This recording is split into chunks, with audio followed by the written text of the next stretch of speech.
Mrs. Pollifax Unveiled by Dorothy Gilman.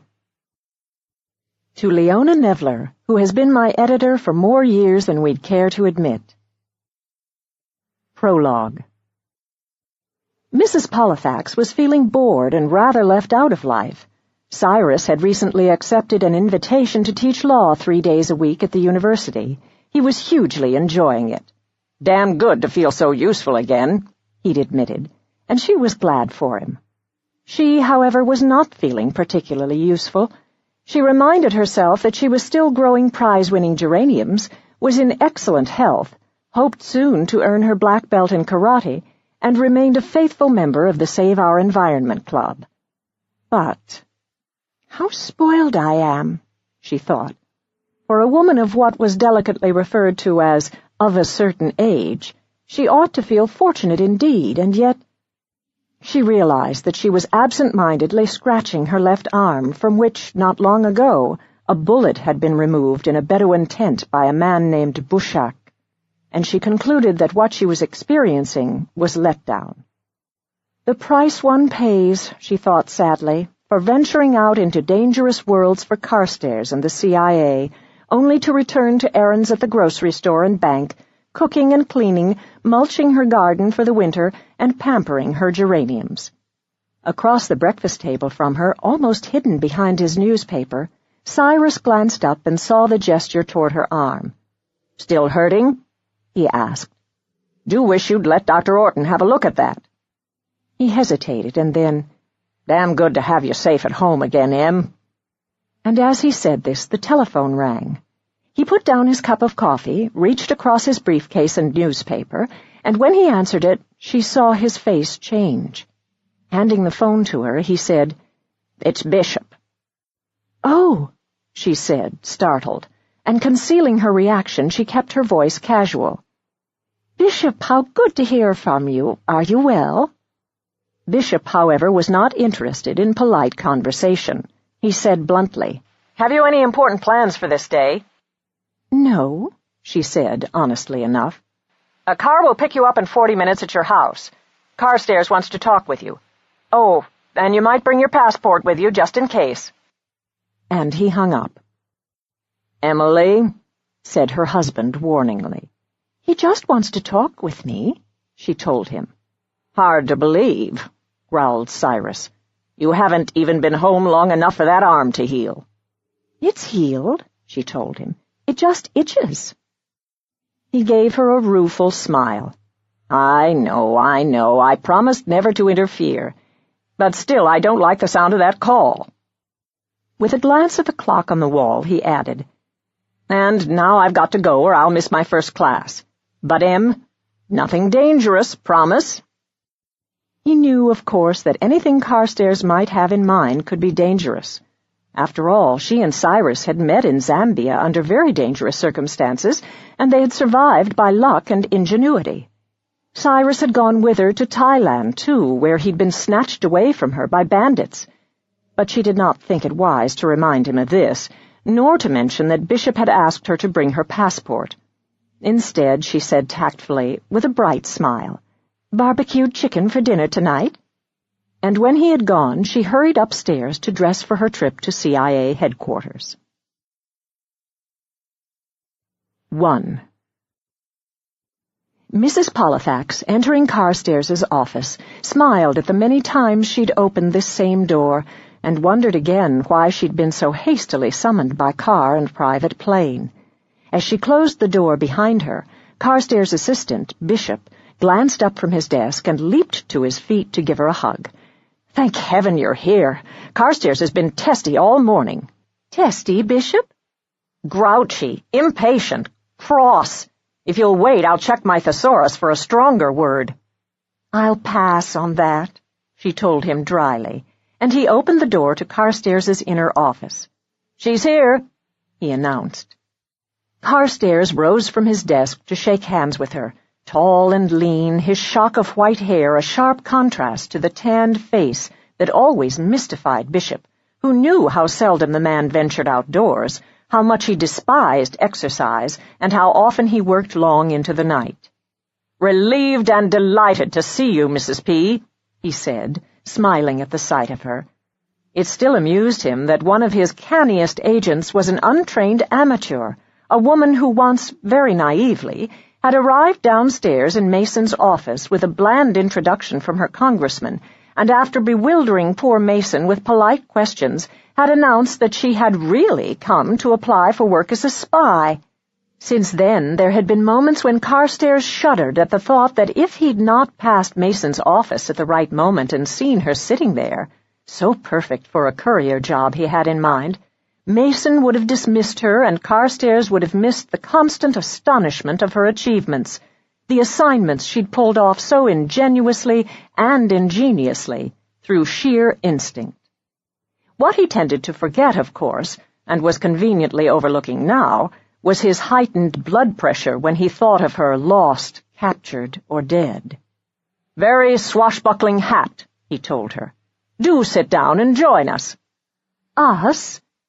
He gestured toward the opposite end of the room, where a man in blue jeans and a tweed jacket stood with his back to them, peering closely at the huge map on the wall and tracing routes with one finger. When he turned from the map, she gasped, "Farrell?" "Hi, Duchess," said John Sebastian Farrell with a mischievous grin. "But what are you doing here? I thought you were back in Mexico City with your art gallery." "Sold it," he said, strolling over to join them. "My own paintings are selling damn well these days, so I'm leaving both the gallery and Mexico." "To work for Carstairs again?" He gave her a kiss on the cheek. "Doubtful, Duchess, but Carstairs keeps hoping. At the moment," he shrugged, "strictly freelancing. You know how I am." She smiled. "Yes, I do. Restless," she said. Reckless, too, of course. Undercover agent in Mexico for years, with gun running on the side, working with freedom fighters in Africa, and still too handsome for his own good. She turned back to Carstairs, who suggested they both sit down. Once seated, Carstairs leaned back comfortably in his chair and said, "I need one respectable and indignant aunt to inquire about a missing niece, and a bodyguard to keep her out of trouble, and whose relationship we've not yet determined, friend or cousin, to accompany her." Farrell winked at Mrs. Pollifax, and she smiled and waited. After studying their faces for a moment, Carstairs nodded. "When the two of you flew off to the Middle East recently," he said, "you were neither of you on assignment for me. It was strictly Farrell's gig, keeping a promise to an old friend in trouble. But what the two of you happened to bring back for us at the department was a small miracle." He hesitated and then added with a rueful smile, "Now I'm hoping you both can produce a miracle again, but on official assignment, and for us." "Where?" asked Farrell. "The Middle East again, Syria this time. Today is Wednesday, and I know you're available. But you, Mrs. Pollifax, would you be free to leave on Sunday?" "For Syria?" In her mind, Mrs. Pollifax ran over her engagements and nodded. "I'd need only cancel garden club on Monday and my karate lesson on Tuesday. Yes, I could leave Sunday." "Still brown belt?" inquired Carstairs with a smile. When she nodded politely, still sensing amusement when the subject arose, he said, "Good. You've brought your passport with you? We'll need it for your visa." "Yes, but why Syria?" she asked. "Because a young American woman has mysteriously disappeared there. Actually, she appears to have been kidnapped," he said, "and rather spectacularly.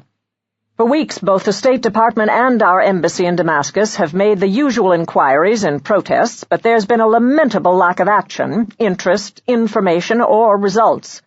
Syria," he added, "does not admit to allowing terrorist groups into the country." Startled, Mrs. Pollifax said, "Terrorists? You mean you think they're involved in her disappearance?" Carstairs nodded. "There's every reason to believe this, as you will see in a moment for yourselves." "See?" echoed Mrs. Pollifax. "And, moreover, there's been no ransom asked, which makes it even more of a mystery. The State Department has turned the job over to us now to learn if possible where she might be, or find out what happened to her." Mrs. Pollifax nodded. "Your department being more nefarious, devious, and underhanded, of course, than the State Department." With a faint smile, he ignored this. "Syria is a very safe country. For tourists," he emphasized, "but safe only because military service is mandatory, so you'll find armed soldiers on guard nearly everywhere, and because Syria has half a dozen intelligence agencies, of which the most feared are the secret police, the Mukhabarat." "A group already familiar to us," put in Farrell dryly, "who have not taken our inquiries seriously either, but who just may take a great deal of interest in an indignant relative arriving to make inquiries and demand action. We'll have someone from the embassy in Damascus meet your plane, which should give you some protection in case of problems. But also call attention to us," pointed out Farrell. "Oh, yes, but in any case you'll be noticed, and you'll need to practice care and caution. This is Hafiz al-Assad's country, and he's a clever, shrewd, intelligent, and ruthless man, as witness his notorious massacre in the city of Hama in 1982, at that time a hotbed of opposition by the Muslim Brotherhood. Some 20,000 or more men, women, and children were cut down and killed. Not a pretty story, but that's the Middle East. Since then, there's been little need for al-Assad to worry about opposition. He's proved his power, which is why you'll find the country stable now. Stable, but stagnant. On the other hand," he added, "the country's stability is entirely due to Assad, and if anything should happen to him, as the United States is well aware, all hell could break loose in the Middle East. The country's a patchwork of minorities, Turks, Armenians, Jews, Kurds, Bedouin, Palestinians, with Muslims in the majority. Before Assad worked his way to the top, there was something like 20 coups. Without him—" he shrugged. "Without him, Assad's secular government could be taken over by Islamic radicals, which would alarm us very much, or invaded by any of its neighboring countries, which would alarm us even more. You'll find the people themselves very friendly, but never forget it's a police state and completely under Assad's control." "Are we likely to be under surveillance?" asked Farrell. "Quite likely." Mrs. Pollifax sighed. "I hate being followed. It's so inhibiting." Carstairs smiled. "I think you'll manage somehow to divide and divert at the proper moments." He picked up the intercom and said, "We're ready now for the film, Bishop." "Film?" said Farrell. Carstairs nodded. "You'll be able to watch the entire event on film. In fact, you may even have already seen this on CNN or your local newscast 6 weeks ago." "6 weeks ago? But that leaves a cold trail," protested Farrell. "Not necessarily. The time lag could also find her abductors relaxed and less guarded." Bishop entered, walked to the huge map on the wall, pressed a button, and a white screen descended over it, after which he dimmed the lights in the office and sat down. Carstairs said, "This is October. The hijacking, and you may remember it, took place in August. An American plane on its way to Egypt was taken over by 2 hijackers at gunpoint who ordered the pilot to take them to Syria." Startled, Mrs. Pollifax said, "There was that girl. Yes." Carstairs nodded. "The plane did land in Damascus, as ordered. It had to because it ran out of fuel, and it then spent a day on the tarmac while negotiations proceeded, but the ending was not at all to the satisfaction of the hijackers." With a nod to Bishop, he said, "You can start the film now. Her name, by the way, was Amanda Pym." "Was?" said Mrs. Pollifax. "Is, we hope." The film began with a camera trained on 2 people being interviewed in an airport terminal, a small audience watching in the background, among them armed police in khaki, and above them, in the distance, a huge picture of President Hafiz al-Assad. The 2 objects of attention were a plain-looking young woman who was being congratulated on saving the lives of 203 passengers, and an American soldier. "Hold it a minute," said Carstairs, and Bishop froze the film for a closer look at the young woman. "Oh, dear," murmured Mrs. Pollifax. "Oh, dear, what?" inquired Carstairs. "She's so colorless," she said, and wondered what she had expected. "Where does she come from? Her clothes are all wrong, as if she found them at a yard sale, and much too big for her." "She's who you'll be looking for," Carstairs reminded her. "Yes," said Mrs. Pollifax, and began to memorize carefully the round young face that was framed by straight, mouse-colored hair. No lipstick. Wide gray eyes. Was there a flash of resentment in them at being questioned? "Perhaps she's shy," concluded Mrs. Pollifax. "Her eyes are attractive," Farrell said politely. "But it's true that brown suit circa 1950 is too big for her. Bad advice from someone." Carstairs said curtly, "If you've finished criticizing her appearance—" "Sorry," said Farrell meekly. "We'll start the film again." Amanda Pym had been asked a question, and her reply was so mumbled it was inaudible. The army sergeant next to her broke in to say eagerly, "A real heroine she is, all of us scared to death. I admit I was too. I mean, they'd been threatening to kill us, shoot us one by one, if they weren't allowed a safe exit, but Miss Pym, well, she suddenly got up from her seat in the back. I heard people whispering, 'For God's sake, get down!' But she just walked up to the hijacker nearest her, his back was turned, tapped him on the shoulder and said she wanted his gun." "She said what?" "She said she wanted his gun and held out her hand for it. The other hijacker was up front near the cockpit, and you should have seen his face. For a second he was too surprised to do anything, and then he aimed his gun and pulled the trigger." "At her?" He nodded. "Yes, only instead of killing Miss Pym, he killed his friend by mistake, because the other hijacker had moved, you see, to look at Miss Pym." "And that's when you jumped up and wrestled the surviving hijacker to the floor?" inquired the reporter. The soldier nodded. "And your name?" "Staff Sergeant William Holliday, sir. But I couldn't have done it without her taking on the hijacker at her end of the plane." He looked at Amanda Pym admiringly. "And you, Miss Pym. Amanda Pym, isn't it? You risked your life and saved the lives of 203 passengers. Those men were threatening to shoot all of you, weren't they?" Miss Pym nodded. Farrell, frowning, said crossly, "This is the most unlikely heroine I've ever seen." The interviewer was obviously struggling to capture a quote from her, to force her to say something, but she didn't respond. He said, "Well, I can tell you right now, Miss Pym, there's a car waiting for you." He pointed. "To take you to a hotel where—" The words were blotted out by a plane's landing in the distance. "Watch closely now," said Carstairs. The camera followed Amanda Pym as she was escorted to the exit and outside, accompanied by the cameraman and a swarm of interested onlookers. The camera zoomed in on several cars waiting, and the group paused. A man stepped out of the nearest car. From the second car, a man already stood with the rear door open. Amanda Pym walked to the second car, entered, and was swiftly driven away. "And that," said Carstairs, "is the last anyone saw of Amanda Pym." There was a startled silence, and then Mrs. Pollifax said, "She got into the wrong car." "Kidnapped in public view?" exclaimed Farrell. "I'm astonished."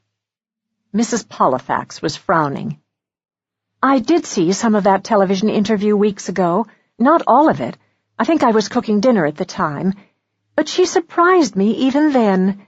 She was safe, she'd survived, she was being honored for her courage, and she didn't show the slightest sign of being relieved or excited.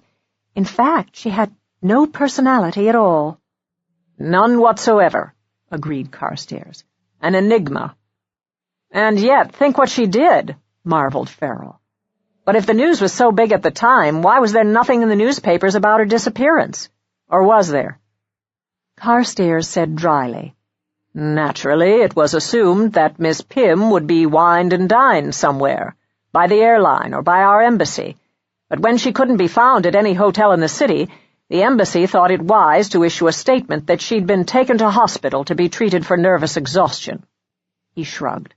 "And with no concerned parents or relatives?" "None," said Mrs. Pollifax. "None. And thus the story died. Tactfully," he added, because a member of our State Department was due to arrive the next day to once again discuss possible peace talks between Assad and Israel. Farrell nodded. Which al-Assad refuses to discuss unless Israel will consider returning the Golan Heights they took over after the Six-Day War in 1967. Yes, said Carstairs. But to depart for the moment from the immediate, let me tell you what we do know. The two hijackers on the plane have been identified as members of a group called Crusaders of the Faith. At this particular time in history, there are terrorist groups who get their training in Syria, groups that Assad is content to shelter, possibly arm, but allow to train while denying their existence. But we have no idea who the people were who abducted Miss Pym. Puzzled, Mrs. Pollifax said, "But what I don't understand is how Farrell and I can possibly find a girl who disappeared in Syria, of all places, when nobody else could find her and neither of us speaks Arabic." "You'll not be without help," said Carstairs. "Help?" Farrell gave Carstairs a keen glance. "May I ask by whom?" "No," said Carstairs sharply. This was interesting, but Mrs. Pollifax had a question to ask. She said thoughtfully, "If the people who abducted Miss Pym happen to belong to the same group as the hijackers, these Crusaders of the Faith, this brings in the element of revenge, doesn't it? After all, Miss Pym interfered with somebody's plans. One hijacker killed, the other captured. She may have been killed minutes after being kidnapped." "Oh, yes," agreed Carstairs. "And frankly, that's what both the Embassy and the State Department believe, that she's dead. On the other hand," he added smoothly, "we have resources and sources the Embassy in Damascus lacks, and that we don't always share with them." "Such as?" "Certain rumors have reached us," Carstairs said, "that Amanda Pym is still alive." "Reliable rumors?" asked Mrs. Pollifax. "Bizarre rumors, but reliable." "So that's why we're here," Farrell said, nodding. "That's why you're here, yes. The two prevalent questions are why there have been no demands for ransom and, if revenge was behind her abductions, why it appears that she may still be alive. If she's alive, we want to know how and why and where, and who abducted her, and who she is, and get her out of Syria. We feel it's far less provocative to send a woman who happens to be related to Miss Pym in some way," he added dryly. "More innocent, shall we say? Now hand over your passports so we can secure those visas. There are no direct flights to Syria from our country, so you'll fly early on Sunday to London and continue your trip on their Syrian Arab Airlines. We'll cable the embassy to reserve your rooms at the Sham Palace. Adjoining rooms, if they have them, so you can keep a firm eye on each other, since I'd prefer that neither of you be abducted. Anything else, Bishop?" Bishop promptly said, "Plane tickets, passports, Syrian, and U.S. money." "Oh, yes, and a guidebook for each of you. They'll be delivered to each of you by courier no later than Saturday, along with hotel reservations and funds." He looked from Mrs. Pollifax to Farrell and frowned. "If I didn't believe you experienced enough and qualified—" He stopped and said gruffly, "Just don't take any damn fool risks." Mrs. Pollifax smiled. "Now he tells us." "I find it downright paternal of him," Farrell told her with a grin. "So that's it," concluded Carstairs. "Unless— any questions?" "Yes," said Mrs. Pollifax quietly. "I think there's more to this, isn't there? You let slip the fact that you not only want to know if Amanda Pym is alive, but also who she is." Carstairs gave her a long look. "My mistake," he admitted. "It slipped out." "Well?" He was silent, and then he said reluctantly, "We find ourselves very curious about this enigmatic Miss Pym. You saw her on film. It troubles us that we can learn almost nothing about her except for a few bare facts. She comes from a small Pennsylvania farming town, Roseville, population less than 10,000. Father owned a discount store and is dead. Mother recently died. But no one in Roseville seems to have really known Amanda Pym. She's 23 years old, but she seems to have moved through life not being noticed at all. Just the sort of person who is susceptible and easily used. We've begun to wonder if Amanda could be more than she appears to be." "What does that mean?" asked Farrell. He hesitated and then, "It means that, incongruous as it may sound to you, it's occurred to us, cynics, skeptics, and doubters that we are, that this sullen young woman you saw on film might have deliberately entered the wrong car, which she did without hesitating. Or, to put it bluntly," he said, "we wondered if she might have been expected." A startled Mrs. Pollifax said, "You're not serious." "You really think that?" asked Farrell. Carstairs sighed. "I have to remind you," he said patiently, "that we're neither a Travelers' Aid Society nor a Lost and Found department. We take no one and nothing for granted, and advise you to do the same. Whatever she may be, she's an American citizen, and it's our responsibility to get her back. Just locate her if she's alive, and the State Department can handle the rest. Unless, of course, you can bring her back yourselves." With a glance at the clock on the wall, he pushed back his chair and stood up. "I see that already I'm late for a conference upstairs," he said dismissively, and with a tight smile he shook hands with each of them. "Bishop will see you out.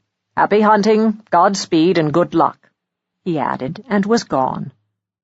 "Well, that was abrupt," Farrell said to Bishop. Bishop shrugged. "It happens. He's not as tough as people assume, you know. He worries."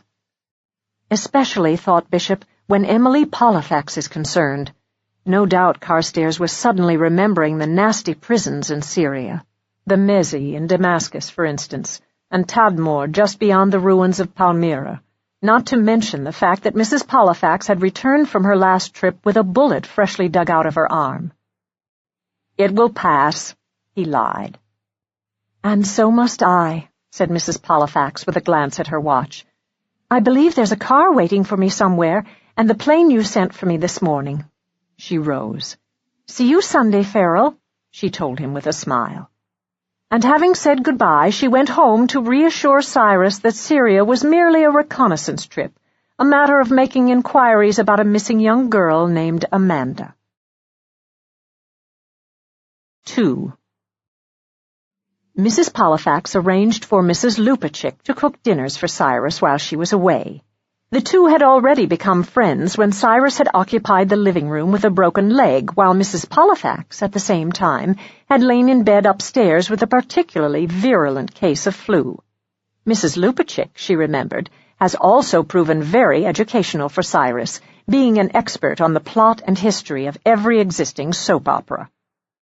After canceling her karate lesson and the talk she was to give at the Save Our Environment Club, Mrs. Pollifax said her goodbyes, packed one suitcase and a carry-on bag, and at dawn met Farrell at Kennedy Airport. "Cyrus pacified?" he asked sympathetically. "Partially," she told him. "He's teaching law 3 days a week. He says he feels useful and is enjoying it very much, which is quite natural, since after all that's his world." Farrell nodded. "And this, my dear Duchess, admit it or not, is your world." She smiled. "I would hate to admit that," she told him.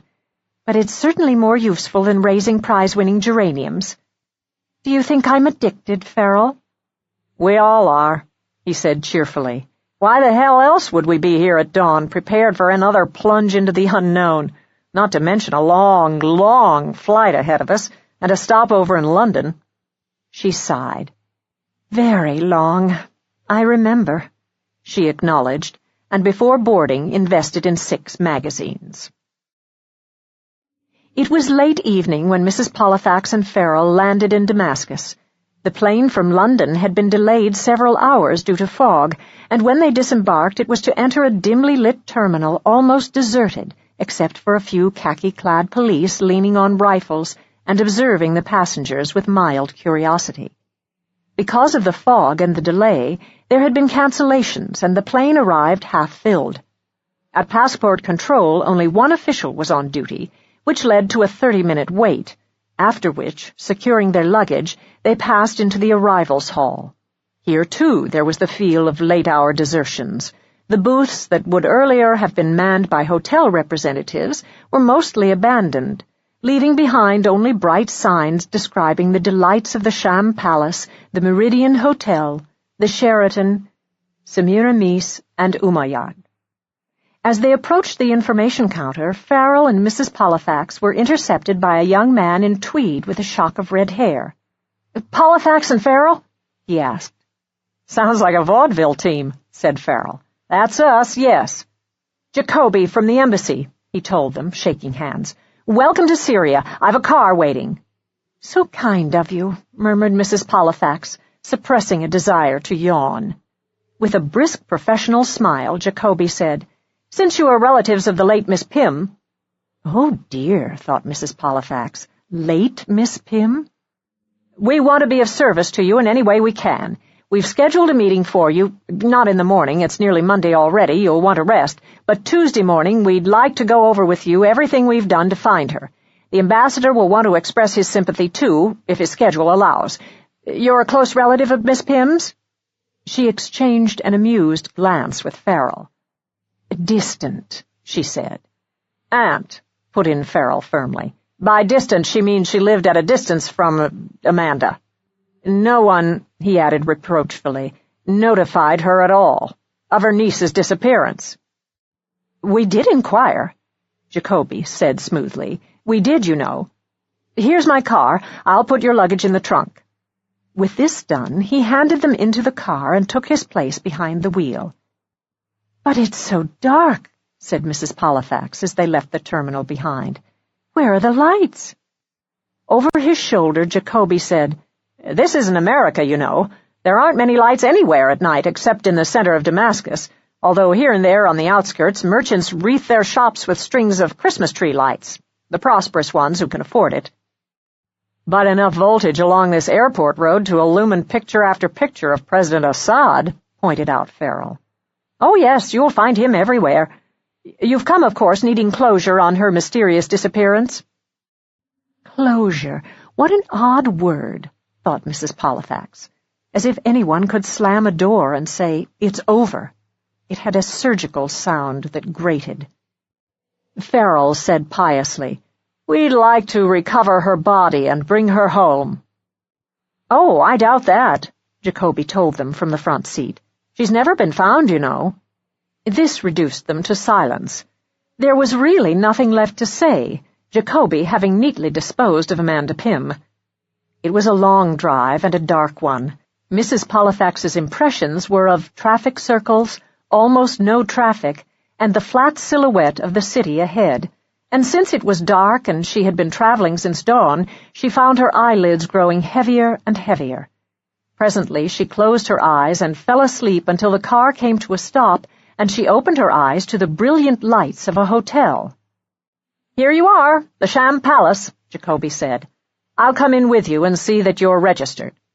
"No," Farrell said sharply, and then with an apologetic smile added, "We can manage very well, thanks. You must be wanting your sleep, too. Thanks awfully." "A bit rude, but clever," suggested Mrs. Pollifax as they stood with their suitcases and watched Jacoby drive away. "And very necessary," she added, turning gratefully to the welcoming lights of the hotel.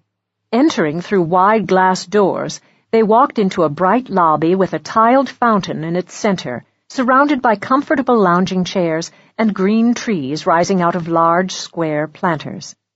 "Beautiful," she breathed. "Do you think our arrival's being noted?" "Let's hope so, by someone," Farrell said fiercely. Carstairs did imply sources and resources. "But not what, who, when, or how," she put in. "No, which leaves me feeling extraordinarily helpless at the moment, since we know absolutely no one here and Syria's a big country." "In square miles, 71,498, she told him proudly. "Population 12 million people and 14 governorates. I looked it up before we came." 12 million people and we're looking for just one?" he growled. "We can always be tourists if no help arrives." "Don't depress me," he told her. "Let's register and get some sleep. You know, what knits the raveled sleeves of care." Inspiration may arrive." At registration, their passports were carefully examined while a man in a trench coat leaned easily against the counter some distance away. When they left, bearing keys to rooms 401 and 402, Mrs. Pollifax turned and saw the man in the trench coat move to the counter to examine their names. The elevator bore them to the 4th floor. Their rooms were next to each other, but there was no inside door between them. "We'll have to pound on the wall if we want to talk," said Mrs. Pollifax with a sigh. "Our phone?" suggested Farrell. Mrs. Pollifax shook her head. "I think not. There was a man in the traditional trench coat watching as we registered." "Ah, those damn trench coats," murmured Farrell. "Except they don't always wear them," she reminded him. "Let's check the walls. You pound in your room, I'll pound in mine." Once she had deposited her suitcase on the bed, Mrs. Pollifax was tempted to laugh hysterically as she obediently pounded on her wall and was answered by a loud knock on the wall from room 402. "Good," she murmured, and opening her suitcase extracted pajamas, cold cream, and a hairbrush, and went into the bathroom for a quick shower before retiring for her first sleep since she'd left home. Returning to the bedroom, she was startled to see a coarse sheet of paper lying just inside her door. It had not been there before. Quickly, she picked it up. In block letters, she read, "Citadel in souk of interest please at 12 noon Monday. Drop map enclosed." Below these words was a primitive drawing of a square surrounded by alleys or streets with arrows pointing to an X, presumably the Citadel. She knocked on Farrell's wall, hoping he'd not fallen asleep. There was no return knock on her wall. It came instead at her door, and she opened it to find Farrell there in a blindingly colorful Mexican serape. "Come in," she whispered.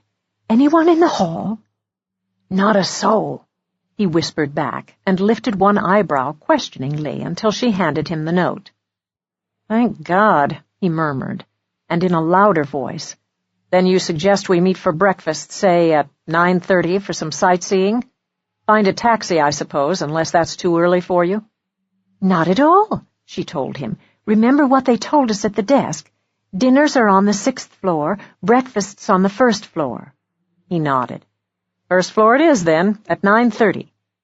And with a grin and a salute, he returned to his room, each of them retiring for the night with an infinite sense of relief. Carstairs' sources and resources had found them. 3. Mrs. Pollifax was awakened only once at dawn by a distant muezzin's call to prayer drifting across the city. For a few minutes she lay in bed listening to the melodic Allahu Akbar, Allahu Akbar, Allahu Akbar, and then her eyes closed. When she awoke again, dawn was an hour old, and she felt well-rested, but very much suspended between two worlds, a dangerous way to feel in a new country if one was here to meet a stranger at noon who might have news of an Amanda Pym. As an antidote, she practiced a few yoga stretching exercises, reread the note left under her door the previous evening, and after this felt ready to begin what she suspected would be a very interesting day. Before meeting Farrell for breakfast, she deliberately stopped in the lobby to make inquiries of the desk clerk. With a bright smile, she said, "I need some advice." "But of course," he said, returning her smile. "No problem." "After breakfast," she emphasized, aware of the man leaning against the counter not far away, "I'll wish a taxi to take me to the souks." Holding up her guidebook, she added, "This says the Citadel is in the top northwest corner of the old city. That would be the best place to begin?" Politely, he leaned over to look at the small map. "Yes, you will want to see the great mosque, too, very near to it, but the Citadel is a good place to start. The taxi can stop you at the Souk al-Hamadiyah. You wish a guide?" "Oh, no, thank you. But a taxi, yes?" He nodded. "When you have completed breakfast, we will have a taxi to wait. No problem." She thanked him cordially and went downstairs to the room where long tables had been arranged for buffet breakfasts. There she found that Farrell had preceded her, and had been captured by an enthusiastic young couple who were plainly American, too. As Mrs. Pollifax joined them with her tray of food, the young woman said, "We were just telling your cousin how you must take a drive up Mount Kaziyun. You can see all of Damascus spread out below you, and there are cafes and fun rides for children, and on the way—" she lowered her voice, "on the way our tour driver said we passed what they call the security triangle, quite hidden, where the president, Mr. Assad, lives, on the mountain, way above the Sheraton Hotel." "And there's a mosque on top of the mountain, too," added her companion. "Going there certainly takes one above the smog, I might add. Finished, Becky?" "Quite," she said, beaming at them both, and put down her cup of coffee. "So nice talking to you," she added. "We did the souks yesterday. Today—" she made a face. "Today the tour takes us to the museums." When they had gone, Farrell said with a lift of an eyebrow, "Well, Duchess?" "There will be a taxi," she told him. "The Citadel being in the top corner of the map, it's nicely accessible. My inquiries were overheard, as expected. A short man with a mustache in a black suit." Farrell nodded. "I was up early and went out for a walk. Very crowded city, Damascus. A hell of a lot of soldiers posted everywhere. I suppose it solves the unemployment problem. And quite a traffic jam. So much so, there are actually bridges built over the roads for pedestrians to cross." He lifted his cup of coffee to his lips, and before sipping it added, "I was followed." She nodded thoughtfully. "I think we are going to have to be very imaginative, ingenious, and resourceful, Farrell. It's strange, because on the surface everything is so benign, so ordinary, but underneath—" "Exactly." She finished her egg, the cup of strong, sweet coffee, and half of the unleavened bread they called chups, dropping the other half into her purse for later. "Ready?" He nodded. "Off we go, Duchess, but no Mont Kaziyun for us, alas." They ascended in the elevator to the lobby, where the hotel clerk looked disconcerted to see that she was not alone, but rallying, he smiled. "The taxi, yes?" "Yes, thank you." He gestured to a porter, who led them out of the lobby and past the tour buses to an ancient Studebaker painted bright yellow, parked and waiting. "There," he said. "Taxi!" And to the driver, "Souk al-Hamadiyya, La Citadelle." The driver leaped from the car to hold the door open for them, a broad-faced, beaming man in a bright print sweater. "Ahmed Kenny," he said, tenderly helping Mrs. Pollifax into the rear seat. "Aslan, welcome. My name is Abdul." "Shukran, Abdul," she told him cheerfully. Once behind the wheel, he shouted above the rattles of the car. "Me, I have cousin in—" he fumbled for the word. "Minneapolis." "Minneapolis," she said. "Lovely city." Farrell gave her an interested glance, and she shrugged. Certainly Minneapolis must be lovely, even though she'd never seen it. As they reached an intersection, she nudged Farrell, discreetly pointing to the traffic policeman who was mounted on a high platform with what struck her as a charming black-and-white striped miniskirt around its base. The car turned the corner with reckless abandon, and Abdul said, "There is National Museum, you see?" With a soldier and rifle, she noted. "And that is Army Museum." Again he slowed to point. 2 khaki-clad soldiers on guard. "And the Central Post Office." Again soldiers with rifles. "And now Martyrs Square, very busy this hour." "What are they doing?" Farrell asked, peering from the window. "Tossing out cartons of cigarettes?" Abdul shrugged. "From Lebanon, they come each morning to sell." "Smuggled," whispered Farrell, and to Abdul, "And for whom is Martyrs Square named?" Abdul lifted both hands alarmingly from the wheel to shrug. "From many years back, you know, World War I. Mercifully, he returned his hands to the steering wheel. "The Ottomans very cruel. They hang patriots here. But now you see the gate and walls of Old City? I leave you at entrance to the souks. You walk straight, past shops, and there will be Citadel." He stopped the car, rushed to open doors for them, and they shook hands with him, liberally tipping him, before he rattled off again in his Studebaker. "That car," said Farrell, watching him leave, "has to be held together by baling wire and prayers. But Carstairs was certainly right about people being friendly." "Not everyone," commented Mrs. Pollifax. Don't look now, but another car stopped behind Abdul, and there's a man in dark glasses and a black suit getting out.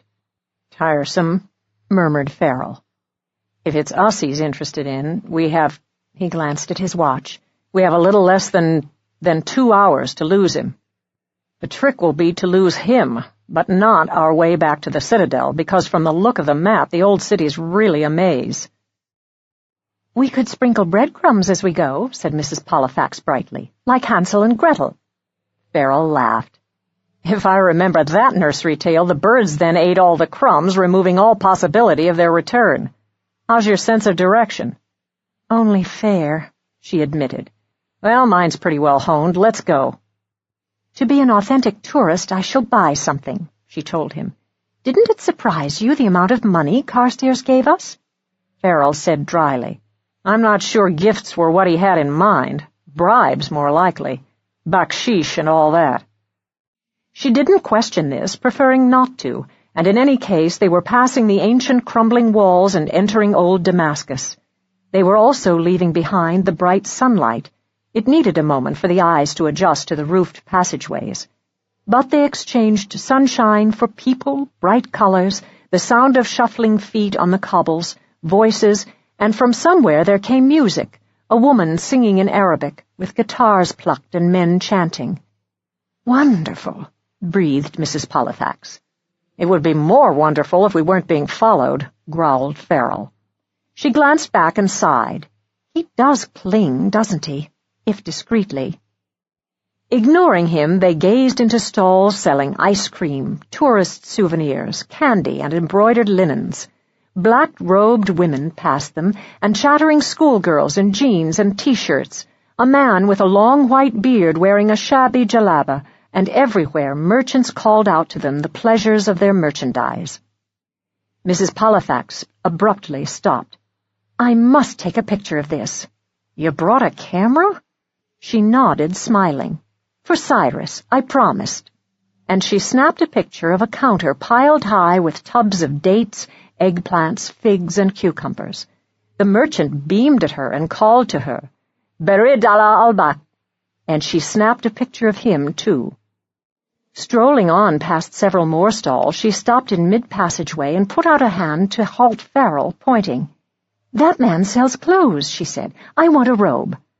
The attentive man behind the counter smiled. For women, galabias. Very nice brocade. You like? Oh, no, a quiet one. She selected a richly woven black robe with embroidery, tried it on, and without bargaining paid his price. Just in case I need to blend into the scenery, she told Farrell in a low voice, and looking him over critically added, A pity you no longer have a mustache. You're tanned enough to almost look a native. Turning back to the merchant, she said, And that white headscarf, please?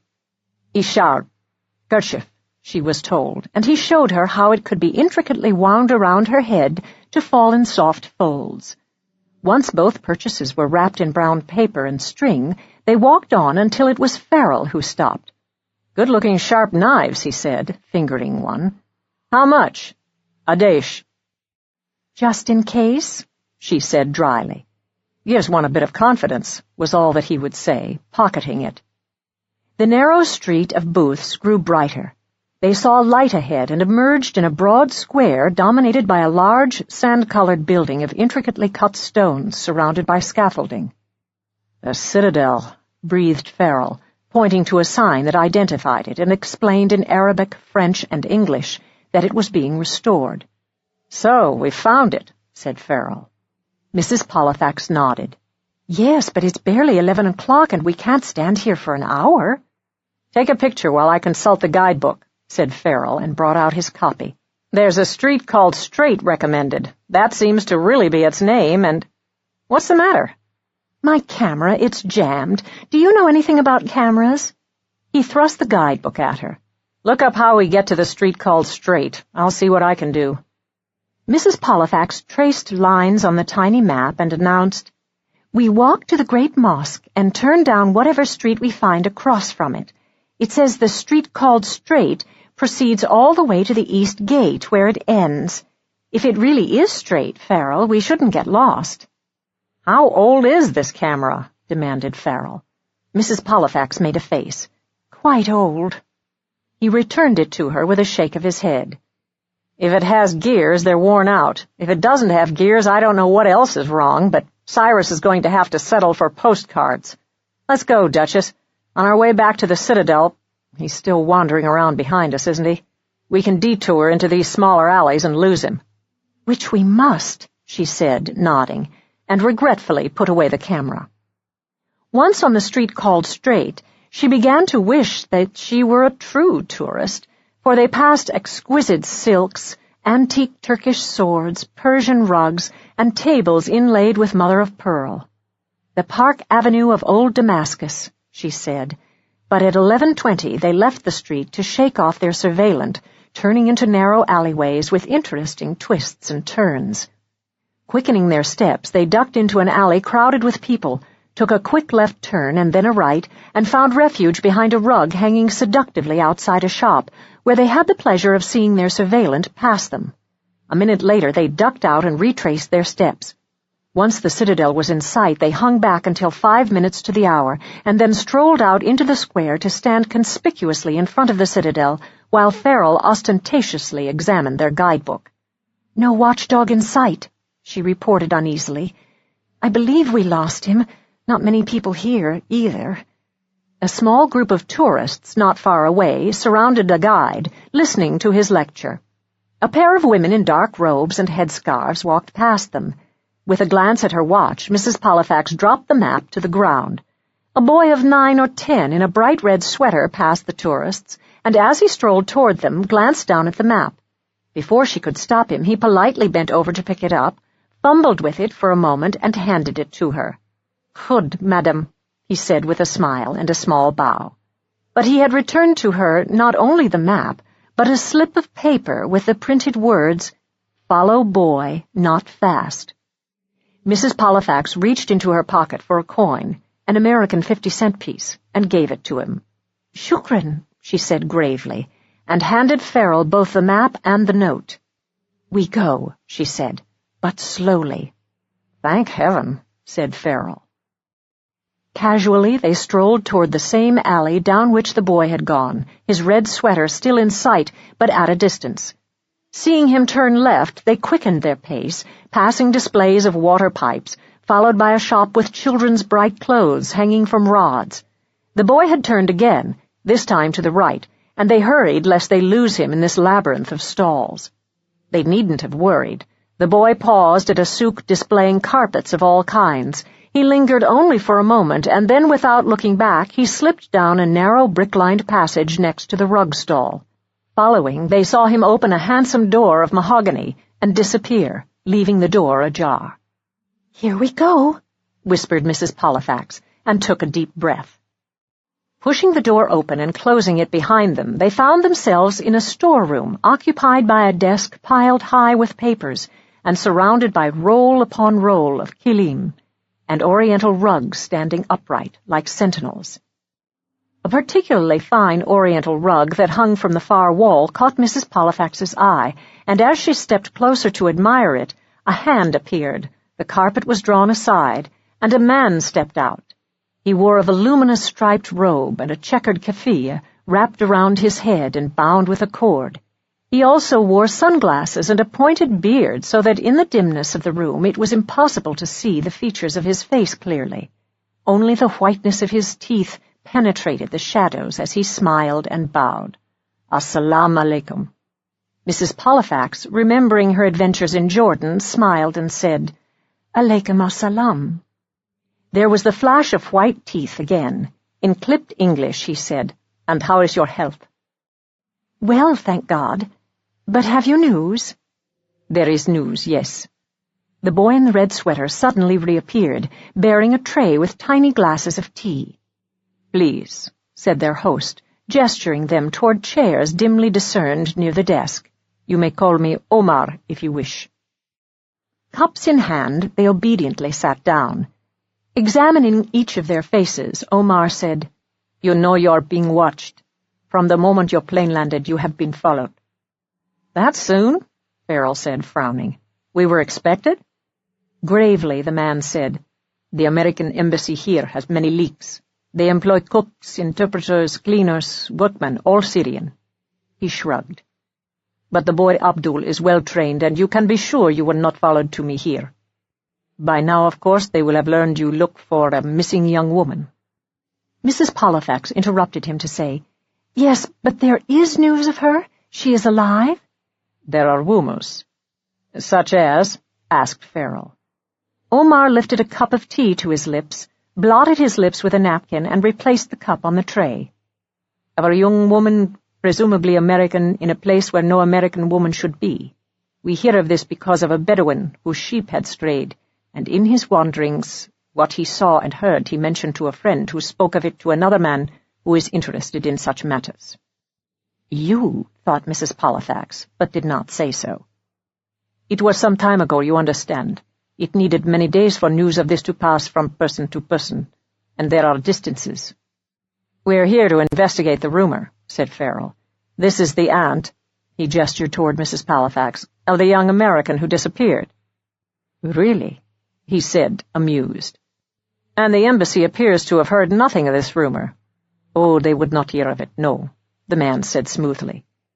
"But go on, please," said Mrs. Pollifax. "May I ask how a Bedouin looking for his sheep would know this young woman was American, and how can we find him?" "It is you who will have to find him," he said. "Do drink your tea. It has a delicious jasmine flavor, I assure you. As for the Bedouin, I can only tell you what was told to me by a friend," he emphasized. "In the desert there are no, what can I say, no water closets, no lavatories, no privies. It was night, but there was a moon, and in his search for his missing sheep this man heard voices. He was curious, and kneeling behind a small hill of stones he saw the shape of two people answering, shall we say, the call of nature? He heard one, a woman, say, 'Dir balak, wusik Amerikane,' which translated means, 'Pay attention, dirty American.' The second young woman," he continued, "the dirty American, spat a word at her companion the Bedouin did not know, after which her companion said angrily, 'Kanzir, wusik Amerikane.'" "Meaning?" asked Farrell. "Meaning, pig, you dirty American." The so-called dirty American shouted, "Iowa," which means yes, he added, and they began to fight, pulling each other's hair and rolling on the ground. The Bedouin left, astonished by such violence and finding it very strange an American was there. So much I have heard, no more." "But where was this?" asked Mrs. Pollifax. "Where can we find this Bedouin?" He shrugged. "Where sheep go astray and Bedou search. I have been, shall we say, asked to help you in this small manner, but if it is a question of actually finding this woman—" "It's why we are here," Farrell told him flatly. "Then I can only— let me think."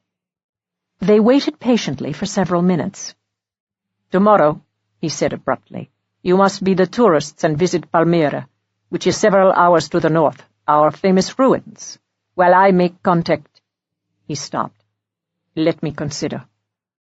After another silence, he said, "At some point, while you admire the ruins, a man will speak to you. It is he who will know at what camp the Bedouin stopped for water and spoke of this American.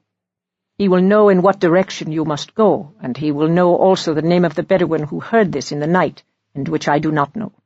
Or want to know," he added firmly. "Palmyra," repeated Mrs. Pollifax. "Its original name is Tadmor, and the town is Tadmor. The ruins are Palmyra. You will need the morning to drive there. It's 3 hours from Damascus. Let's say between 1 and 2 o'clock in the afternoon you will be approached." "How will we know it's not just someone who wants to talk to Americans?" asked Mrs. Pollifax. "There could be that," he said thoughtfully. "Then I would suggest—" He sounded amused. "Suggest you work into your conversation the word sheep," he added dryly. "How you do that I will leave to you. And now, if you'll excuse me." "Yes, of course," said Farrell, putting down his cup. As if by magic, the boy Abdul appeared, this time in a black T-shirt, and Mrs. Pollifax said warmly, "We thank you very much." He ignored this. "Do not follow too closely." When you no longer see him, you will be near enough to the citadel to find your own way." The heavy door was opened. They were gestured to leave first, and once they had negotiated their return to the narrow street outside, the boy passed them, sauntering slowly on ahead of them, his hands in his pockets. His route was certainly circuitous. "So we can never know where we've been," pointed out Farrell. "On the contrary," said Mrs. Pollifax demurely. "Like Hansel and Gretel, I noted that before we turned the corner we passed a barber shop, a souk that sold sheepskins, another selling copper pots, and 2 very large photos of President Assad, one smiling and one serious." 5 minutes later, the boy vanished completely from sight. 4. They spent the remainder of Monday in finding a way to get to Palmyra the next morning. They did not want the company of a guide for the entire day. Buses needed reservations a day in advance, and the possibility of service taxis sounded doubtful. Eventually, they concluded their research by arranging through the hotel a one-way trans-tour car with driver, an overnight at a hotel in Tadmor, and a reservation for a similar car to return them to Damascus in the morning. And since the next day would be Tuesday, there was a note handed to them at the desk from the embassy, inviting them to discuss pertinent matters Tuesday morning at 11 o'clock. "I wonder what they'd tell us," mused Mrs. Pollifax, tearing up the note. "I shall retire early with my broken camera and guidebook and catch up on sleep. You can carouse if you'd like," she kindly told Farrell. "Carouse?" he said with amusement. "My dear Duchess, having inched past the age of 40 and following a 14-hour flight, I have to confess sleep has enormous appeal to me, too." Their driver the next morning was an affable young man named Khalid. He spoke English, and much French, too, he announced with a flashing smile, and he had been trained for guiding tour groups. "But not many Americans yet," he added regretfully. "They say bad things about us that make us very sad. So far, only 3 American groups for me over the summer." Having divested himself of this, he began to fling cheerful comments over his shoulder as they started their drive to Palmyra, while Farrell glanced behind to see if they were being followed. Blad Hashem, he said, was the Arab name for Syria, and once Damascus was a famous and beautiful oasis. "Very green," he assured them, "very green and sweet in a country so much desert. And please," he said, "if you wish a picture with camera any time, I will stop." "Unfortunately," Mrs. Pollifax told him, "my camera broke in Damascus. No more pictures." "Broke? Is broken?" he said in horror, as if a tourist without a camera was unthinkable. "In Tadmor there are conic shops."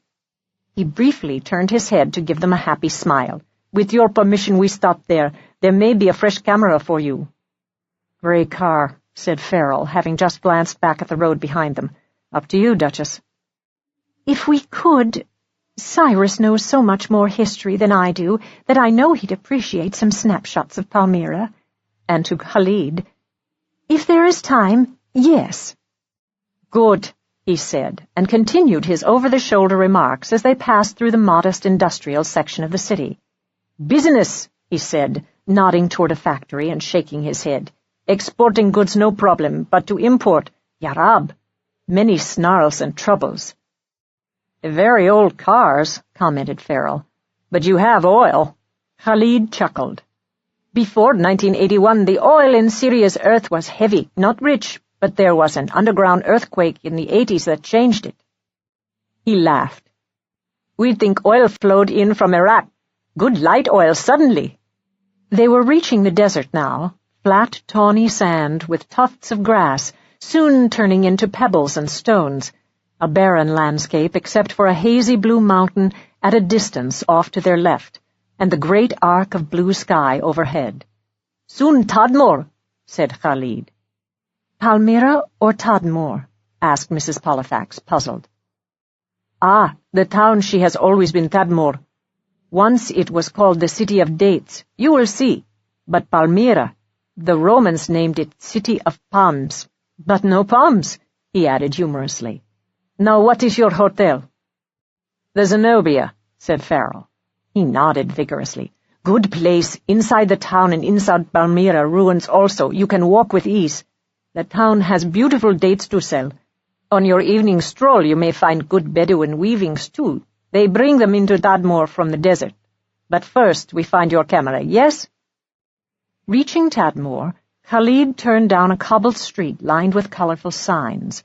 They passed an open market hung with huge clusters of dates, yellow, dark red, brown, and black, and Mrs. Pollifax wished she could take a picture of this, and of the street, which had all the flavor of the Middle East. Khalid stopped the car in front of a conic sign. "I go with you," he said. "He may not speak such good English as me."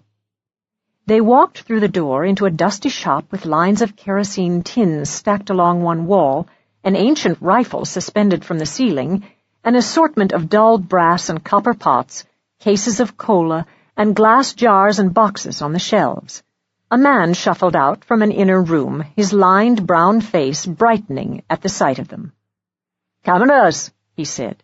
"Yes," he exclaimed, and walking over to a wooden chest, he opened it and delved into it, dug deep, and brought up a huge, dusty, forlorn-looking black box, and then another one equally as dusty and old. "Cameras," he said proudly. "Ruskis." "Ruskis?" Farrell said in astonishment, touching one. "You mean these are Russian cameras?" He nodded and announced that he would sell the somewhat smaller one for $50 American, the larger for $75. "One could scarcely sling one of these over one's shoulder," said Mrs. Pollifax, looking at them with interest. "Or find film for them, either. They must be at least 50 years old." "You buy?" "Shukran, but no. La," she said. "I'm sorry." Khalid, embarrassed, said, "Perhaps another shop." Farrell intervened gently. "I think we'd better go on now to our hotel." Secretly he was wondering, with considerable amusement, what their surveillance must be making of this. As they left the shop, he saw the familiar gray car parked discreetly at some distance up the street. For a mere overnight stay, Farrell had piled his gear into a knapsack, while Mrs. Pollifax had packed what she needed in an open straw bag with handles, into which she had added her new jalaba, or galabia, as the merchant had called it, for the warmth of it at night. Finding a group of German tourists lined up at the hotel's registration desk, and knowing they already had a reservation, they were delighted to find a terrace that overlooked the ruins of Palmyra and where they could wait for the group to disperse. They retreated there at once, bags in hand, although not before Mrs. Pollifax had seized upon a copy of Palmyra, History, Monuments, and Museum. "Just what Cyrus will enjoy," she told Farrell. Once they were settled, Farrell disappeared and returned with 2 plates of baba ganoush, a beer, and a cola, and they ate lunch gazing out upon the remains of the long-ago city that had been Palmyra, reduced now to acres of truncated columns, arches, walls, and temples, the earth littered with fallen blocks of stone. "Cyrus told me something of this," she mused.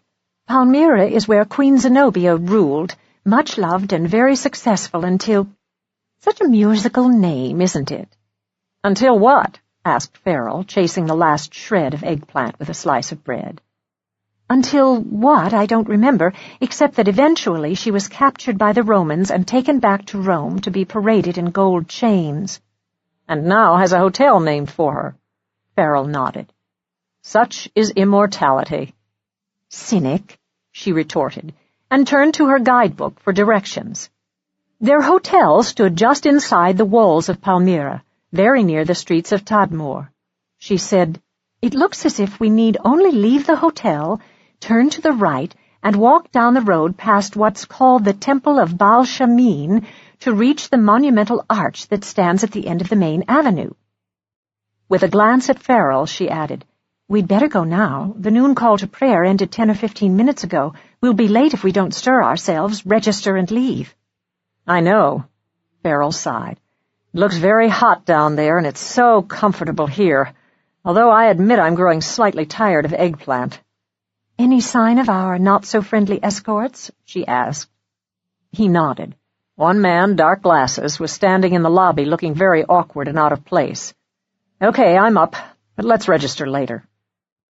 They strolled past the Temple of Baal Shamin, a portion of it remarkably well preserved, and reaching the monumental arch, Mrs. Pollifax brought out her Palmyra guidebook. 3rd century A.D., she murmured.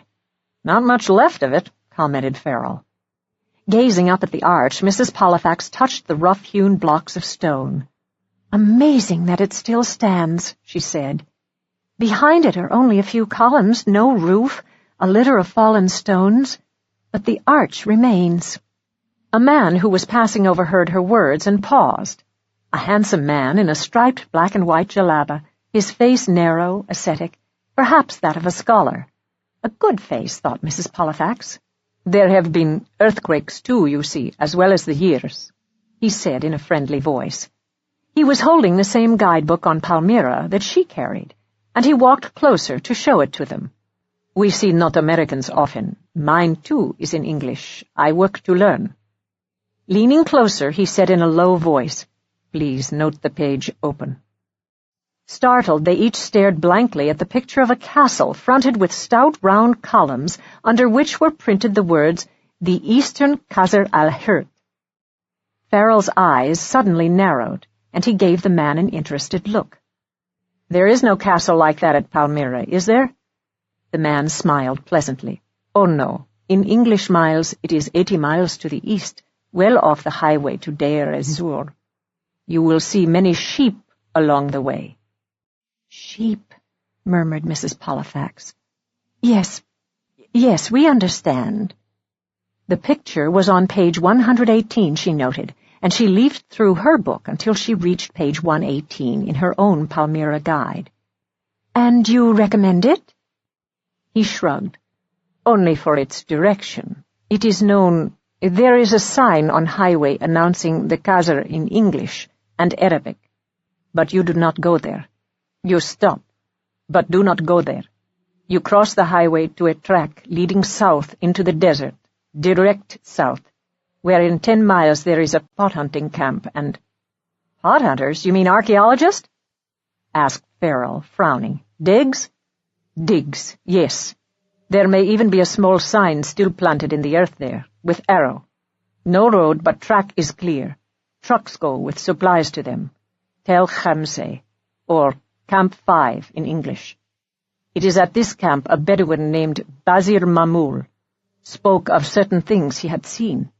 Bazir Mamul, he repeated. And you head to Qasr al-Hirt east, he emphasized. There is also a Qasr al-Hirt west. No." He closed his book, saying, "It has been most interesting speaking with you." With a smile, he walked on, book in hand, as if studying it, and Farrell and Mrs. Pollifax quickly returned to an examination of the arch, pretending to share and study both the monument and the guidebook with renewed interest. After several minutes, Farrell said, "We can't stand here forever." "No, but I'm in shock," admitted Mrs. Pollifax. "We have to travel 80 miles to this castle and then out into the desert to find an archaeology camp?" "I know. He didn't say how, only where." Rallying, Mrs. Pollifax said, "And we never assumed it would be easy. One must be allowed, I suppose, a moment or two of uneasiness. But I trusted him, didn't you?" "Yes, and liked him," agreed Farrell. They began strolling down the colonnaded main avenue toward the theater, surrounded by single pillars rising like spears above rubble and crumbling temples. With a sigh, for Mrs. Pollifax preferred people to monuments, she consulted her guidebook again. "Hadrian was here," she announced. "And Zenobia," teased Farrell. "A pity she lived so long ago. You'd really appreciate her, Farrell. It says here that she had pale skin, black eyes, and beautiful teeth, white as pearls, and was considered the most noble and most beautiful of all women in the Orient." She closed the guidebook. "Farrell, I don't feel like seeing any more of Palmyra. We've got to make plans, find someone to drive us, or a bus, and leave tomorrow for that archaeological site." Farrell nodded, and taking her by the arm, turned her around. "A bit strange to leave such a world-renowned place so quickly, but we've established that we're not being followed, haven't we?" "Yes, they're probably waiting for us at the entrance," she said. "Or certainly by the hotel, bored by following people around the ruins. Now how do we get back to the hotel?" "Return to the monumental arch and turn left, except—" He frowned. "Something seems to be happening down there, Duchess, by the arch." She had noticed it, too. A number of tourists had arrived, and she had the impression of interrupted calm, of groups of people dissolving, reforming, and hurrying toward an undefined point where others had already collected. There were sounds of exclamations and a sudden scream. She and Farrell began to run, anxious to see what had claimed so many people. A museum guard in uniform had arrived to hold people back, but Mrs. Pollifax pressed her way through, with Farrell elbowing people out of the way. The crowd had formed a circle around a man who had fallen to the ground. 2 khaki-clad soldiers had laid aside their rifles to bend over him, and as they straightened, Mrs. Pollifax gasped as she saw that the man on the ground wore a black-and-white striped robe, and there was a spreading stain of red across his back. One of the men shrugged. "Fatal," he said. "Spital." And leaning over the man, he grasped his shoulders, while his companion grasped his feet. And for just a moment the man's face could be seen. "Oh, dear God," said Mrs. Pollifax. "Farrell." "Yes," he said grimly. "It's our friend, the same man, our contact." 5. They were lifting the man with care. "Excusez-moi," said the guard in French, and as the crowd parted, "Accident! Faire mal!" His companion in Arabic shouted, "Intabe! Hakim!" Farrell said firmly, "Let's go. Don't look back, Duchess. Let's go, and fast." "But not to the hotel," she gasped. "Not to the hotel, Farrell. Did you see the blood? Is he dead?" "I saw it," he said bitterly. "And I don't mean to sound unfeeling, but for the moment we have to wonder if he was seen talking to us, poor chap. Where did Khalid say the bus station is? We've got to get out of here, and on the double." "He said it's a block beyond the post office in Tadmor, not far from the hotel." "In case we wanted to mail postcards," she added dryly, trying to walk as fast as Farrell. "Farrell, slow down, we're tourists, remember?" "Ha!" was his only response, but he slowed his pace. "What's the word for post office? I don't even speak French." "Oh, must we ask the way?" They had vanished down a road behind their hotel, and reaching the wall that surrounded Palmyra, they turned back to the street leading into the town. "And there's the post office," said Mrs. Pollifax in relief.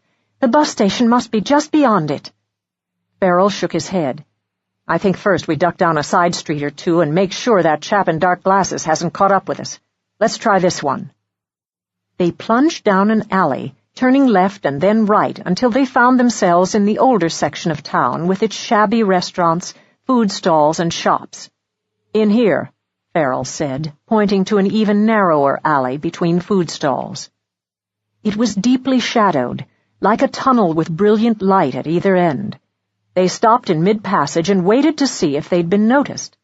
At the far end, from which they'd entered, people walked past without interest or pause. The sounds of traffic and music filtered down to them. A child cried, and then 2 men in jalabas turned into the alley, busily talking to each other with gestures. One of them laughed and nodded. "Pretend we're lost. I'll ask for the bus station," said Farrell. "We must look like fools standing here."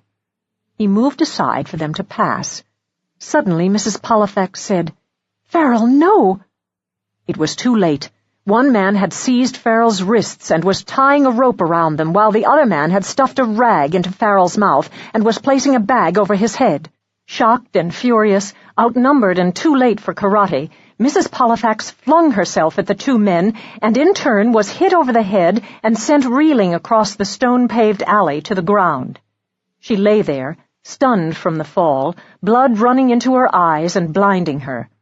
When at last she rallied and forced herself to sit up, the alley was empty. Farrell was gone. Gingerly, she checked arms and legs.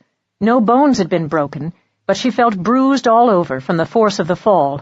One arm had been scraped raw from the sharpness of the stones, and her head throbbed. Reaching a hand to her forehead, she met with a flap of loose skin from which the blood was flowing. Blindly, she reached out and found her purse beside her. She could at least be grateful they'd not taken her passport and money, but her mind felt numbed by the shock. She couldn't think. She could only begin to crawl toward the bright and empty end of the alley, to get out and away, lest they come back for her, wanting no more than to leave this dark place of violence. Yes, and of loss, for she'd lost Farrell. Near the end of the alley, she stood up unsteadily and dizzily, and by clinging to the wall made her way step by step out of the alley to find herself blinded by sun. Blinking at the brightness, she saw ahead of her a long line of cement block houses with balconies. People lived here. And nearest her, a woman in a white headscarf was hanging towels and robes over the wall of her balcony. Mrs. Pollifax stumbled toward her into the street and looked up at her. "Please," she whispered, and then louder, "Please, Amma Caney." The woman, seeing her, looked frightened, and then, after glancing up and down the street, she gave a quick nod and vanished. An endless minute passed before the door to the street was opened. Again the woman glanced up and down the street, and then she rushed to Mrs. Pollifax, still looking from left to right, gasped, "Yalla, yalla!" and half-dragged, half-carried her through the door and into the house. There she was placed on the floor. This blessed woman, thought Mrs. Pollifax, while the woman caught her breath and stared down at her until Mrs. Pollifax whispered, "Shukran, thank you." With this, the woman suddenly smiled, nodded, and hurried away again, returning with a cloth dripping with water to wipe the blood from Mrs. Pollifax's temple. Brave, thought Mrs. Pollifax, remembering her anxious glances up and down the street. "Shukran," she murmured again, and fainted. When she opened her eyes, she was lying on a mattress in a dim room with the woman and a boy of 12 or 13 looking down at her. The boy said, "I speak a small English. A wound has happened?" Mrs. Pollifax lifted a hand to her forehead and winced. Impossible to explain, she thought, and said, "A rock, loose from the wall, fell on me." Whether they accepted this or not, the woman spoke to the boy, who went into another room and returned with a tiny glass cup with pink roses on it. "Kaway," said the woman. "Coffee," said the boy proudly, in English. Mrs. Pollifax sat up and sipped it. It was strong and flavored with cardamom, and it revived her enough to say to the boy, "Please, thank your mother. She is so kind to take me into your house." "Is okay," he told her. "She say rest." He frowned, thinking. "Until Aswad. No, dark. You go. But do not go near windows." "No," she said, and then again, "Shukran," and struggled to sit up, knowing that she must, or she'd never be able to leave. She was helped into a small living room crowded with furniture. Cabinets, chairs, a sofa, pictures on the wall, a television set, plastic curtains at the windows. The television set was turned on, showing American cartoons with subtitles in Arabic. Thank heaven she still had her purse, she remembered, with aspirin in it, as well as her passport and money. She opened it and managed to choke down 3 aspirins without water and reassured the boy, saying, "Nam, I rest until dark." "Where, please, you go?" he asked. At this she closed her eyes, feigning sleep, because she didn't know how to answer him. It was time to think, and to think hard, to remind herself that Farrell, wherever he was and whatever he was enduring, was more professional than she could ever be, and would somehow deal with it. She had to weigh her own possibilities and choices now. There was no American embassy in Tadmor, and no one to whom she could appeal without becoming conspicuous. It was time to admit that the Mukhabarat had outwitted them. They must have realized their surveillance was noticed, and they had cleverly removed their trench coats and dark glasses and donned jalabas and kafiyas instead, to haul Farrell off to the police station and interrogate him. Not at once, she thought forlornly. No, not at once. This was not a country where human rights were honored, but she had to forget Farrell for the moment. He would want her to. They had faced both death and captivity together in earlier times, and she knew his courage and his resourcefulness. If, with luck, he could talk his way out of arrest and imprisonment, there were only 2 places to find her again, either at the hotel in Damascus or at the archaeological camp that lay to the south of the Qasr al-Hirt east, and she had no interest in returning defeated to Damascus. He would know this, she thought. It was what Carstairs had asked of them, and they had a name and a destination now. Her headache was subsiding, and she'd stopped shivering from shock. Touching her forehead, she found the woman had placed a bandage over it. She would soon stand up and try to walk. Presently, the woman walked quietly into the room and placed something beside her, and opening her eyes, Mrs. Pollifax saw that she was carrying her straw carry-on bag that had dropped in the alley when she fell. She sat up, surprised, and looked questioningly at the woman, who only smiled and nodded. The boy followed her into the room. He said, "She see it there. Is yours?" Mrs. Pollifax nodded and said, "How do I leave when Aswad, dark?" "Where please to go?" asked the boy. "A la hotel?" From the pocket of her jacket, Mrs. Pollifax drew out her guidebook to Palmyra, found page 118, and tore it out. "The Eastern Qasr al-Hert," she told him, and pointed. The boy looked at the picture and then at her, bewildered. "There is nothing there but rocks, old, what do you say, antiquities?" "But not far from it," said Mrs. Pollifax hopefully. "There is do you know the word tell, where men dig up ruins, antiquities?" "Ah," he murmured, nodding, "Nam," and he explained to his mother what she had said. His mother looked shocked and spoke quick words to her son, who looked at Mrs. Pollifax. "No man, kultu, man?" She understood at once that a woman alone, even an American, was looked upon with either great pity or much suspicion here. She would have to manufacture a son waiting for her at the archaeological camp. She remembered the name for mother was but she had to search her memory for the word son. At last, "Ibn," she said triumphantly, and held up the picture again with her destination.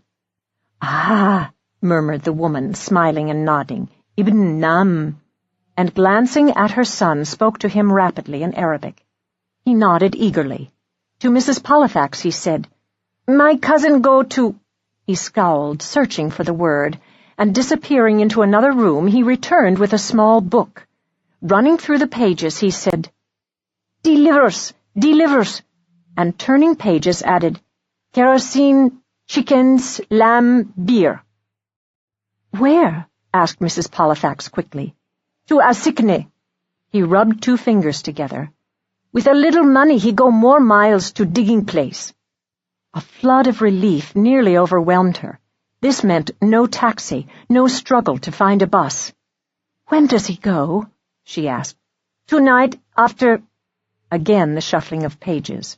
"After work, in market." Wonderful, she thought. It would be dark. "Can you tell him about me?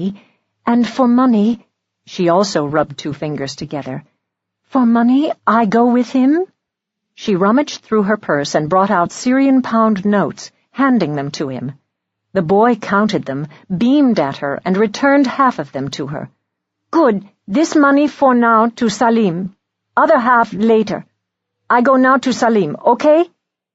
Mrs. Pollifax thought it very okay, and when he had left she beckoned to the woman to stay with her for a moment, and from her straw bag drew out the embroidered black jalaba, for which she had probably paid as much as this woman saw in a week. Fumbling for her Arabic phrase book, she thumbed through it. "Hadiyah, gift," she told her, presenting it to her. Astonished, she said with a gasp, "Hilway." Mrs. Pollifax stood up and helped to lift it over her shabby long dress. "Helway, yes," she said, beaming at her. "On you, beautiful." But she would keep the long white headscarf, and she wound it around her head. Shukran, said the woman happily. "Shawarma, sandwich, eat."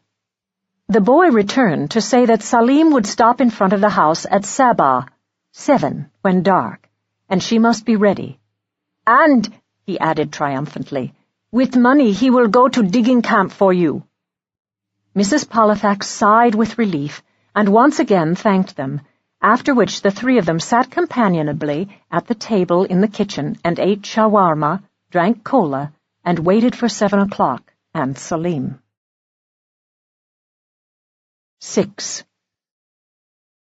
At 7 o'clock they waited for Salim just inside the door, and when they heard a truck stop outside the house, the woman opened the door, examined the shape of the vehicle, and then, nodding, led Mrs. Pollifax out to help her up into the seat beside the driver.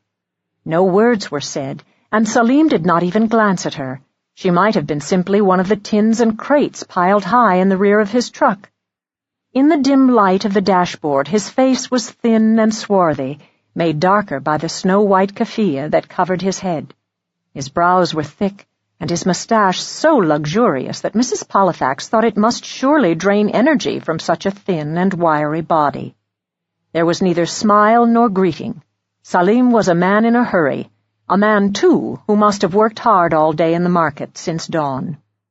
But to Mrs. Pollifax, he was an angel. He put the truck into gear, and they were abruptly off down mean streets, heading out of town toward the desert and to Asikne, or so she hoped, but she had to trust this man. It was twilight, but a pale moon softened the shapes of old houses and crumbling walls, and as they left Tadmor behind for the emptiness of land flat to the horizon, she admitted relief when she saw a sign announcing this was the highway to Deir ez-Zor, for the man at Palmyra, their ill-fated contact, had mentioned the highway to Deir ez-Zor. He stopped the truck once, a stop that alarmed Mrs. Pollifax until she saw that because it was almost dark, he had stepped several feet away from the truck, and after scrubbing his hands in the sand, he faced east and sank to his knees. The moon and Mecca, she thought, nodding. When he returned to the truck, she said, "The Aisha?" For the first time, he looked at her. "You know?" he said in surprised English. She nodded. "Taib," he said. She had become a human being to him suddenly, no longer a load to deliver. After this, Mrs. Pollifax fell asleep, much needed, a comforting sleep, too, soothed by the knowledge that through a succession of miracles she had met with help in this country of surveillance and fear. Her errand for Carstairs had not been aborted after all. She opened her eyes when they reached the lights of the desert town of Asikne, and the truck came to a halt. It was dark now, and the moon was high in the sky. Men's voices were heard as Salim's truck was unloaded. She was aware of restaurants, warehouses, and then Salim returned to the truck, and once out of town, he stopped. "Wayne," he asked. "Where?" She thought it had been explained to him by the boy, but fumbling for the pocket flashlight in her purse, she drew out the photograph of Qasr al-Hert and showed it to him, and then with a pencil marked an X and drew a line south into the desert. "Tel Khamse?" Bringing out her Arabic dictionary. "Hajor? Stones?" and made the motion of digging. "Ah, Khamse." He nodded, and with a shrewd glance at her, held out his hand, ostensibly for more money. Again consulting her dictionary, she said apologetically, "Ba'dain, later," and at once felt guilt at not completely trusting him. But it was late, it was dark, and she desperately wished to be delivered to the right place, not abandoned on the road in some strange town. He accepted this. He could have wrested the money from her, she realized. Really, she was being foolish. But now that she was awake, the cut on her forehead was throbbing again, and she yearned for more sleep. "My Ibn," she told him, "my son," and hoped that he thought her non-existent son would pay him on arrival. The unloading of food in Asikne had taken time. It was past 10 o'clock when they reached the sign directing the passerby down a road 30 kilometers to the Qasr al-Hert. Here Salim left the truck to look for a path or track leading to the south, and when he returned he was smiling cheerfully. "Mashallah, you did not say near Al-Qom." He pointed south. "A small village on the wadi. I know now what place you seek." "Allah be praised," she told him with a smile. "Your son dig at camp?" "Yes," she said untruthfully. "I have sons." "Arba," he told her, and held up 4 fingers. "Good. Taib," she said, trying to sound cheerful about this empty landscape, with only a dim moon to light the way, and of course it was growing cold. Deserts were always cold at night, and her coat hung on a hanger in the closet of the sham palace in Damascus. After a bone-jarring drive of 9 or 10 miles, she saw a scattering of lights flickering ahead, and as the truck grew closer, she realized there were lanterns placed on the ground at intervals between what appeared to be tents, from the shape of them. At a distance, the moonlight picked out one solitary large building, black against the night sky. Reaching the first tent, and it was a tent, Salim braked. "I stop," he said, and pressed his hand on the horn, the sound of it piercing the silence. A young man stuck his head out of the tent, observed the truck, and walked toward them, scowling. Caught in the headlights of the truck, he was a tall young man with a lean, very tanned face, tousled dark hair, an unshaven jaw, his eyes hidden by glasses that glittered in the light. He was wearing shorts, a heavy sweater, and thick boots. Salim stepped down from the cab and said proudly, "Your I bring to you." Mrs. Pollifax winced at this, but apparently the young man wasn't aware that meant mother, since he only smiled and said pleasantly, "Welcome," as he helped her out of the truck. "No luggage?" he asked politely. Not with me," she stammered, shivering with cold.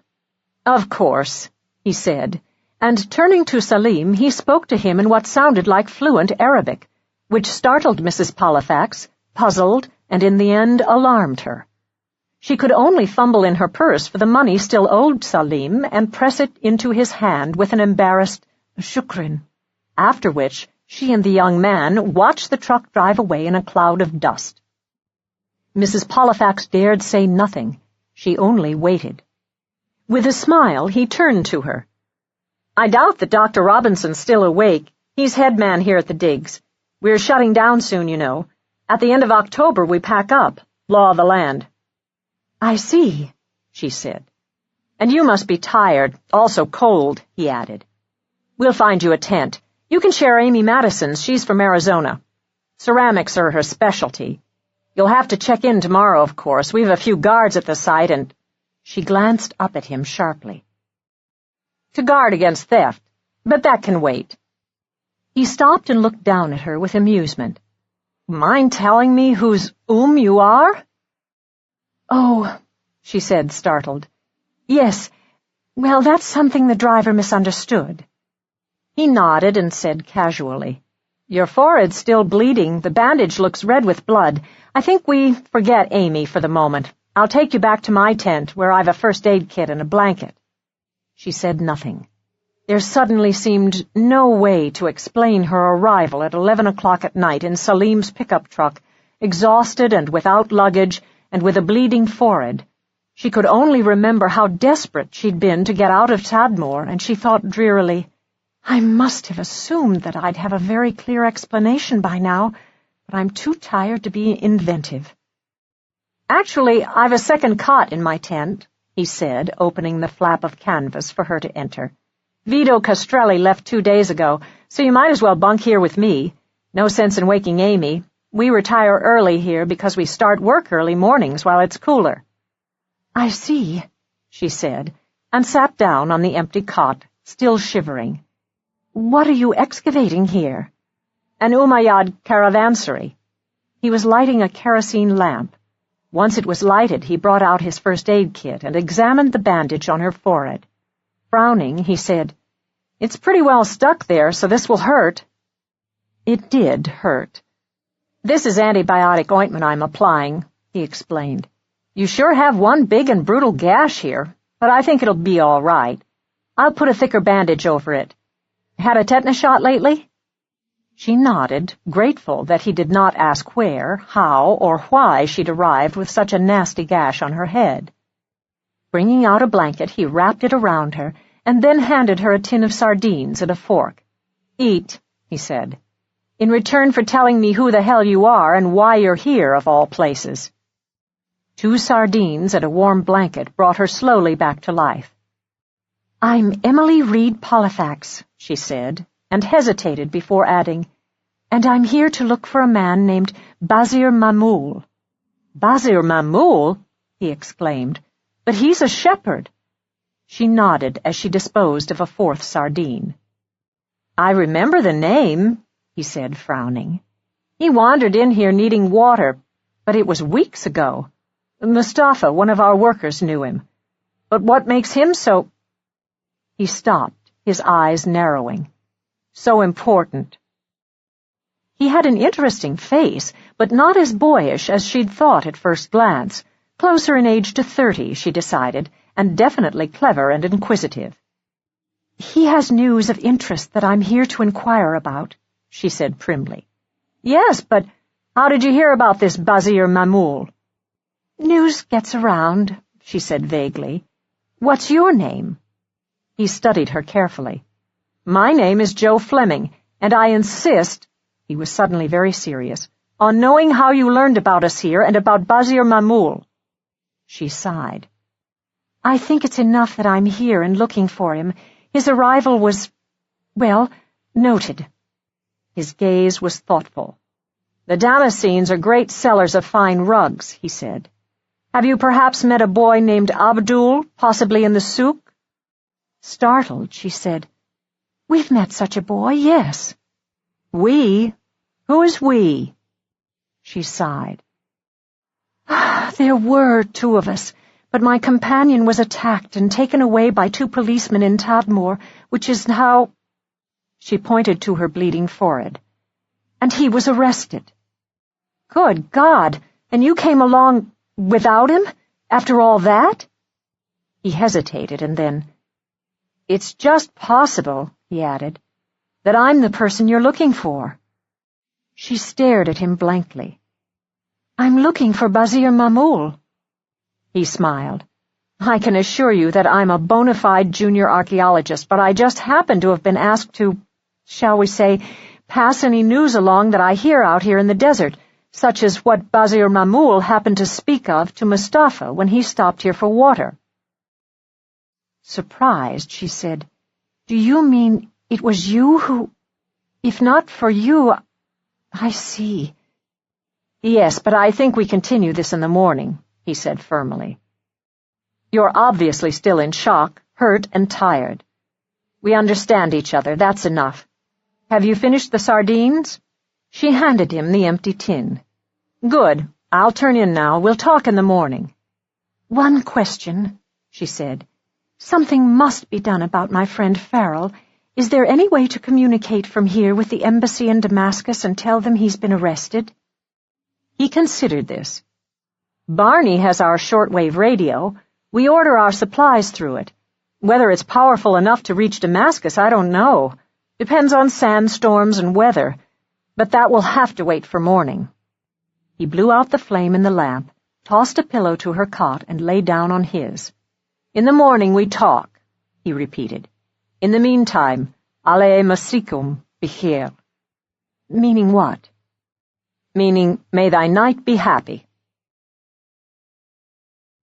It was barely light when Mrs. Pollifax opened her eyes to find that her host of the night was sitting on his cot, thoroughly shaking each of his boots. Seeing her sit up, he said, "Scorpions, you know. They love shoes." "Mine seem to be still on my feet," she said, regarding them with interest, and surprised at how suddenly she'd fallen asleep. "I must have been really tired." "Lady, you were a mess," he told her frankly. "I don't mean that insultingly," he added. "I mean you looked on the verge of collapse, to which I happily add that you look an entirely different person this morning. Breakfast is in 40 minutes. It's in the main tent." He reached for a jug of water and poured a small amount into a canvas basin. "Precious stuff in the desert, water. If you care to wash your face—" She plunged both hands into the basin and splashed cold water over her face. "What I've been wondering," he said, "is how on earth to explain you to Dr. Robinson. We're a pretty tight group here, and on a very tight budget, too." She said quickly, "I can pay for my breakfast." "I've decided," he said firmly, "that instead of being my he grinned at her, "you could be my aunt. American aunt, touring Syria, stopping off briefly to see her nephew. Do you mind being an aunt?" She laughed. Why not? It seems to be my role just now. No scorpions? Not this morning, he said, lacing up his boots. Now, do you mind telling me why you're looking for Bazir Mahmul? If I remember the story he told Mustafa that I passed along, it concerned— Not until you tell me who you are, she countered, trusted as you must be to pass along news to certain rug merchants. He shook his head. Actually, I've never met him. It's Abdul I meet. Someone has to drive to Damascus twice a month to pick up supplies we can't get in Tadmor, and it's an assignment I've asked for. So, twice a month, on the same day, I lunch at the Ala Arabi restaurant, where Abdul is stationed outside selling baskets or whatever, and we pretend to haggle over a sale. We've become friends, and he trusts me, but he said only that his father sells rugs in the souk, since just about every fourth merchant in the souk sells carpets. She interrupted him to say, You're still not telling me who you are. He said quietly, Not CIA, if that's what you're thinking. I suspect you are, but I'm not. But you must have some connection to pass along news. Very slight, he said, and when she looked at him skeptically, It began when I was a graduate student in ancient history at the university, and was paid a very small stipend for my teaching stint, I can assure you. When Dr. Robinson accepted me 3 summers ago, a real honor to be chosen out of so many applicants, even though there's no money in it, I couldn't afford even the plane fare to Syria.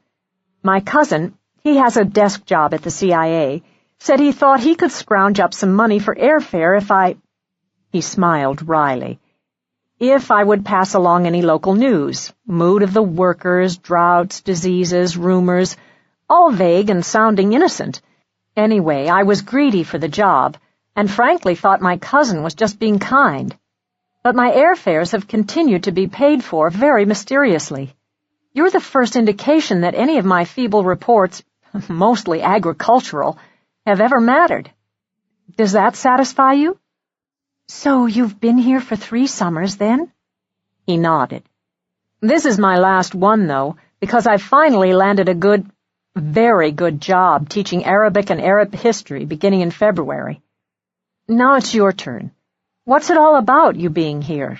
To have come so far. Damn risky, too. Fair exchange, she said.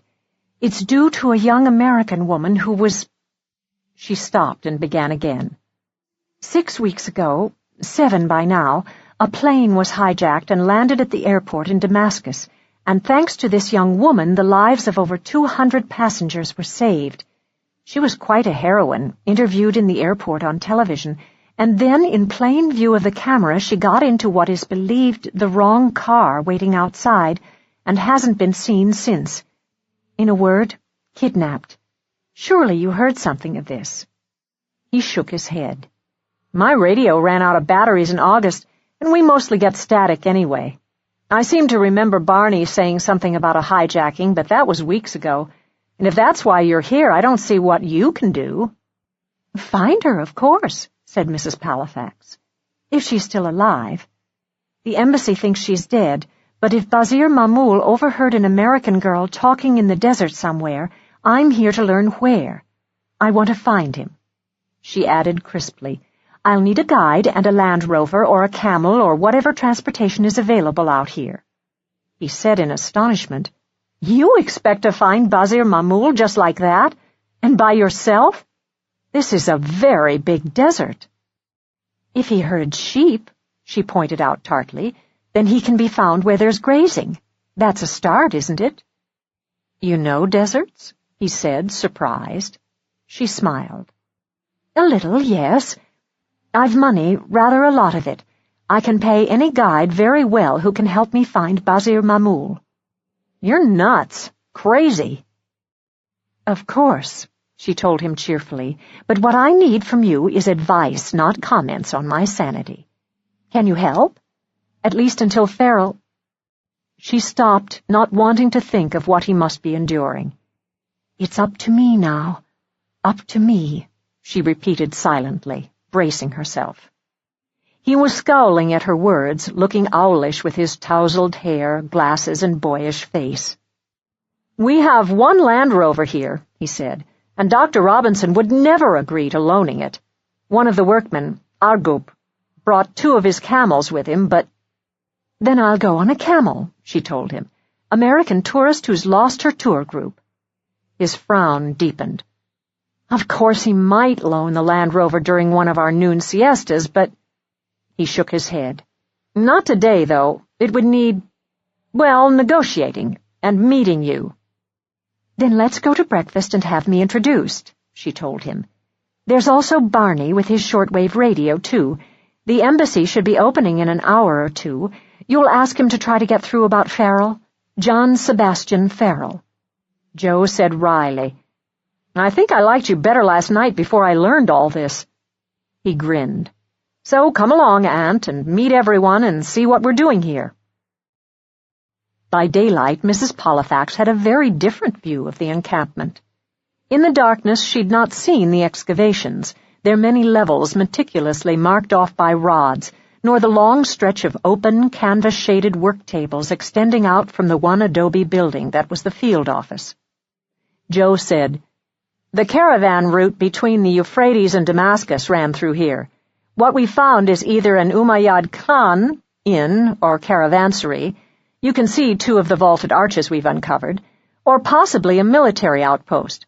After all, the Qasr al-Hirt is only about 30 miles from here." "Good morning, everyone," he said as they reached the long dining tent. "Look who's arrived last evening. My Aunt Emily Pollifax, removing herself from a guided tour to say hello. Dr. Robinson?" The man at the head of the table politely rose, looking startled. Tall, spare, with a short gray beard, his face shadowed by a wide-brimmed hat. He said doubtfully, "Yes, that is, welcome." Following this, names were flung at her. Barney from Brooklyn, she took special note of him, Fritz from Austria, Amy Madison, whose tent she'd almost shared last night, Julie and Curtis Lowell from California, Awad, their Syrian archaeologist, and Brandman, supervisor of the workmen. At the second table sat the workers, Argup, with 2 camels, she remembered, Mustafa, she noted him especially too, Faya, Ali, Ahmed, Hassan, Mahmud, the remainder blurred. Room was made for her at the table next to Dr. Robinson, and she at once began to artfully overwhelm him with conversation. How she wanted to learn everything about the Umayyads that her nephew researched. How she longed to see more of the desert, and while she waited for her cousin, delayed in Tadmor, would Dr. Robinson possibly allow her to help in the work so long as she didn't get in the way? Across the table, Joe listened to her with amusement. The witch, he thought. She's certainly determined to get that Land Rover. Her offer to help was masterful, too, since 3 of their party had left early, his bunkmate and Amy's due to university commitments, and Cecil Burton for a family emergency, leaving them definitely short-handed. With lunch finished, Dr. Robinson excused himself, and Mrs. Pollifax caught Joe's eye and said, "Barney, please?" "Ah, yes, Barney," he said. "Good man, Barney, ex-wrestler, ex-army." He called him over, saying, "My aunt has a question to ask you." She liked Barney at once. Older than Joe, a friendly bear of a man with broad shoulders, a battered nose, and a cheerful face, the sort of brash New Yorker with whom she was familiar, and she shook his huge hand. He grinned. "We assumed all of Joe's relatives would be Umayyads. What can I do for you?" "Could you get a message through to Damascus on your shortwave radio? To the embassy, for instance?" "Damascus?" he exclaimed. "Hell no, if you'll excuse the language." "Why?" asked Joe. "Weather?" He shook his head. "Not enough power. What we have here is really a ham radio. Its frequencies are in the middle range band, enough to reach Tadmor, but for Damascus I'd have to have a radio with a high frequency range, 3 to 30 hertz, and the government wouldn't like that. I could forward a message to Tadmor and ask it to be sent to Damascus." "Oh, dear," she said, frowning. "But would the embassy know it came from Tadmor?" He looked puzzled. "Of course." She turned away.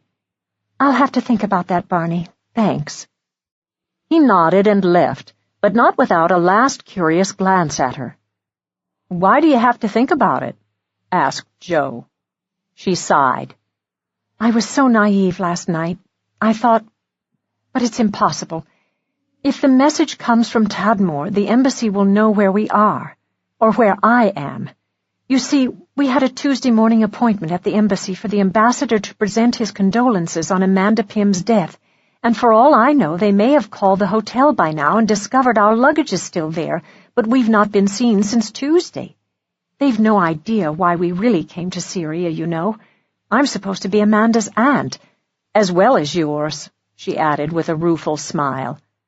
"And they have not been told of the rumor that Amanda may still be alive." She shook her head. "They mustn't know where we are," she emphasized. "Mustn't. The police followed us to Palmyra, but not here." "Yet," she added grimly. "And all I was doing was meeting Abdul twice a month at a restaurant," he said, staring at her with awe. "But your friend Farrell?" She didn't reply. "I told Dr. Robinson I'd help," she said curtly, and walked away before she had to answer that question. It was to be a long, frustrating, and hot day for her, and she found work a blessing. She was shown a contour map of the site that looked like an abstract Picasso drawing. She learned that each new inch of earth had to be recorded, dated, and postholed. She was allowed to attend a flat screen set on legs and sift the excavated earth for any tiny objects or detritus brought up by spade or trowel. After lunch, she took her turn at a long table helping Amy Madison assemble bits and pieces of ceramics like a jigsaw. She was shown the interior of the field office building, where found objects were stored and locked up each night. A veritable treasure house of ceramics whose fragments had been successfully assembled by Amy and shellacked. Fragments of clay pots, writing tablets, bones, a tiny bronze statue, quite beautiful, a necklace of stones, and a cache of coins. And during the afternoon, a line of donkeys made its way over the stones and pebbles, each carrying huge tin containers of water for them, and driven by two men in long gray skirts, black jackets, and white turbans. "From the nearest village," Amy told her. "We boil the water, of course, and occasionally, when we tire of chickpeas and falafel, we have them butcher a sheep for us." "They're shepherds?" said Mrs. Pollifax in surprise. "Oh, yes. The village must have at least 100 sheep grazing in the fields around the wadi, and when the grazing thins, they move, but it's a real boon for us. We have shish kebabs to celebrate." "I could look forward to that," said Mrs. Pollifax. But the best moment of a tiresome day was Joe cornering her before dinner to whisper, "You got it." "Got what?" "The Land Rover. For 2 hours tomorrow, noon until 2 o'clock, siesta time." "Wonderful!" she gasped. "Oh, thank you, Joe. Now if you could just produce the miracle of a guide for me, too." He grinned. "You've got one. Me. It's the only way Dr. Robinson will allow you to be shown the desert in his precious Land Rover. And of course I'm your nephew, remember," he said mischievously. "But don't worry. I've a good compass, a really good one, not to mention I was an Eagle Scout and went through Outward Bound and all that. Not such a bad deal, is it?" She smiled. "I have the most fervent desire to hug you, but I won't embarrass you. You're really offering help." "No," he said. "Just a ride into the desert to show you what you're up against." She said gravely, "I'll accept that.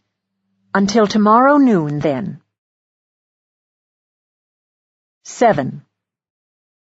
She bunked that night with Amy Madison, a woman whom Joe had described as a tough old bird, but Mrs. Pollifax liked her. She was a faded blonde in her 50s, gruff-voiced, carelessly dressed, and author of a book on the Umayyads, and she was not at all interested in small talk, which Mrs. Pollifax found restful after her tiring attempt to seduce Dr. Robinson into loaning his Land Rover and a long day of work in the desert heat. She was even able to endure another morning, this time helping Julie Lowell make falafel, bean cake stuffed in bread and garnished with tahini sauce. But she watched the sun climb higher in a sky white with heat and waited patiently for the midday siesta. When Joe drove the Land Rover up to Amy's tent, the workmen were lounging in the shade and smoking cigarettes, but the site was otherwise emptied. "So," he said, smiling, "off we go." As she climbed in beside him, he unfurled a map. "I've been studying this," he said. "It's hard to know where not to go. If we head directly south, away from the highway and from the digs, it could be tricky." "Why?" he said uneasily. "Because there are said to be a few military camps in the south. One of the rumors," he added dryly, "that I passed along, no doubt already known by your own people, if true. And we don't want to head west. There's a well-known military post at Khabajeb, about 20 miles from here." "How do you know that?" she asked. "It's a very poor country. From time to time there have been a few things stolen that we'd report. Food mostly, or tins of kerosene. Everything of value we keep locked up and guarded." Peering at the map, she asked, "What is that long name in capitals?" "Bajet es-Sham, Arabic for the Syrian desert." "We have only 2 hours," he reminded her.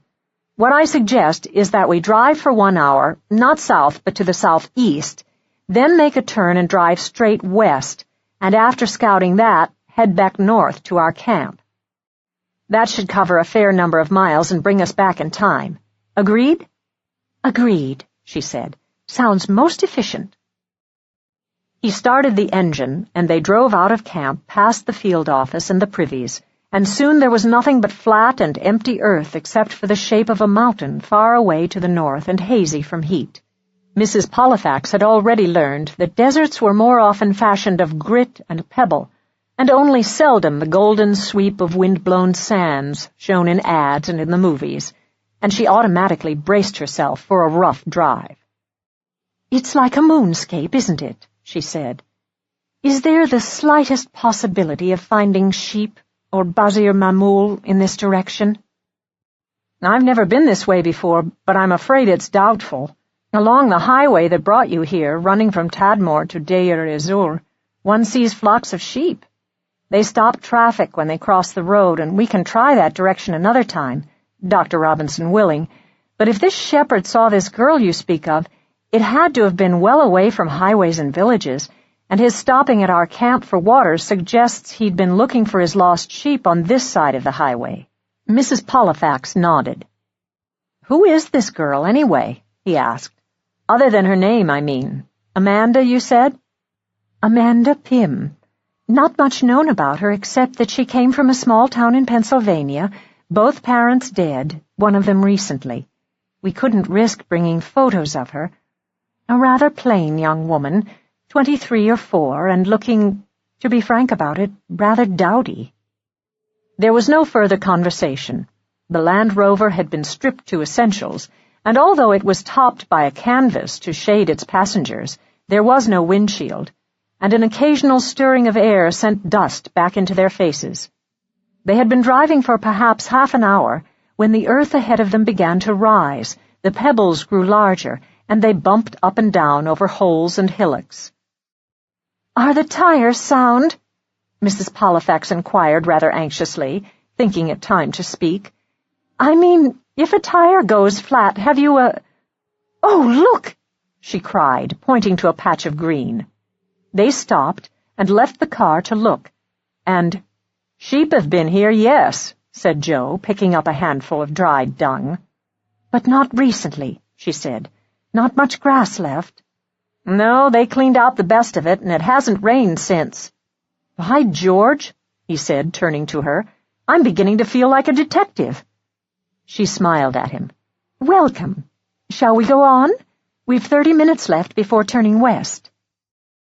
They continued more slowly, looking for other patches of green. As they approached a more impressive rise in the ground, Mrs. Pollifax said suddenly, "There's something on that hill, Joe. It looks like a sign. See it?" "And a wire fence," he added, and driving closer, he braked. Peering ahead, he said, "Can't see what it says. My glasses are foggy." "It's in Arabic, isn't it?" They left the Land Rover to walk closer. "Oh, dear," said Mrs. Pollifax.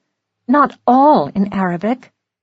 Underneath the musical scrawls of Arabic, there was a line in French and then in English that read, "Off limits, keep out." They looked at each other with interest, and Mrs. Pollifax said, "You could wait in the Land Rover." "Of course not," he said crossly. "Can you crawl?" She nodded. "I can crawl, yes." Side by side, they crept to the top of the hill and peered over it. "Tents," she whispered.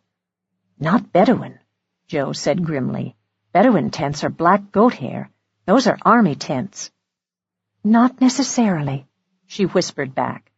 "You have the same khaki tents at your camp, but there are only 4 here and 2 long ones." "Mercifully at a distance from us," Joe pointed out, "and not a single human being in sight. It's deserted, abandoned." Mrs. Pollifax assessed the camp with a critical eye, noting how the hills surrounding the camp looked man-made, surely not at all natural, since it appeared to embrace the tents like a large horseshoe, making the site resemble an amphitheater. There were shrubs growing here and there, and several stunted trees, and in places the grass grew knee-high.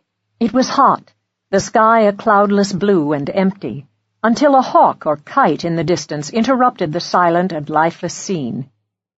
"Did you happen to bring binoculars?" she asked. "Good grief, yes," he said. "I'll go back to the car. I brought the usual gallon of water, some bread, and the map, and I think the binoculars are in the knapsack. I'll fetch them." When he returned, he handed them to her.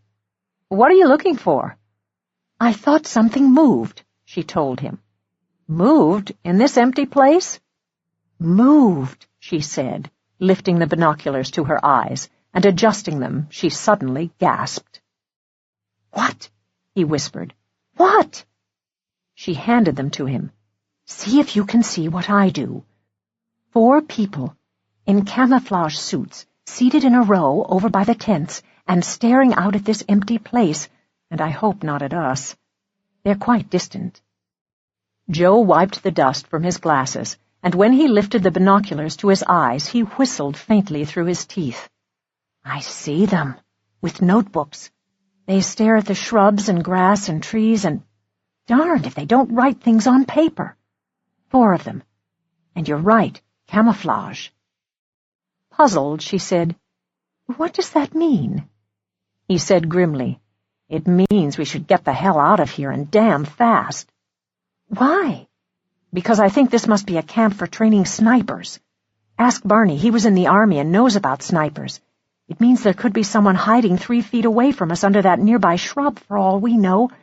It's like a game, training snipers. The 4 with notebooks are writing down what they see, which may not be much if they're new recruits." He backed away in alarm. "What we don't want is for them to see us, too." Mrs. Pollifax reached for his binoculars. "I want to look just once again, to where I saw something move before." One glance, and she nodded and returned them. "You're right. There's the toe of a boot protruding from that second shrub. It can't be easily seen from their side when it's barely visible from here, and so much closer. It must have twitched for me to see it. And there's a bird in that stunted tree. A dead one it has to be because it doesn't move." She suddenly felt a chill that she couldn't explain. She said, "If only you had stronger binoculars." "Let's go," he pleaded. "For God's sake, let's get out of here, Mrs. Pollifax." "So we could see the faces of those 4 people taking notes." But there were no stronger binoculars available, and they slid down the side of the hill and walked back to the Land Rover, which, far enough away as it was, still seemed suddenly too close to what they'd seen. They had almost reached the car when Mrs. Pollifax stopped, frowning. "Look, Joe, there's been a fire over there," she told him, pointing. "The earth's black. Someone's burned something there." "So they were cold or hungry and cooked something." "Don't," he said flatly. "I'm not stopping for anything now until we get back to the safety of the camp. We could be shot if we're seen here, or at the very least arrested." But Mrs. Pollifax was already on her way to the circle of blackened earth. "I'm curious," she said. "There's something dark blue sticking up out of the charcoal, something that didn't burn. You haven't a trowel, have you, or a knife?" "No," he said bitterly. "Or a shovel, or permission to be this near a posted off-limits training camp. With her fingers, Mrs. Pollifax was brushing away the char, digging deeper, and with her fingers she brought up a tiny triangle of stiff, shiny blue cardboard with a scorched T at its edge that looked as if it had once been gold. Puzzled, she said, "This is strange." "What's strange?" "The feel of this. It's familiar in some sort of tactile way." She turned over the scrap to study it. The fire had run fiercely up the back of the card, blackening all but 2 letters and 3 numbers, and she sat back, staring at them. "Please, let's get out of here," Joe pleaded, glancing nervously over his shoulder. She nodded, and silently they returned to the Land Rover. Joe quickly started the engine, turned and headed a mile back the way they'd come before he stopped the car. "Well," he said, "and what on earth have you been searching for in your purse?" "My passport," she told him, drawing it out. "And look, it has the same midnight blue color and the same texture. It matches. I ought to know. I've had to show it often enough on my way here. And see the gold T in the top corner, forming the last of the word passport?" "You mean a passport was burned in that fire? An American passport?" She nodded. "Take a look at mine closely." She held it out to him. "The back of the cover or jacket is plasticized. The fire would have loved destroying that. Now turn it over and see what's behind the T on the front of my passport." "Okay," he agreed. Running along the bottom of the page is USA Read Pollifax, space Emily, and below it a long series of numbers. "Yes, and now look at what we found in the fire, in the back of the T." "Not much," he said. "The letters YM, and below it 3 numbers, the rest unreadable. This means something?" She said softly, "It could mean a great deal when you realize that Amanda's last name is Pym, spelled P-Y-M. And when you place it next to my passport, it's precisely where my name appears." "Good God," he said. "You think it could be hers, then?" "According to the story that Bazir Mahmud told, he peered over a small hill just as we did." "I'm in over my head," Joe admitted. "You actually think she's there in that camp?" "It scarcely seems possible, but she could be." She frowned. "It's interesting. They're burning this outside the camp. They took great care to dispose of it at a distance from the fences. They were careless about it," she said, pointing to the remnant she'd uncovered. "There could be more there if only we—" "You scare me, Mrs. Pollifax. You really scare me." She smiled. "I know. You've been ever so kind just to do this." "Never mind that. The question is what she'd be doing there and why." "Yes," she said, "but the larger question is whether she is still alive." He glanced at her sharply. "She was alive 7 weeks ago. At least someone American was alive, according to Bazir Mahmud." "But for what purpose?" she murmured, frowning. "And why? And how do we—" "There must be stronger binoculars at your camp." Startled, he said, "You can't go back. It's too dangerous." "I have to remind you," she pointed out gently, "that I'm here to find and bring her back to America if she can be found." "But alone? By yourself?" "Farrell will find me," she said with more confidence than she felt. "The police will learn he's American, and surely the embassy will hear of it. We were met at the airport by a Mr. Jacoby from the embassy, so they know we're here, and we had that appointment with them that we didn't keep. They'll make an official protest at once." "You hope," he said dryly. "And if he's freed, how do you know he'll ever find you?" "Because I know him." And he knows me, she thought.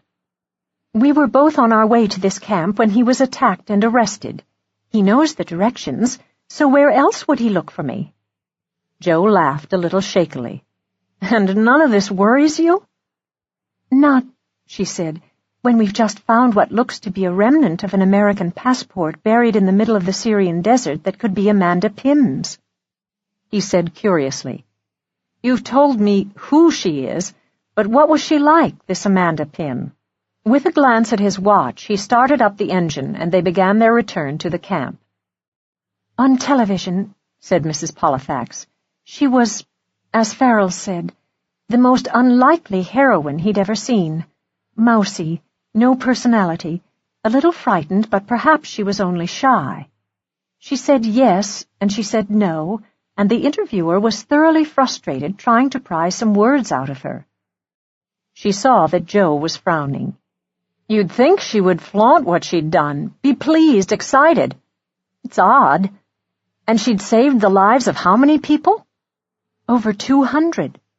"That's a lot of people. How on earth did she do that?" "There were 2 hijackers. The plane had been on the tarmac for several hours when suddenly she left her seat and walked up to the nearest hijacker and asked for his gun." "You're kidding. Just like that?" He shook his head. "Weird. I've always had my head in books. I've not much curiosity about people, unless they were Umayyads," he said wryly. "But now I find myself curious about your Miss Pym, too." "Good," thought Mrs. Pollifax ruthlessly. "The more curious the better if it earns another trip in the Land Rover." If not, she decided, one of Agub's camels, because of course she had to go back. Tel Khamse was still noon quiet when they drove in, the sides of each tent open for any stirring of air that might rise. At this hour, with the sun overhead and lean of shadows, the khaki tents merged with the khaki-colored earth, the only dark note the deep grids of the excavation. Across the compound, Amy Madison left the tent she was sharing with Mrs. Pollifax and strode toward them. She said, "Your name is Pollifax." Mrs. Pollifax nodded. She said curtly, "The most disreputable man arrived an hour ago. He said he knows you. I put him in my tent. He's been hurt." She said sternly, "I don't think Dr. Robinson is going to like all this coming and going. It's very disturbing." "A man? Hurt?" echoed Mrs. Pollifax, and jumped out of the Land Rover to race into Amy's tent. He was lying on the cot that she'd occupied during the night, one arm in a sling, dark bruises under one closed eye, unshaven, a cut on his left cheek, and his clothes in tatters. "Farrell!" she gasped. He opened one eye and said weakly, "Duchess?" Amy and Joe had followed her into the stifling tent. Amy said, "He just walked in, asking for you. His wrists were in terrible shape. You know this man?" "I certainly do," said Mrs. Pollifax. "He traveled to Syria with me. Farrell, my God, the police did this to you?" He shook his head. "Not police." "Not police?" she said, puzzled. Farrell struggled to sit up and then sank back with a groan. "Not police," he gasped. "Whoever they were, they know all about us and why we're here, and they were going to kill me. Duchess, somebody very definitely doesn't want us to find Amanda Pym." 8. Mrs. Pollifax spent the next hour seated beside Farrell in Amy's tent and bathing his face in precious water, raiding Joe's first aid kit for antibiotic ointments and applying these to his bleeding wrists. She was able to reassure herself that his arm was only bruised from shoulder to wrist, but not broken. He was sleeping deeply, from time to time waking up to say blankly, "It's you?" and then, "Thank God," and fall asleep again. In late afternoon, Joe stuck his head in the tent and said, "How is he? I brought you food." "I don't think he can eat yet." "I brought it for you," he told her, and looking down at the sleeping Farrell said, "So, this is your Farrell. My cousin, I suppose?" She laughed. "Yes, unless you'd prefer a brother." "Well, eat. It's last night's falafel, quite safe. The only generator we have in camp, a small one, runs on diesel and is strictly for the refrigerator in our food. Can he be moved yet, do you think? Amy seems a bit unsettled about having a man in her tent." Farrell opened his eyes. "I'm not deaf. Of course I can walk." He did not precisely walk, but limping and leaning on them both, he was conveyed to Joe's tent, where Mrs. Pollifax propped him up and Joe said, "He's all yours now. It's back to work for me." leaving Mrs. Pollifax and Farrell to look at each other with interest. She said quietly, "What happened, Farrell?" "Knocked me around a bit," he said wearily. "Threatened. Information was demanded. Who sent me? Who did I work for? Who told me Amanda Pym was alive? Then they tied me to a post for the night, standing, and said they'd kill me in the morning if I didn't talk. That sort of thing." His eyes moved to her bandaged temple. "I don't know how you made it here, Duchess, but I'm sure glad to see you." He managed a wry smile. "Damn good luck they didn't haul you away, too.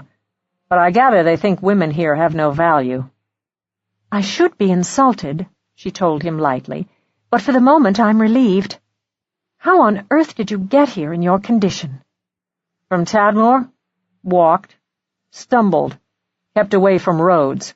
Hid in a pickup truck last night that brought me 3 hours nearer. Walked the rest of the way. Am I developing a black eye?" "Afraid so," she said, and very casually asked how he got away from his captors and from Tadmor. "Sheer luck," he said grimly. "That post I was tied to, one rope around my middle, both hands tied behind my back. Had a nail sticking out of it, probably 100 years old, but sharp enough. One of the men slept, and the one guarding me grew careless. Or bored." "You mean—" He nodded. "For hours I worked on the rope around my wrists, at one blessed nail. They didn't seem to notice. Nearly dawn when I freed my hands. They'd not found the knife, the one I bought in Damascus, in the souk, remember? And with my hands freed, I sliced away the rope that tied me to the post, jumped out of a window and ran. Some godforsaken street at edge of town." He hesitated, frowning. "But there's something else, Duchess." "What?" "I never saw their faces, but one of them, I swear that he mixed German words into his English and Arabic. Gute Gott, he said once, and then Ich habe, before he gave a start and returned to Arabic, and once the word Achtung, which even I know means attention." "German?" she exclaimed. He nodded. "A small detail, but interesting." "Bewildering." "Unfortunately," he said, "and I'm sorry as hell about this, but I'm not going to be of much help to you for at least another day." Joe, opening the tent flap, walked in, saying eagerly, "I heard that. Have you told him yet what you and I discovered today?" She liked the "you and I," especially when spoken with a touch of pride. It was just possible. With a pointed glance at Farrell, she said quickly, "This is Joe Fleming. I'm his aunt now, too, and he's proved ever so resourceful and helpful today, and we did discover something I think very important." She added demurely with a glance at Joe, "He might even consent to offer more help until you're on your feet again." Farrell grinned. "Roped him in, did you?"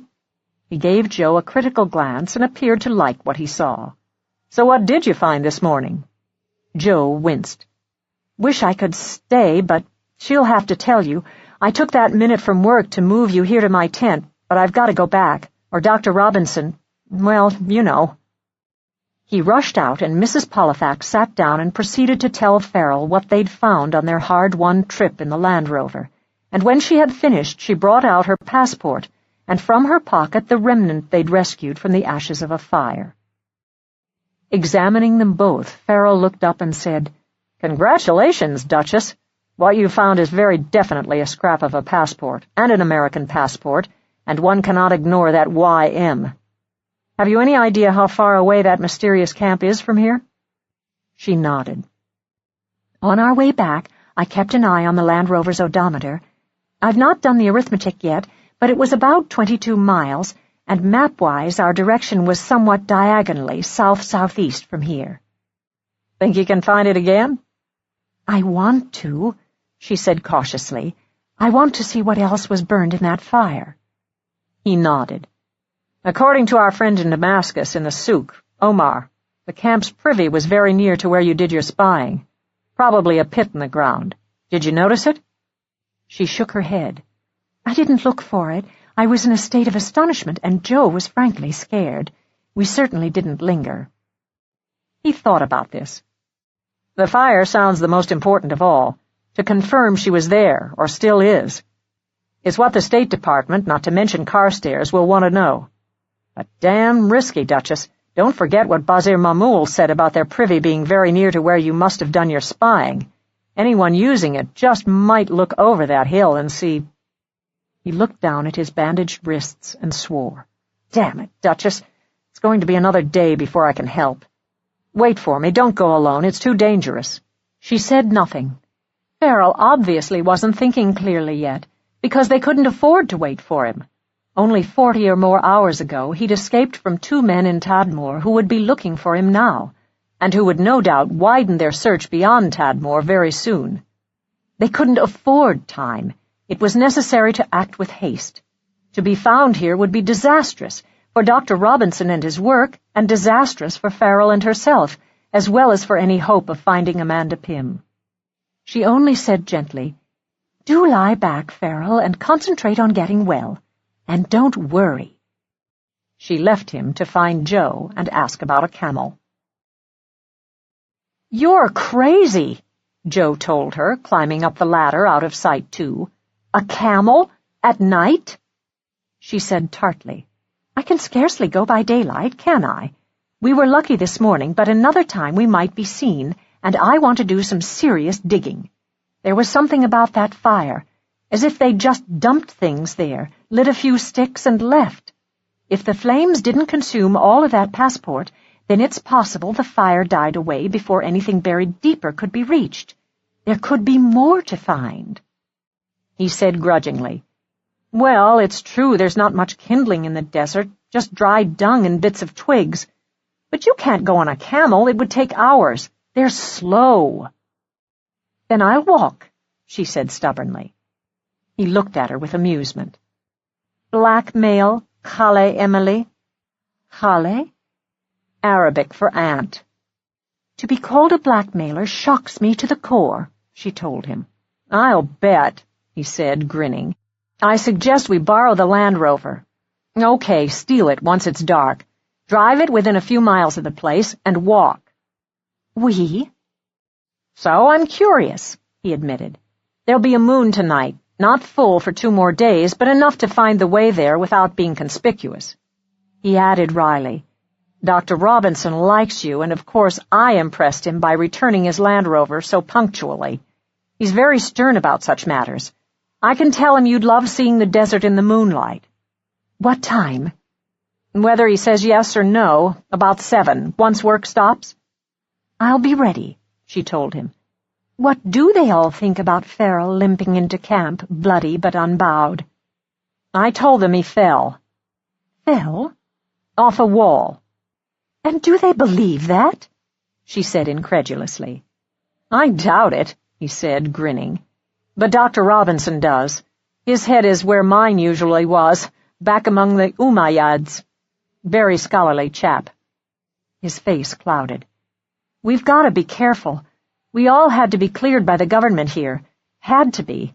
And I don't want Dr. Robinson to get into any trouble. I think tomorrow I'd better approach him about pitching a tent for you and Farrell outside the camp. A bit of dissociating, if you get what I mean. Aunt and cousin guests for a few days, until my cousin recovers and all that." She smiled at him.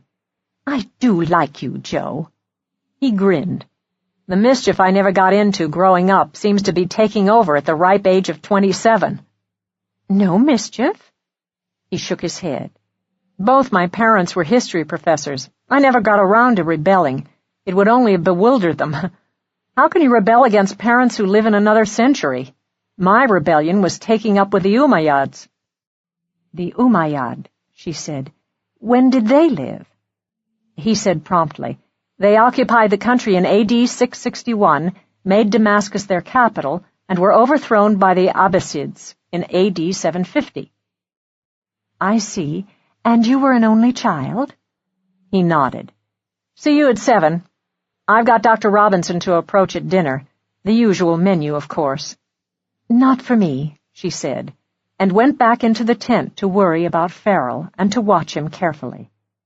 Congratulating him on his escape was meaningless, she knew. She had once in Hong Kong undergone torture. She still carried the scars on her back, and she remembered very well the state of her mind when she'd been rescued. Mercifully, it had been temporary, but she knew that what Farrell needed now was the commonplace, a familiar face, work to do, and sleep to heal a mind still dazed by meeting with the worst that one human being could inflict on another. He greeted her cheerfully, however, and knowing how resilient he was, she was hopeful. "There's food and water on the table beside your cot," she told him. "I'll be going out for an hour or two this evening. Since I'm posing as Joe's aunt, and a mere tourist, it appears to be obligatory that I see the desert in the moonlight." If he suspected more, he did not say so. "Then tell Joe to be quiet when he gets back, because I plan to sleep and sleep and sleep." He grinned. "Only way I can be of use to you by tomorrow. Sleep always does it for me." Whatever Joe said to Dr. Robinson proved successful. The Land Rover drove up to her tent at 7 o'clock, and climbing in beside Joe, she found herself sitting on a mound of cloth. "What's this?" she asked. "Jalabas," he said. "Borrowed from Mustafa and Argup. As a joke, I told them. They're in case we're glimpsed from a distance." "Joe," she said, "I'm discovering new depths in you by the hour." He laughed, and they set off in the direction they'd taken that morning, headlights shining until, with a glance at his compass, he announced, "Here's where we start walking." The moon was high in the sky, shedding a soft and hazy light that outshone the stars. The air was cool and refreshing, so cool that Mrs. Pollifax was glad to pull on the old brown jalaba woven of wool. "Borrowed car, borrowed jalaba, and borrowed spoons for digging," she thought, and found it quite pleasant walking in the night. "I wonder if we'll see any lights at that camp," she murmured. Joe shook his head. "Doubtful. No electricity. They could have a generator, but it's more likely they've kerosene lamps, as we do, and those earthworks are too high to see them." She had left her purse back in Amy's tent, but Joe had borrowed a small burlap sack from the storeroom. When at last they sighted the hill in the distance, they began the job of looking for the darker circle of charred earth. For this, the moonlight was of little help, and they lost a precious 20 minutes before Mrs. Pollifax stumbled across it, and at once she sank to her knees, spoon in hand. She dug while Joe kept watch, and without heed to what she uncovered, she dug deep, spading everything, sand, pebbles, debris, into the sack that Joe held open for her. Extending the search beyond the fire, she left a sizable hole behind her into which Joe made a hurried attempt to kick pebbles and earth. When at last she said, "Enough!" Joe slung the bag over his shoulder. "This must be how grave robbers feel," he said as they walked away, not slowing their pace until the hill melted into the horizon, no longer visible. When they returned to Camp 5, it was nearing 11 o'clock, and the site was dark except for the soft glow of lanterns set among the tents. A guard was asleep on a bench outside the field office and roused at the sound of the Land Rover. Joe called out a few words in Arabic, and he lay down again, satisfied. "What we need is a hand screen," Joe said, "to sift the wheat from the chaff." "Tired?" "No," she lied. The cut on her temple had come to life and was throbbing, and she was beginning to realize that she had arrived at the camp roughly 48 hours ago, and that she, too, like Farrell, had endured a difficult trip. With her normal energy depleted, she was drawing heavily now on reserves. "Or adrenaline, bless it," she thought, but was not about to admit it. "I'm fine," she told him. "I could never sleep without knowing if we found something. Where's that hand screen?" Joe found one left on the ground near Site 2. They carried the sack and the screen to a nearby lantern and sat down beside it. "We do this sort of thing every day, tirelessly," said Joe, dropping handfuls of dirt and pebbles across its surface. "Paper!" cried Mrs. Pollifax suddenly. "Look, scraps of white paper." "I'm looking," Joe said. "What do I do with them?" She unwound her white headscarf, and he gathered together the scraps of paper and dropped them into it. When they had emptied the burlap sack, they had culled a neat pile of scorched and torn pieces of paper. "Except, alas, no passport," she mourned. Joe reached for a crumpled sample from the collection and whistled faintly through his teeth. No passport, but there's an American here somewhere. Look at this. He handed her one of the scorched remnants, and by the light of the lantern she saw English print, something torn from a book, and leaning closer she read, Poems by Emma, and below it, I was Fire had eaten away the rest, leaving its ragged edge brown with singe. For a moment, tired and sleepless, Mrs. Pollifax thought she was going to cry. English, she whispered. Joe, plucking out another scrap, said, Hey, there's more English, and this one's written by hand. It says, Taught to be He looked at the quantity of scorched papers and shook his head. This is going to be like gluing together shards of Omayan pottery. One glance at Mrs. Pollifax's face in the light of the lantern, and he forgot their contraband. Good God, he said with a gasp. You've lost your bandage, and it's starting to bleed again. You must be exhausted. We should never have... You need sleep. I think you're right, she said with a wry smile. He helped her to her feet, gripped her arm, and escorted her to Amy's tent. I'll take these scraps with me.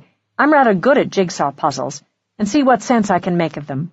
I'll do it with a flashlight outside my tent so I won't wake Farrell. He added crossly, You should have told me. I should have... Oh, damn it. Sleep. All day if you want. Chale Emily. Thank you, she told him gravely, walked into the dark tent, glanced at a sleeping Amy, found a blanket, and without bothering to remove her clothes, lay down and at once fell asleep. 9. In Langley, Virginia, it was 10 o'clock in the morning when Bishop picked up the telephone to hear that Amon Jordan was calling. That would be Rawlings, of course, in their Jordan office. Hold on a minute, he told him. I believe he's on another line. He buzzed Carstairs and then walked into his office to see whether he was ordering lunch sent up from the cafeteria or was still talking with Jacob Maboro in the Sudan. There had lately been a number of calls to and from the Sudan, and Bishop, curious, and knowing little about the country, had looked it up in their library. Carstairs had been more helpful. Largest country in Africa, he said. Underpopulated and needy. To simplify, draw a line roughly across the middle at Khartoum. The top half is Arab and mostly Muslim. The bottom half of the country are the natives, Christians or animists, and they want autonomy. Call it civil war or guerrilla war. It's been going on for years. He opened the door in time to hear Carstairs say, Good, I'll see what I can do, and cut the connection. Seeing Bishop, he said cynically, I must be getting old. Life was so much simpler when half the world backed the Soviet Union and the other half lived in terror of the Soviet Union. Remove the Cold War and internal conflicts multiply in countries by the week. Bishop said meekly, Rawlings on line 1 from Jordan, sir. Ah, yes, Rawlings, he said. And to Bishop, I'll want this recorded. Turn on the machine, will you? Turning to line 1, he said, Carstairs here. Bishop sat down and waited for further instructions. Rawlings, young and still fairly new to the Middle East, said, Yes, sir. I want you to know this call's being scrambled. That bad? Said Carstairs lightly. Well, it's from Damascus, sir. It just came in. The usual way. Yes? Carstairs' voice was no longer flippant, but deadly serious. Talk. From A511, sir, code name Omar. The following message to be forwarded to you. It begins, and I quote, Carpets not selling well, 2 sent to Palmyra. He hesitated, and then continued. Farik killed at Palmyra. Have confirmed, reconfirmed, and verified assassin unknown to police. Assassin mingled with group of tourists and escaped. That's it, sir. End of agent's message. Showing no immediate expression, Carstairs said noncommittally, Thanks, Rawlings. I'll keep in touch. He hung up and exploded with a damn and damnation. Bishop, frowning, said, "Fariq? I don't recall an agent named Fariq." "Not under that name, no. You'll find him in our top classified secret file." Carstairs added savagely, "He was one of our most trusted surviving informants over there, and a damn fine man. And he's dead? He was never a man to be careless. The question is why, and by whom?" Bishop said doubtfully, "Can you really believe he wasn't killed by the police?" If A511 says not by the police, then it was not by the police. Omar has connections. He's reliable. Which means, who killed Fariq and why? And what the hell was he doing in Palmyra? He reached over and switched on the machine and listened again to Rawlings's message from a world away. "2 rugs sent to Palmyra," he murmured, and then, "Oh, God." "What?"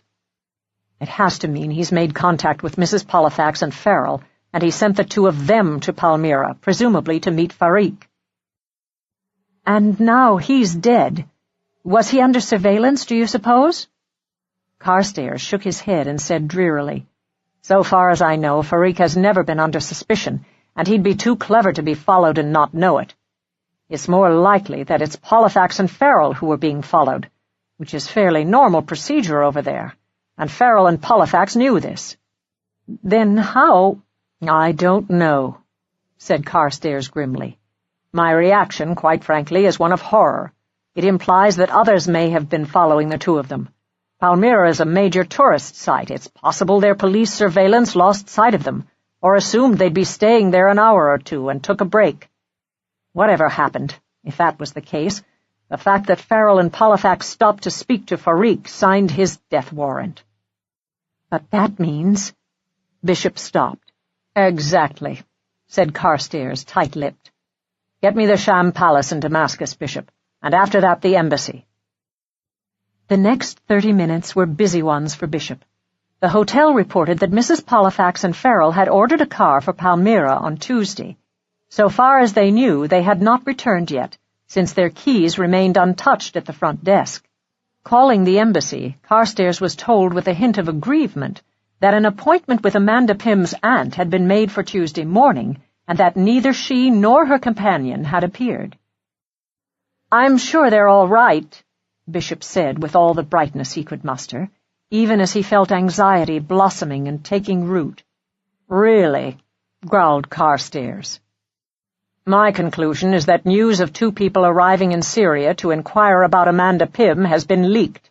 Widely shared, one might say, with people who know a great deal more about Amanda Pym than we do. And if they also know that she has no aunt, it means they know Amanda very well." Bishop dropped his pretense of optimistic cheerfulness. "Then they'd still be following Mrs. Pollifax and Farrell, these people who aren't the police?" Carstairs glanced away, his jaw tightening. "Possibly. Or after murdering Fariq." He stopped, and with a steadier voice said, "Or, after killing Fariq, there's the possibility that Mrs. Pollifax and Farrell would be next on their list." "Oh, God," thought Bishop. "Here we go again." "It suggests very strongly," said Carstairs grimly, "that Amanda Pym is still alive. It also makes her very, very important to someone over there, and the question is, why is this girl so important to them?" "If Miss Pym is still alive—" began Bishop. "At this moment," growled Carstairs, "I'm far more interested in whether Emily Pollifax and Farrell are still alive, damn it. Call Rawlings back, and instruct him to keep his line open for Omar night and day, and report to us any further news at once." 10. When she opened her eyes the next morning, Mrs. Pollifax saw that Amy had gone, and that Farrell was standing over her with a cup of steaming brew. "You slept late, Duchess. I brought you coffee. Very strong coffee, I might add. And young Joe has been telling me how you arrived here, and at what hour and in what condition." "I was luckier than you," she said lightly. The tent was stifling, and she glanced at her watch and was startled to see that it was 9 o'clock. "I did sleep late," she admitted, and sitting up she gratefully accepted the coffee and after 2 sips made a face. Very strong. Enough to clear the sinuses. And with a glance at Farrell's face, aside from your black eye, which is turning purple now, how are you feeling? Much restored, he told her. Now, tell me about this Joe who's adopted you. She laughed. It's a long story, she told him, but he's a real archaeologist. He just happens to have a cousin in the CIA who subsidized his getting here 3 years ago when he was broke, if he'd pass along any news of interest in this part of the country. It's he who reported the story Bazir Mahmoul told one of the men here when he stopped for water. He's not a pro. He's never met Omar, but twice a month he goes into Damascus to pick up supplies and chats with Abdul. I'll forgive him for snoring, then, Farrell said. It sounds like the two of you have been busy as hell, Duchess. I don't think hell is connected with busyness, she said thoughtfully. Hell is more like boredom, or not having enough to do, and too much time to contemplate one's deficiencies. Which I was doing all yesterday, he said. What on earth possessed you to go back into the desert last night? And what did you find? Do you realize Joe was up practically the entire night laying out pieces of paper and studying them? He refused to explain, too. I'm surprised that he didn't. We went back to dig more where the passport was found, in the dark, hoping to find more. And we did, Farrell. Those scraps of paper we brought back seemed to be torn out of a journal handwritten in English. He thought about this, frowning. Not quite enough to satisfy the State Department, Duchess. Not enough for them to demand action. We'd have to actually see Amanda Pym, wouldn't we? To be certain she's there and still alive? Oh, yes, she agreed, and was silent, considering this. The only hope of actually seeing her would appear to be at the Privy. Everyone there would visit it, although it's terribly rude to spy on people at such a time. Why? Asked Farrell. We're not planning to sell photos of them to a tabloid. He frowned. Can you draw me a sketch of the camp as you and Joe saw it on your daylight trip? Seeing that a lined notebook lay on the table next to Amy's cot, he ripped off a sheet and brought it to her along with a pencil. Draw it. Obligingly, Mrs. Pollifax put down her cup of coffee and drew an elongated circle. The tents were down at this end, she said, far enough away so that we needed binoculars to see the people there. I remember a tree here, and here, and here, she continued, sketching in trees, and high grass here, and the tents. She drew 4 small triangles and 2 large ones at the far end.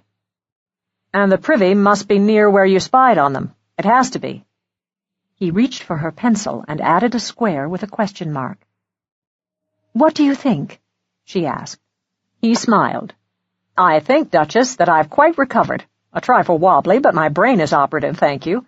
And I think it's time for me to make my contribution, and we can't afford to stay at this camp much longer.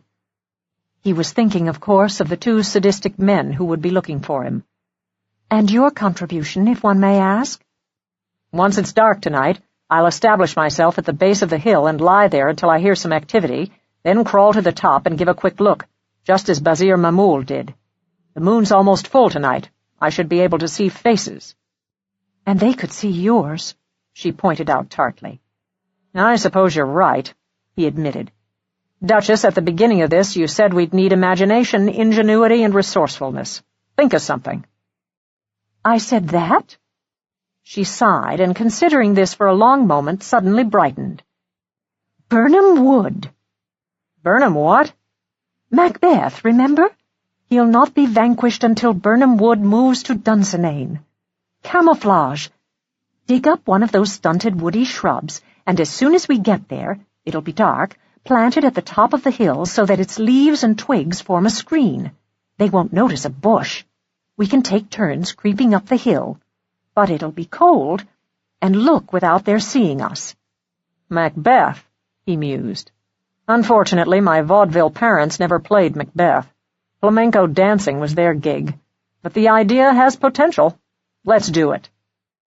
At this point, Joe interrupted them by walking into Amy's tent and announcing that it was almost lunchtime. And Amy will be wanting her tent for a nap after that. What are you planning? Mrs. Pollifax told him what they were plotting to do, and he looked alarmed. But you'll need the Land Rover again. What on earth can I tell Dr. Robinson this time? She said ruthlessly. Tell him that Farrell wants to see the desert in the moonlight. How is your jigsaw puzzle of scraps coming along? He said with a wry smile. It's rather like archaeology, when one translates what someone long ago wrote and felt. Except this is someone contemporary and maybe still alive. What she's written, I mean. He added eagerly. We had one semester on Babylonia at university, and there was an ancient Babylonian prayer that I memorized that really explains, well, how exciting archaeology can be, hearing a voice from thousands of years ago. Care to hear it? Farrell shrugged and said indulgently, Sure, why not? Good. It's a prayer, you know. Closing his eyes, he was quiet for a moment, and then he slowly recited, I am silent and in tears, and none takes me by the hand. My God, who knowest the unknown, be merciful. In the midst of the stormy waters come to my help. Take me by the hand. They were moved to silence until Mrs. Pollifax said softly, How beautiful, and how eloquent. Farrell said gruffly, When would that have been written? Long before Christ was born. I've often wondered. Mrs. Pollifax nodded. Yes, who and what and if. And that's the way it sort of is now, trying to piece together these scraps of paper that could turn out to be torn from a journal Amanda Pym kept. What have you found so far? She asked. His eyes dropped. Not much yet, he said vaguely. So many scraps. Mrs. Pollifax gave him a curious glance, but said nothing. I'll work on them some more this evening, after you've gone, he said quickly. And of course I'll ask Dr. Robinson about the Land Rover. He hurried out of the tent, and Mrs. Pollifax found it surprising and a little amusing that after his intense interest in accompanying her on the previous evening, he appeared indifferent about their return to the sniper camp tonight. The scholar in him had surfaced, and he appeared now to have become involved in deciphering not a Babylonian prayer, but an Amanda Pym.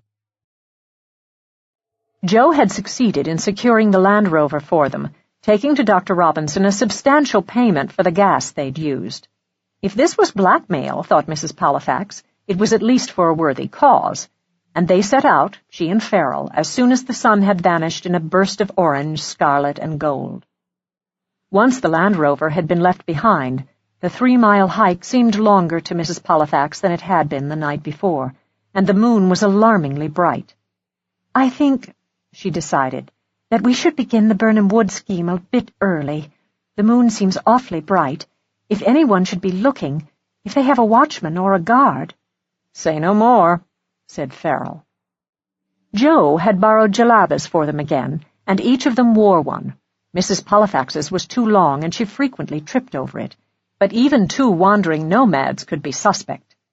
After a brief reconnaissance, they found 2 small thorny shrubs, 4 feet high and bearing enough fleshy green leaves to hide behind. After laboriously digging them out of the earth, they advanced, carrying them like flags and feeling very foolish. Once in sight of the hill, they set the bushes down in front of them to make sure they'd not been seen. After an interval, they moved closer, pausing from time to time until they at last reached the base of the hill. Nobody shot us, said Farrell with some relief. I'll go first. I've not seen the camp, you know, and I'd like to get a good look at it. Binoculars in hand, and shoving the tree ahead of him, Mrs. Pollifax watched him crawl to the top, dig a hole with his bare hands, and once he had securely planted the shrub, she saw him huddle down behind it and train the binoculars on the camp. When he returned, he said, "A few lights in the long tent, one in a small tent, and I could spot the privy, it's not far. A deep pit, and fortunately they've not filled it in yet or moved it, which they no doubt do from time to time." "Good," she said, pleased. "And now we wait."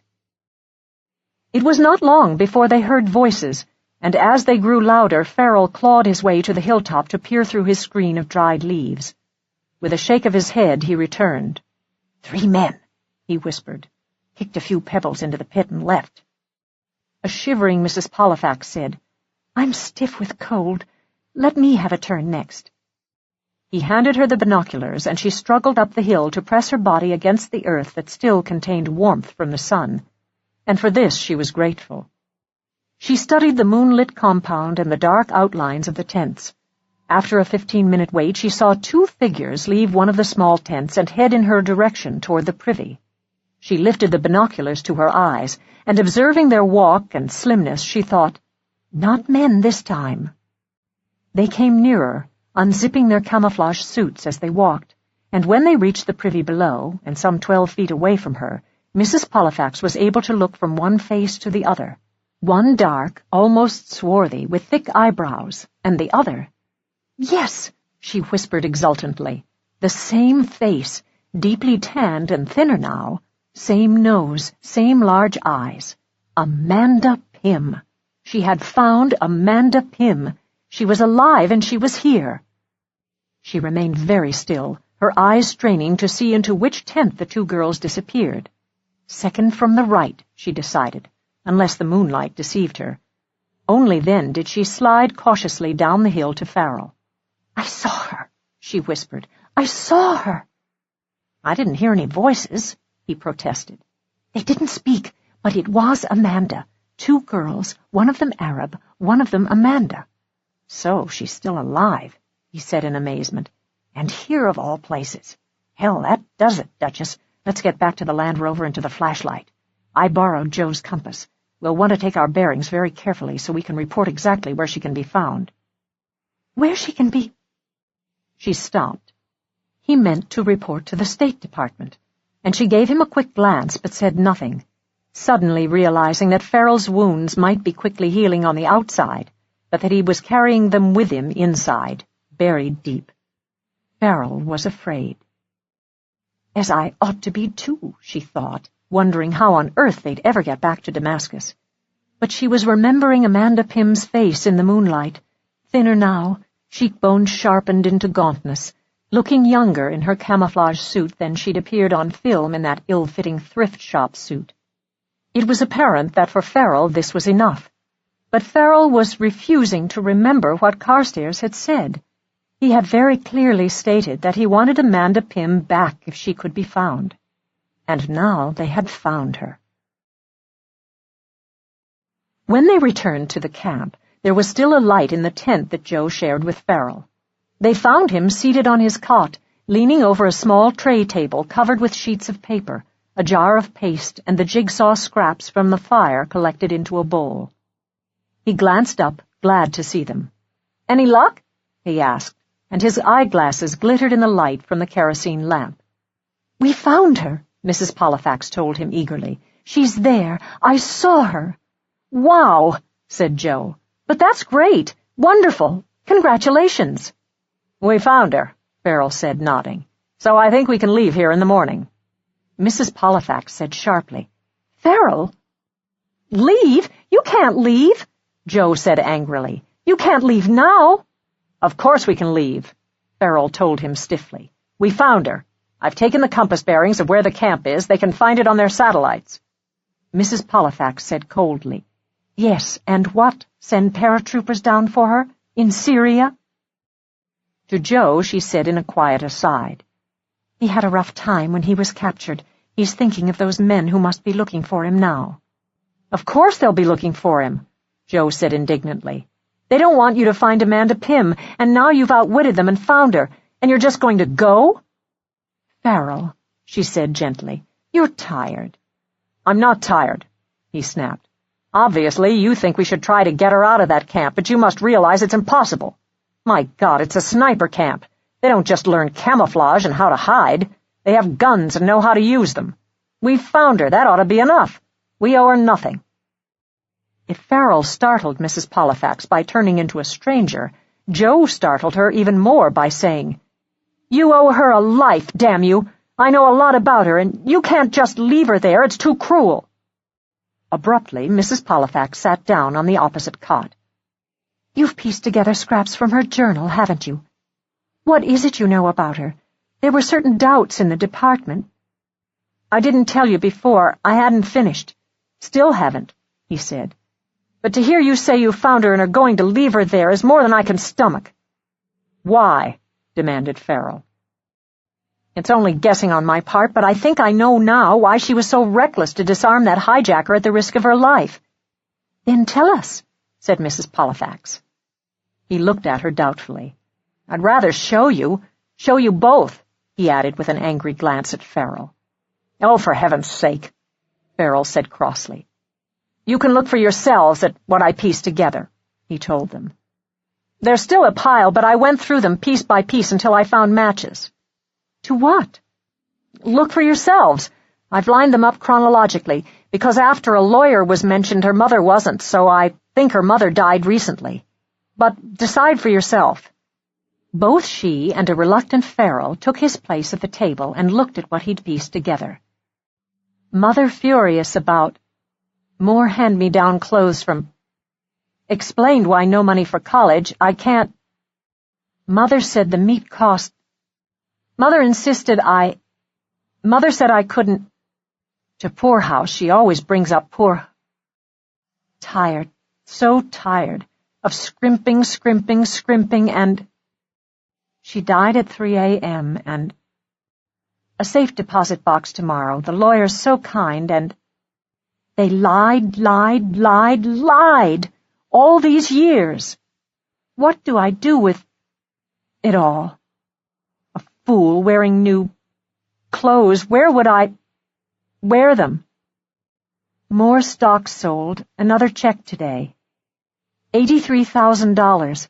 I wanted to tear it up. It's so meaningless. Was taught to be inconspicuous. I end up invisible. Invisible, thought Mrs. Pollifax, jarred by the word. She seems to have moved through life not being noticed at all, Carstairs had said. And if Amanda Pym had been invisible in Roseville, Pennsylvania, what would have been her experience in Egypt, shabby and timid, traveling alone?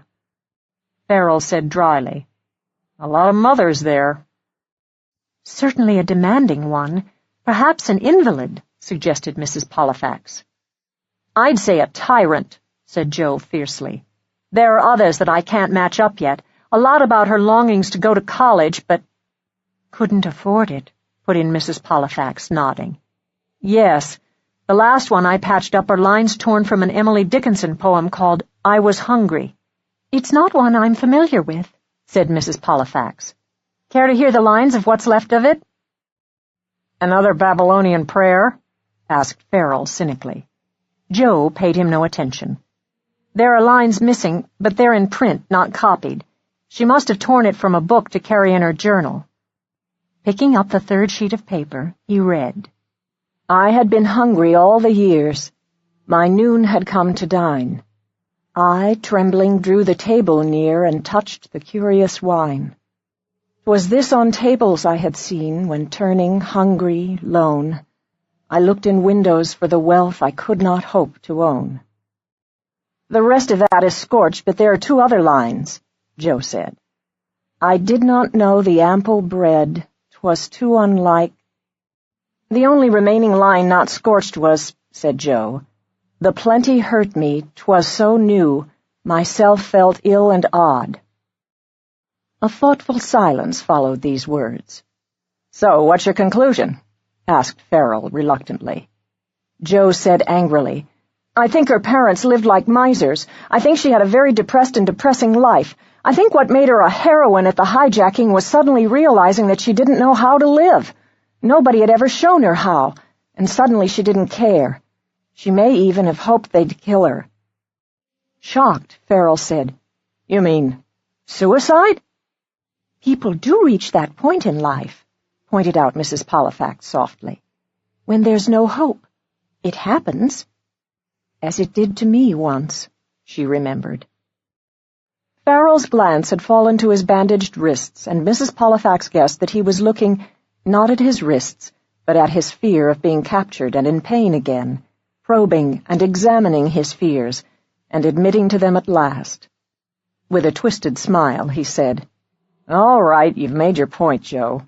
We can't leave her, but how the hell we get her out of here is beyond me. Joe said eagerly, I'd help. The camp closes in 10 days. I could quit early. To do what? Growled Farrell, and turning to Mrs. Pollifax, he added, Well, Duchess, imagination, inventiveness, resourcefulness, remember? Just how do you think two people— No, 3, put in Joe, could invade a camp of snipers, find Amanda Pym, and get her and all of us out alive?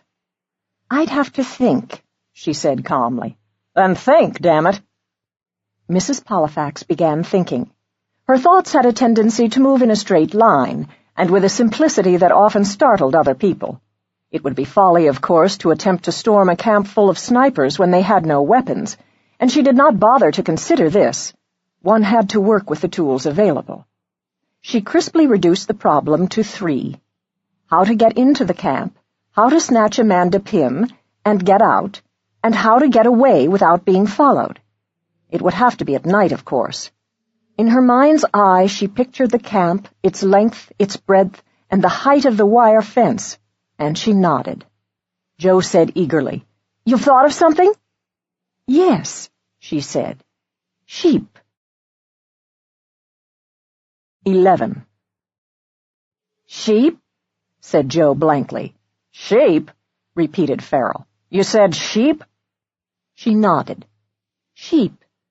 And turning to Joe, You have to think carefully before you offer help, Joe. This would not be risk-free. It's not a matter of researching the Umayyads or the Babylonians or digging up bones and pottery. I know, he said, nodding. This is real. It's time I get involved in something real. I could be useful, couldn't I? Very useful, she said, since you speak Arabic and we don't. Do you know if anyone in the camp has wire cutters? Barney brings a toolkit with him every summer. We always kid him about being Mr. Fix-It. He must have wire cutters. Farrell, listening to this, said again, But sheep, Duchess? What on earth? It's quite simple, she told him. If a fair-sized hole can be cut in their fence, what could be more overwhelming and confusing than a herd of sheep moving into and through the sniper camp? Baaing all the way, I hope, she added, and in the dark. Farrell shook his head. What you're thinking of is a stampede, Duchess, but it's cattle that stampede, not sheep. She said coldly, They'll stampede if pushed. Joe? Amy told me the village people who bring water every few days raise sheep. She said at least 100. Did she exaggerate?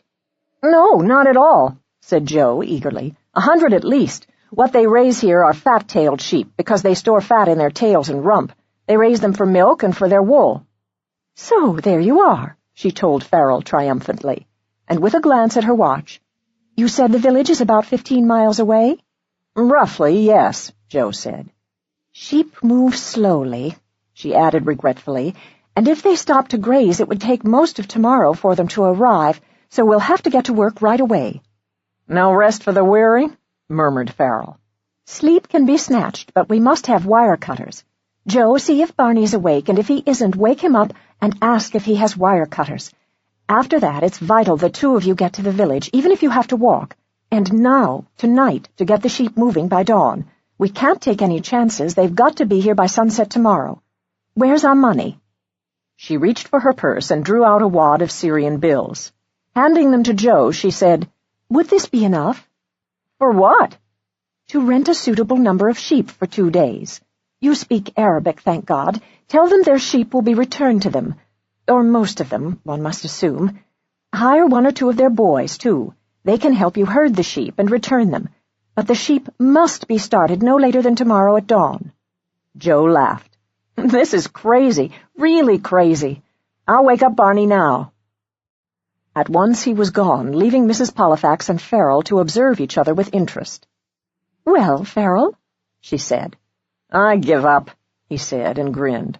All I can say is I wish your garden club could see you now, Duchess, sitting in a canvas tent in the middle of the Syrian desert, wearing somebody's jalaba or whatever it's called, and plotting an attack on a sniper's camp with a herd of sheep.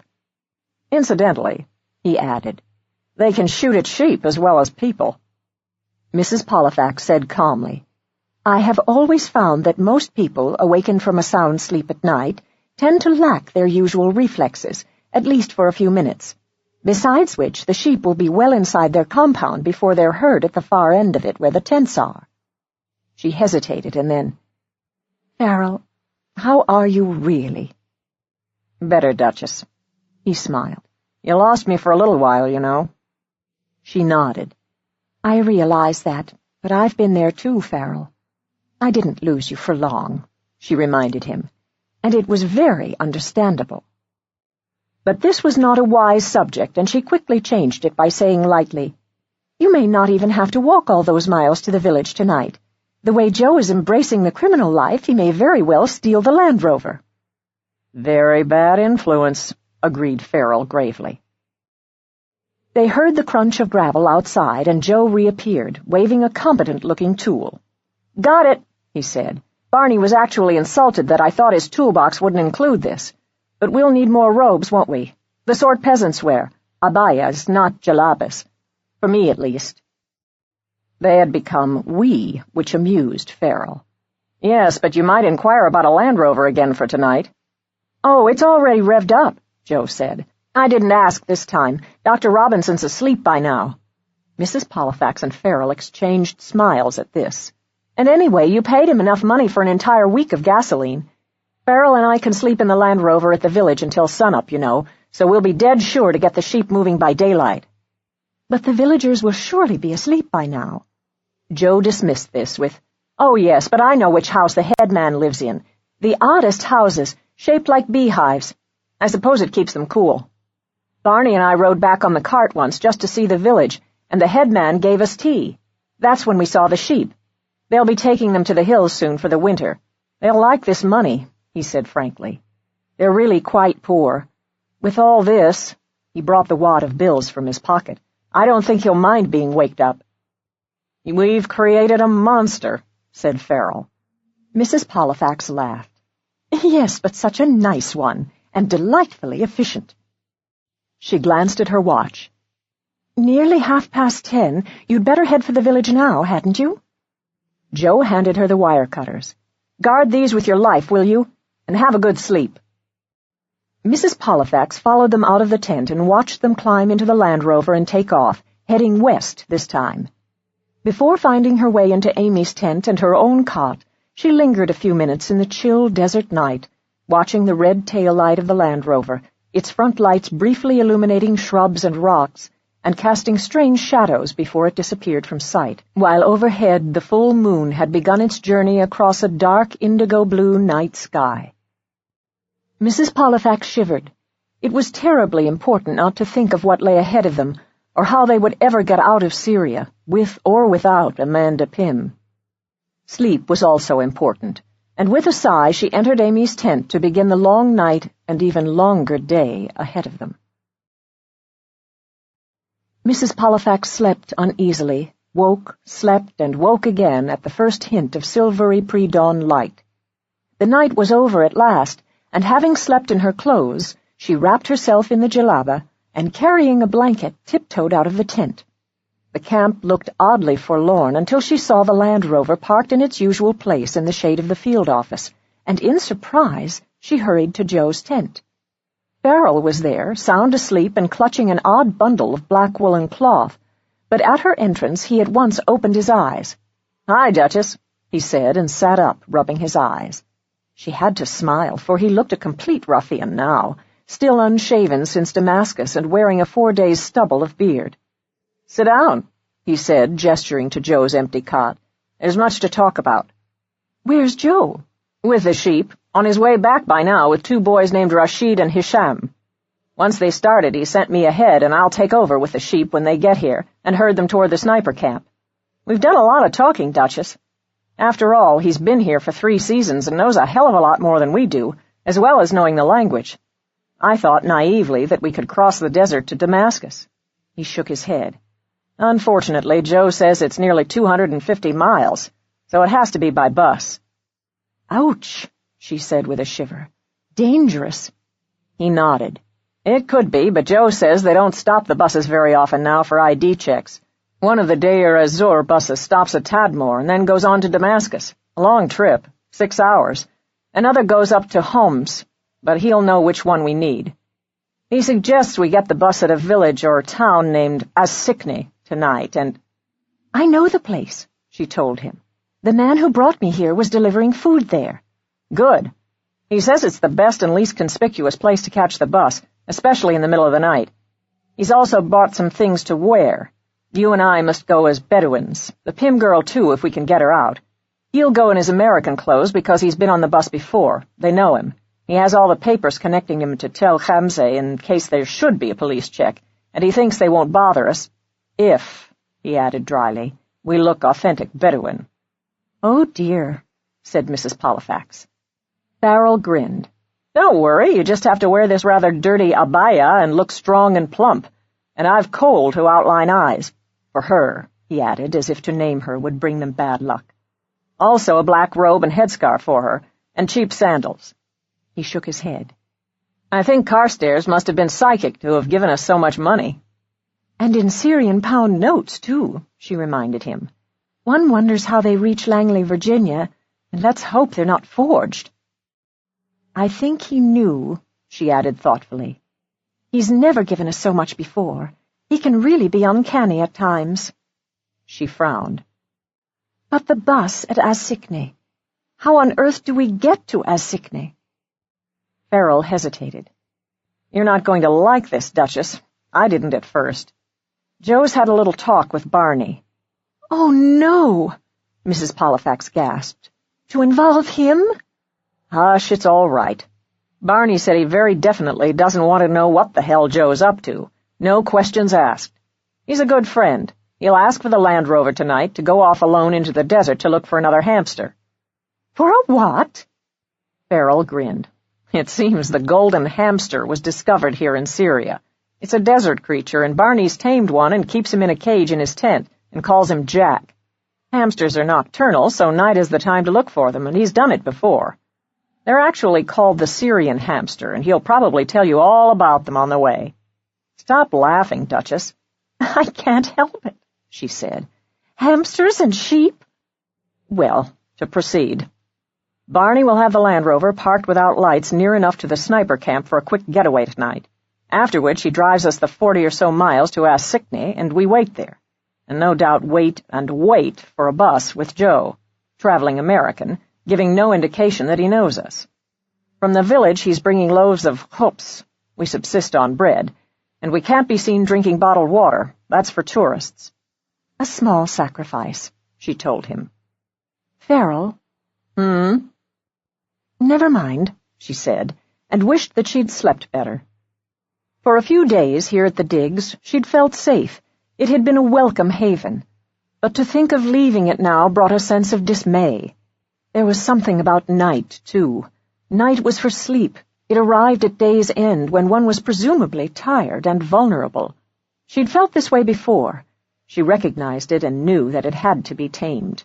There was work to do. It was why she was here. "What is it?" asked Farrell, concerned. She forcibly turned her thoughts away from the night to apply herself to the practical. "I think for the next hour, if someone has a needle and thread, I'll sew pockets into each of these abayas," she told him. "After all, we can't dress as Bedouins and carry purses or knapsacks." And since the camp was stirring now, she left and went back to Amy's tent to ask if she had a sewing kit. It was another long day of waiting. While some of the workers continued in Site 2, sweeping and digging, measuring levels and recording them, others, Amy among them, had begun packing crates for their departure, the crates to be shipped to the Antiquities Department in Damascus, where they would be assessed, cleaned, and dated, and the discoveries divided between Syria's museums and the American university that had sponsored the expedition. Mrs. Pollifax, having sewn pockets in each robe for their passports and money, helped as much as she was allowed. Having time now to more properly observe the work still being done, she could see how the caravansary had begun to take on a recognizable shape, as more paving stones of its floor had been uncovered. In Jordan, Mrs. Pollifax had seen a restored caravansary, bare and stark, and bearing no hint of the travelers who in ancient times drove their camels into it to bed down with them for the night before continuing their journey. It had seemed just another museum, and she'd not given serious thought to the romance of caravans arriving from distant and improbable places, crossing deserts and over mountain passes. Here, now, was a real caravansary emerging out of the earth, and she wondered what they'd brought so far to trade and sell. "Bars of silver," Amy told her when she asked. "Gold and spices and silks, but most of all frankincense, which they offered to their gods. And also," she added bluntly, "they used both frankincense and myrrh as perfumes because they didn't bathe often." "Frankincense and myrrh!" exclaimed Mrs. Pollifax. "How biblical." "Oh, but long before Christ was born," said Amy flatly. "Assyrian inscriptions have been found that refer to Tadmor as long ago as 1150 B.C., meaning that Tadmor was already on the Transdesert route." "So long ago. What was the route?" asked Mrs. Pollifax. "It usually began in South Yemen, the Hadramaut winding its way up through Saudi Arabia, past Mecca, and from there traveled to what's now Jordan. But at Petra the caravans would split and go in different directions." She added with a sudden smile, "We've had some excitement this season, something more than shards of pottery and tablets and seals and water jugs." "Excitement?" Amy nodded. "I'll show you. They're not crated yet. They're in the field office under lock and key. We're hoping this could bring us more funding next year." "Suspense mounts," said Mrs. Pollifax as they walked toward the building. "What is it?" "You'll see. You may have noticed that in Site 2 we've reached the floor of the caravansary with its paving stones.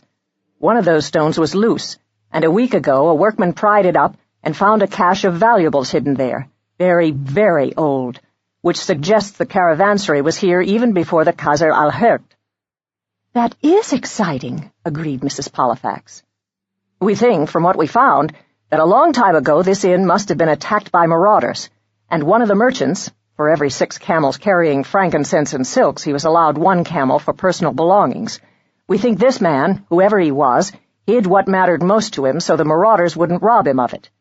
Buried treasure. In a great hurry, out of desperation." She admitted with a smile, "We make up stories about that man, and what might have taken place here, all of us, because what he'd buried he never retrieved. And we wonder and speculate what happened to him during the attack, whether he was captured or killed." She led Mrs. Pollifax to a corner of the field office and removed the padlock from a separate small crate and opened it. "Just look," she said, and placed in Mrs. Pollifax's hand a necklace of medallions, each circle carved with the time-blurred face of a woman. "Lovely," breathed Mrs. Pollifax. "Brass?" "No, gold. Pure gold. It just needs cleaning. In Damascus it'll be dated, but Dr. Robinson is sure that it's over 1,000 years old. And here's a necklace of bone and ivory. And this might interest you," she added, presenting Mrs. Pollifax with a small pouch of amber-colored powder. "It's raw frankincense and still fragrant. Smell it." Murmured Mrs. Pollifax, sniffing. But what moved her even more was a small box that Amy handed her, in which lay a faded bouquet. "Flowers from the frankincense tree," said Amy, and leaning over it Mrs. Pollifax marveled at its being preserved in the earth almost intact. Its yellow petals had faded somewhat, but each bore a heart of red in its center, and a very faint scent lingered. "And what story have you given this?" "That's the romance of it all," Amy admitted, her weather-beaten face softening. "We like to think the bouquet was given to him by someone he loved very much, as a token, a talisman to take with him." "But he never returned," said Mrs. Pollifax sadly. Like Joe's Babylonian prayer, here was another ghost from the past, leaving them to wonder who and what and if, never to be answered. "Apparently not," said Amy, placing the box tenderly back in the crate and locking it, and then, "What in heaven's name is that noise outside?" Listening, Mrs. Pollifax smiled. "It sounds like sheep." And she left Amy to hurry outside. What she saw was Joe leading a herd of sheep that stretched back almost a quarter of a mile behind him. He had kept them at a distance, on the outskirts of the camp, but they were protesting noisily as they passed the camp. Sheep of all colors, black, brown, white, cream, prodded in the rear by Joe's Bedouin companions, keeping them on the move with their sticks. Amy, joining her, said with a frown, "I wondered what had happened to Joe today." She shook her head. "Has he gone out of his mind? Such a conscientious young man, but how childish of him to play at being a shepherd." "There's a child in all of us," murmured Mrs. Pollifax, and was delighted to see Farrell emerging from his tent, wire cutters in hand, to relieve Joe and drive the sheep the rest of the way. Once it was dark, he would begin cutting the fence, she knew, and she glanced at her watch. 4:30. A trifle late, but they should reach the sniper camp by 8 o'clock, when the sun would have set. There must, she thought, be at least 70 sheep, but in any case there were far too many to count. Joe strode toward them, grinning. "What do you think of that, Aunt Emily?" he said breezily. And to Amy, "You're looking grim. What's up?" "You didn't know work today."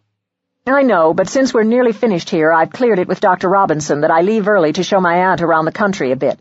She's not seen Aleppo or Mamula, where they still speak the ancient Aramic language and their blue houses march up the mountain, or Safiti, hot and humid, but I love that place. And she's only in Syria for 8 more days. Right, Aunt Em?" he said with a wicked grin. Really, thought Mrs. Pollifax crossly, for an Umayyad scholar, this young man is shedding inhibitions by the hour and enjoying it all far too much, totally unaware that we may all end up arrested and in prison. And, oh dear, I mustn't think of that, she told herself firmly. Must not. "Got to see Barney," Joe said, and went off to find his friend, no doubt to confirm that Barney had secured the Land Rover for a hamster hunt once it was dark. Dinner was falafel again. Argup's camels brayed. After-dinner conversation blossomed and then flagged. The sun set in a blaze of color, the lanterns were lighted, and one by one the inhabitants of Camp 5 repaired to their tents. Mrs. Pollifax slipped her passport and money into the pockets of the coarse brown abaya she'd soon be wearing, gathered up jalabas, headscarves, sandals, and Farrell's kafia, and waited. Presently the silence was interrupted by the sound of the Land Rover.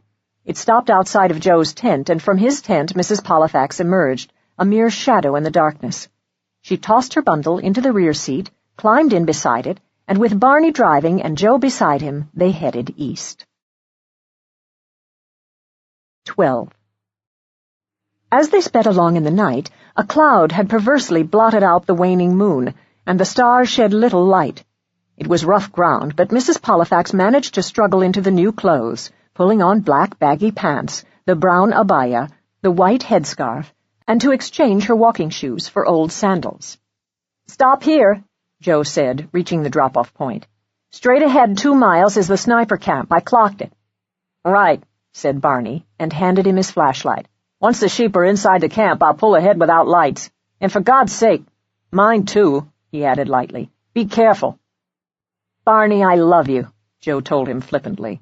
"All set, Aunt Pollifax?" "All set," she assured him, and they began their cold walk in the dark, so dark that when suddenly Farrell rose up in front of them, they were startled. "But where are the sheep?" whispered Mrs. Pollifax. "Behind a small rise in the ground over there." He pointed. "Hisham and Rashid are keeping them there. They were tired enough to be quiet, mercifully.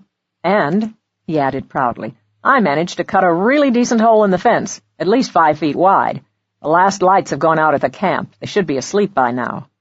"We hope," murmured Mrs. Pollifax. "Remember, the tent I saw Amanda enter is the second one from the end, on the right." Farrell nodded. "Yes, and you head for it just as the sheep come in. Lead them," he emphasized. "And if you find Amanda, your being a woman will be less threatening to her. But I'll be close behind, backing you up." "And I'll follow," said Joe, "ready to hit anybody who interferes, and I've got a mean right." Having announced this, he and Farrell withdrew to begin moving the sheep, while Mrs. Pollifax sat down at the base of the hill in the darkness to wait, hoping no scorpions were keeping her company.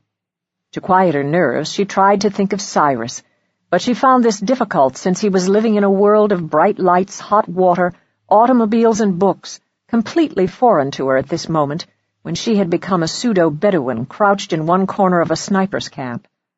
What she was feeling now was akin to stage fright, a familiar mix of exhilaration, dread, and suspense. "It's going to be all right. It's going to be all right," she repeated to herself like a mantra, over and over, and was relieved when the sound of complaining sheep cut short the suspense.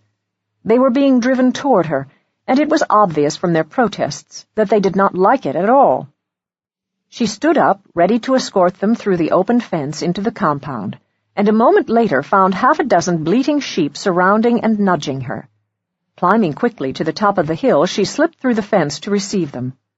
Driven from behind and having nowhere else to go, they followed, trampling each other as they were pushed up and through the hole, and seeing the herd massing behind them, she was stricken with remorse. It was like inserting them through the eye of a needle. But there was no time for remorse. The camp was still dark and silent, and with a sizable number of sheep inside the camp, Joe and Farrell were suddenly beside her, prodding the sheep forward with their crooks, and with the herd moving faster, Mrs. Pollifax moved with them toward the tents. Behind her, she heard Farrell say, "Faster, faster," which seemed quite unnecessary, she thought, since the sheep in the rear were being pushed hard against the sheep in the front.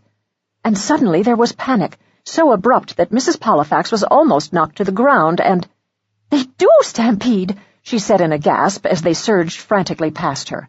Barely managing to remain upright, she struggled through and over them to one side, the right side, shouting, "Amanda! Amanda Pym!" And when she reached the tent next to the end, she shouted her name again.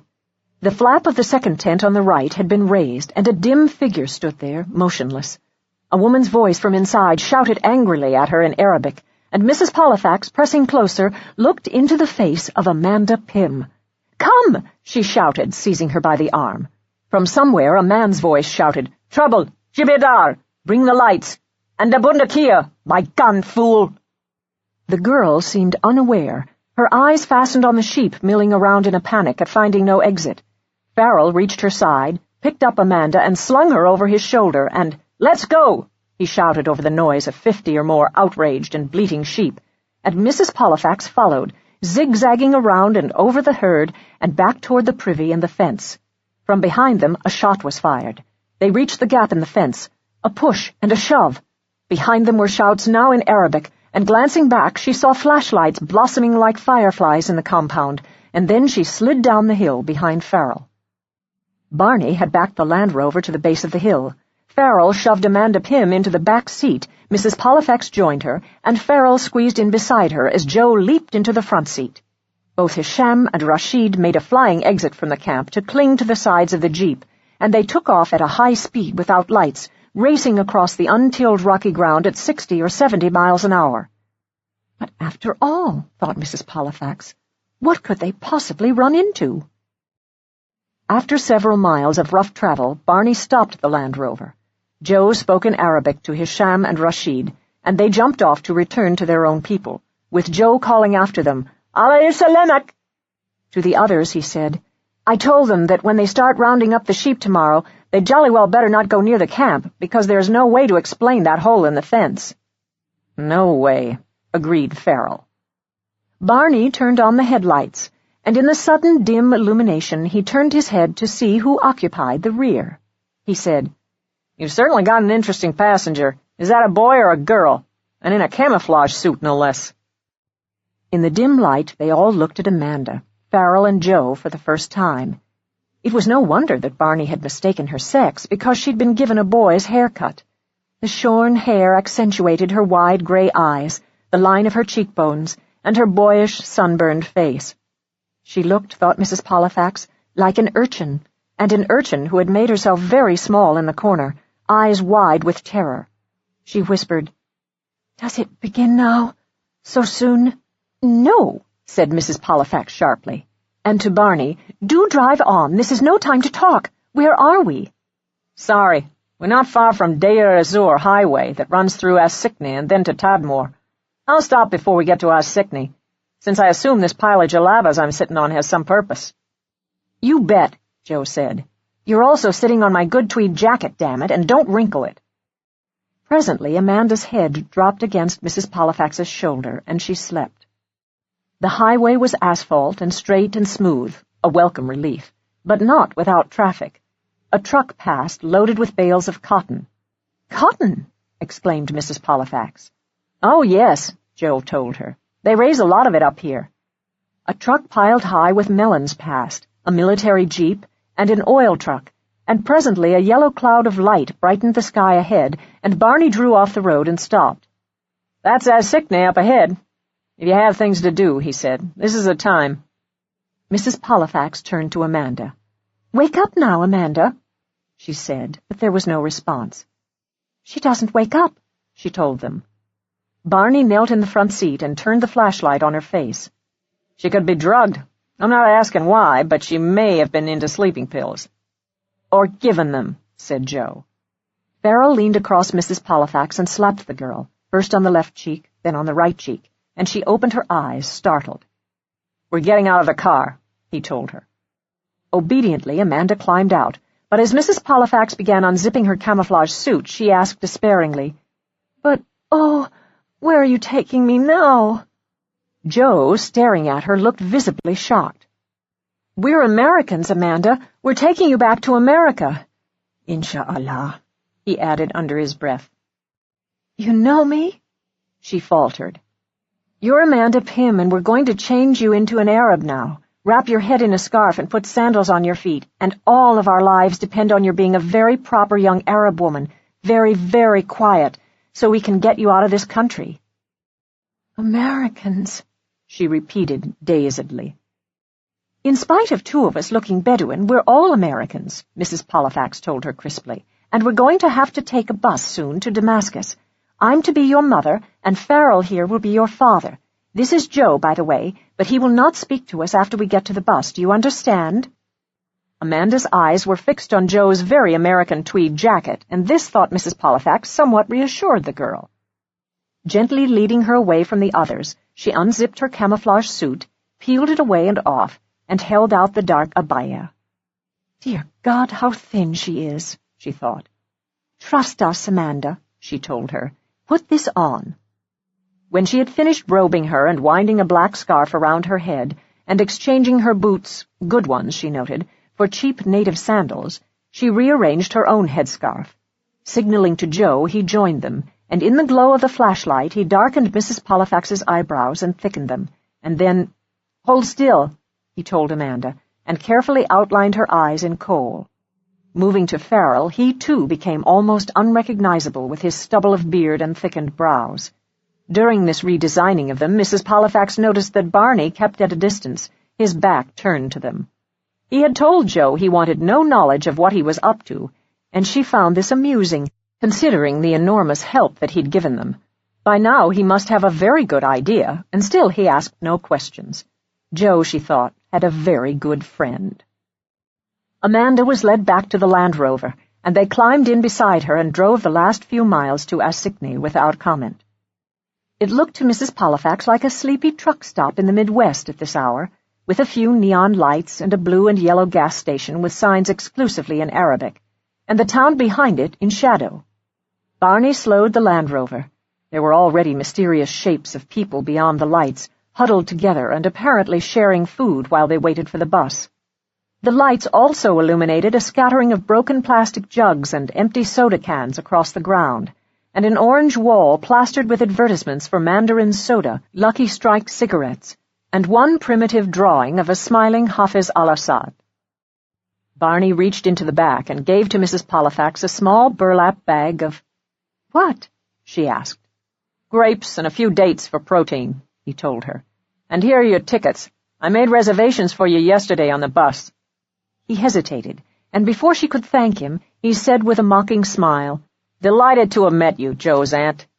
With a smile, a salute, and cheers, he turned the Land Rover around and left them in the semi-darkness in what felt to Mrs. Pollifax the middle of nowhere. "We sit," she said in a low voice. Joe nodded. "But don't speak again," he whispered, and to Amanda, "Talk later. You're an Arab now, you understand?" She stared at him without expression, but nodded. She appeared a shade more alert now, and gave Mrs. Pollifax a curious sidelong glance, as if seeing her for the first time. Mrs. Pollifax thought she even saw an attempt at a smile that quickly vanished. They had come a long way for this young woman. There were so many questions she wanted to ask her that it was frustrating to realize they must travel like mutes. Pointing to the orange brick wall, Mrs. Pollifax led Amanda to it, and they sat down on the ground, their backs against it, and after a minute Farrell joined them. In the dim light he looked alarmingly tired, haggard really, and while this added an interesting dimension to his disguise, it worried her. She too was tired, and the cut on her forehead, quiescent all day, had begun to ache again. But she had not been tied up and beaten, or walked for miles. She thought of how Farrell must have reached deep inside of himself for the strength to carry on so cheerfully, as he so often had done in the past, and she reached for his hand. Leaning close, she said in a low voice, "Sleep, Farrell. You need it. I'll wake you." He gave her a wry smile and nodded. She released his hand and he closed his eyes, but whether he slept or not she couldn't know. But it had become her turn now to remain alert and on guard. To keep her eyes from closing, she occupied herself by remembering the bizarre circumstances under which she and Farrell had met. As two strangers tied up back-to-back in a remote airport in Mexico, later followed by a torturous escape out of Albania. How many incredible people, a whole collage of them, she'd met on her trips for car stares, she thought, and her memory went back in time to a man who had been very dear to her, and whose real name she would never know. A man who had said, "If only you had been born Bulgarian, Amerikansky, we could have changed the world." As perhaps in a very small way, each of them had. And remembering Tsanko, she felt a rush of gratitude for the strange detour her life had taken that had so enriched and changed her, and had brought her now to this moment of waiting in a desert town of Syria, where she could only count the people who must be looking for them. The two mysterious men searching for Farrell, and surely by now a few outraged members of Amanda's sniper camp. And she wondered for how long the three of them must remain exposed and vulnerable here until the bus came to take them. But where? The rug man in the Damascus souk was their only hope, if they could find him again. 13. Barney had deposited them at Asikne at close to midnight. It was 3 o'clock in the morning before a gaily painted bus came into sight, and by that time they had been joined by 4 more people, all men, and Mrs. Pollifax made a point of observing them closely. 3 arrived together, and, without any interest in Mrs. Pollifax, Farrell, and Amanda, continued a lively conversation with much laughter. She gained the impression they were workmen on their way to a job. The 4th man walked out of the darkness alone, not far from them, and gave each one of them an interested glance as he passed to take his place in the shadows. Because of that glance, casual but thorough, Mrs. Pollifax felt a small sense of alarm, and took note of his appearance, so briefly seen. A long face and nose, thin moustache, dark skin and piercing eyes, a man wearing a simple grey jalaba, a checkered keffiyeh, and brown sandals. She decided it would be wise to watch him.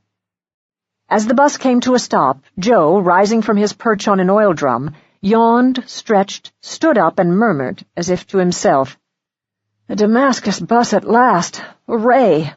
And they lined up to enter.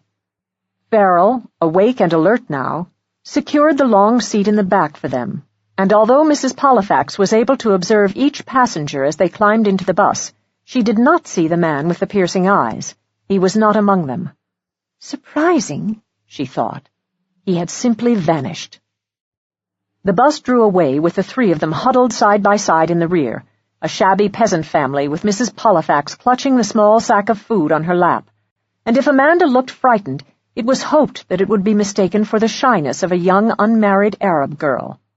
Farrell immediately fell asleep, or feigned it, and as the bus began its drive to Tadmor, Mrs. Pollifax, deprived of reading material and conversation, stared out of the window and watched the sun rise, and with it the sudden appearance of houses and fields and people that had been wrapped in darkness earlier. They passed a girl astride a donkey with metal water containers hung on either side of her saddle, like panniers. There was a glimpse of low, black Bedouin tents in a distant field, and of sheep scattered over the hillsides. Pickup trucks loaded with cargo passed them, as well as oil trucks and small Mazda and Suzuki passenger cars.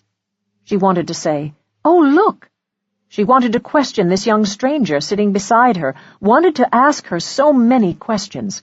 What she'd been training to do in that sniper camp, why her life had been spared, what she'd endured, who the people were with whom she'd spent almost 2 months.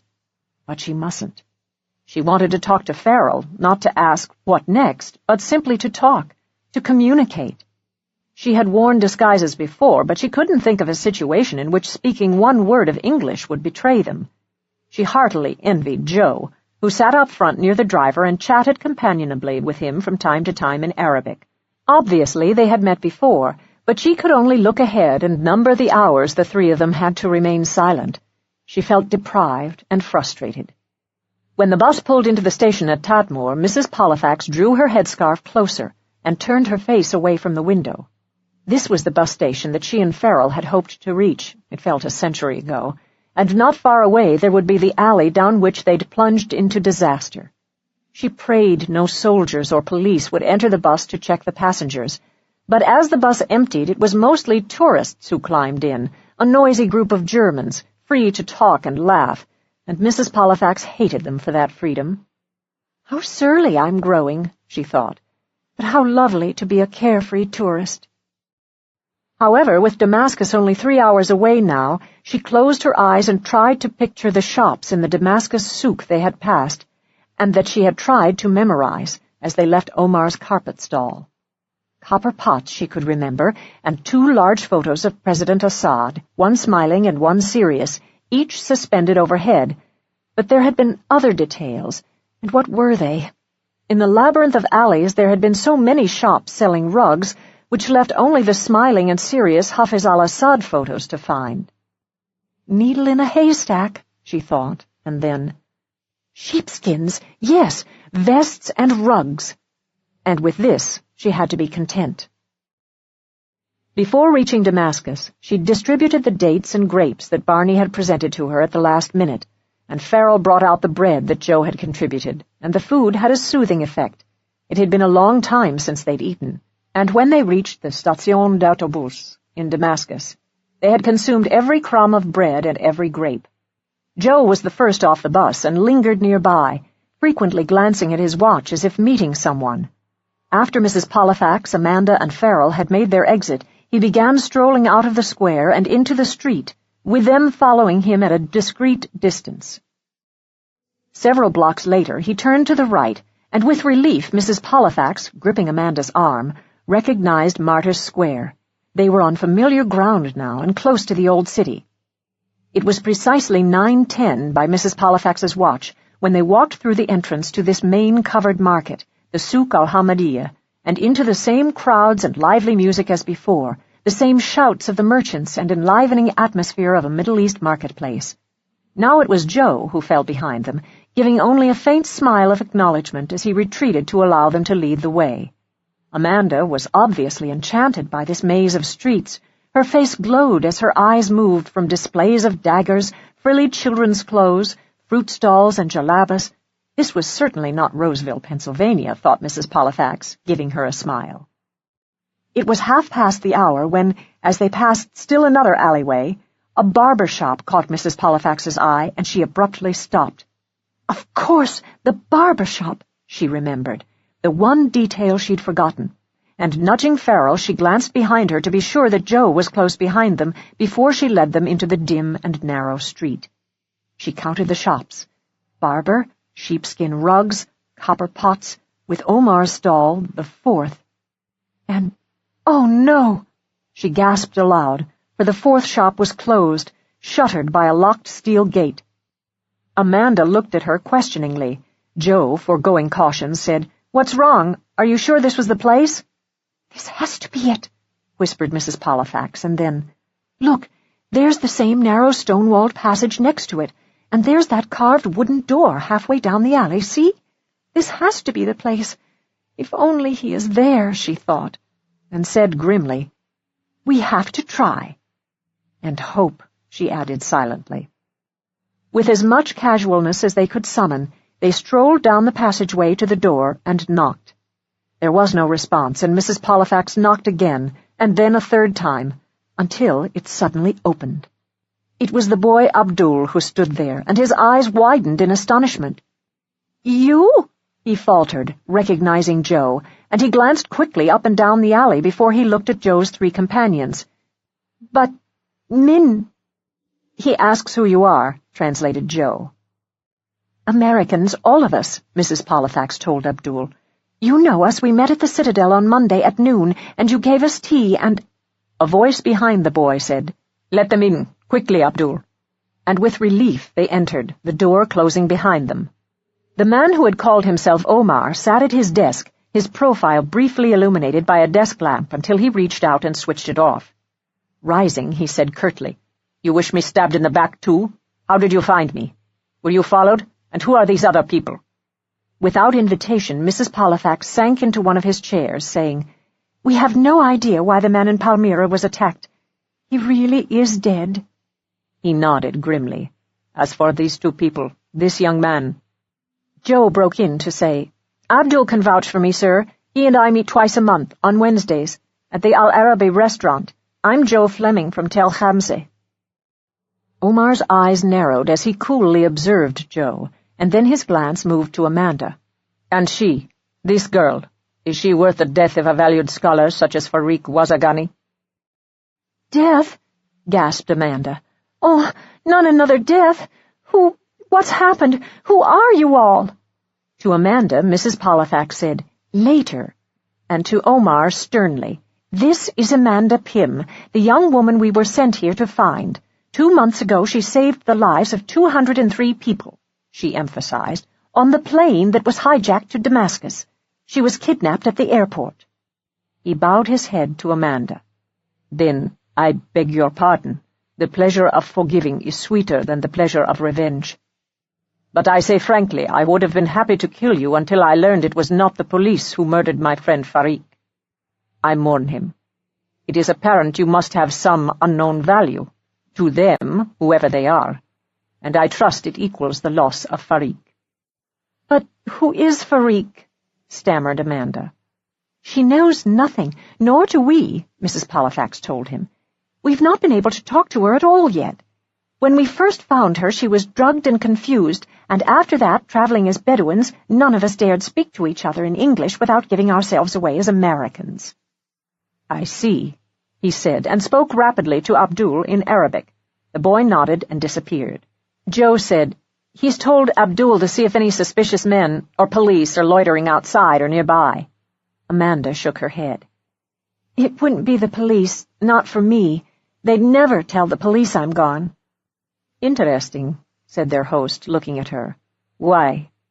But Amanda only shook her head. Abdul reappeared to say, "It's okay." "Taib, then bring us tea and another chair, Abdul." And to the others, "One may ask where you found this young woman." "In a camp in the desert, a sniper's camp," said Joe. "Sniper's camp?" He looked startled and turned to Amanda to ask, "And for what reason were you there?" She only looked at him, saying nothing. "Our lives are in his hands," Mrs. Pollifax told her quietly. "He can be trusted. You must trust him. We're trying to get you out of the country." Amanda said reluctantly, "I was being taught to kill." "And who were you being trained to kill?" he inquired. She shook her head. "Please," she whispered. "Please?" His voice was cynical. "Does it matter?" she asked in a depressed voice. "They said a name, but not one I knew. And who would believe me anyway?" "Try us," said Farrell. Amanda looked around like a trapped animal.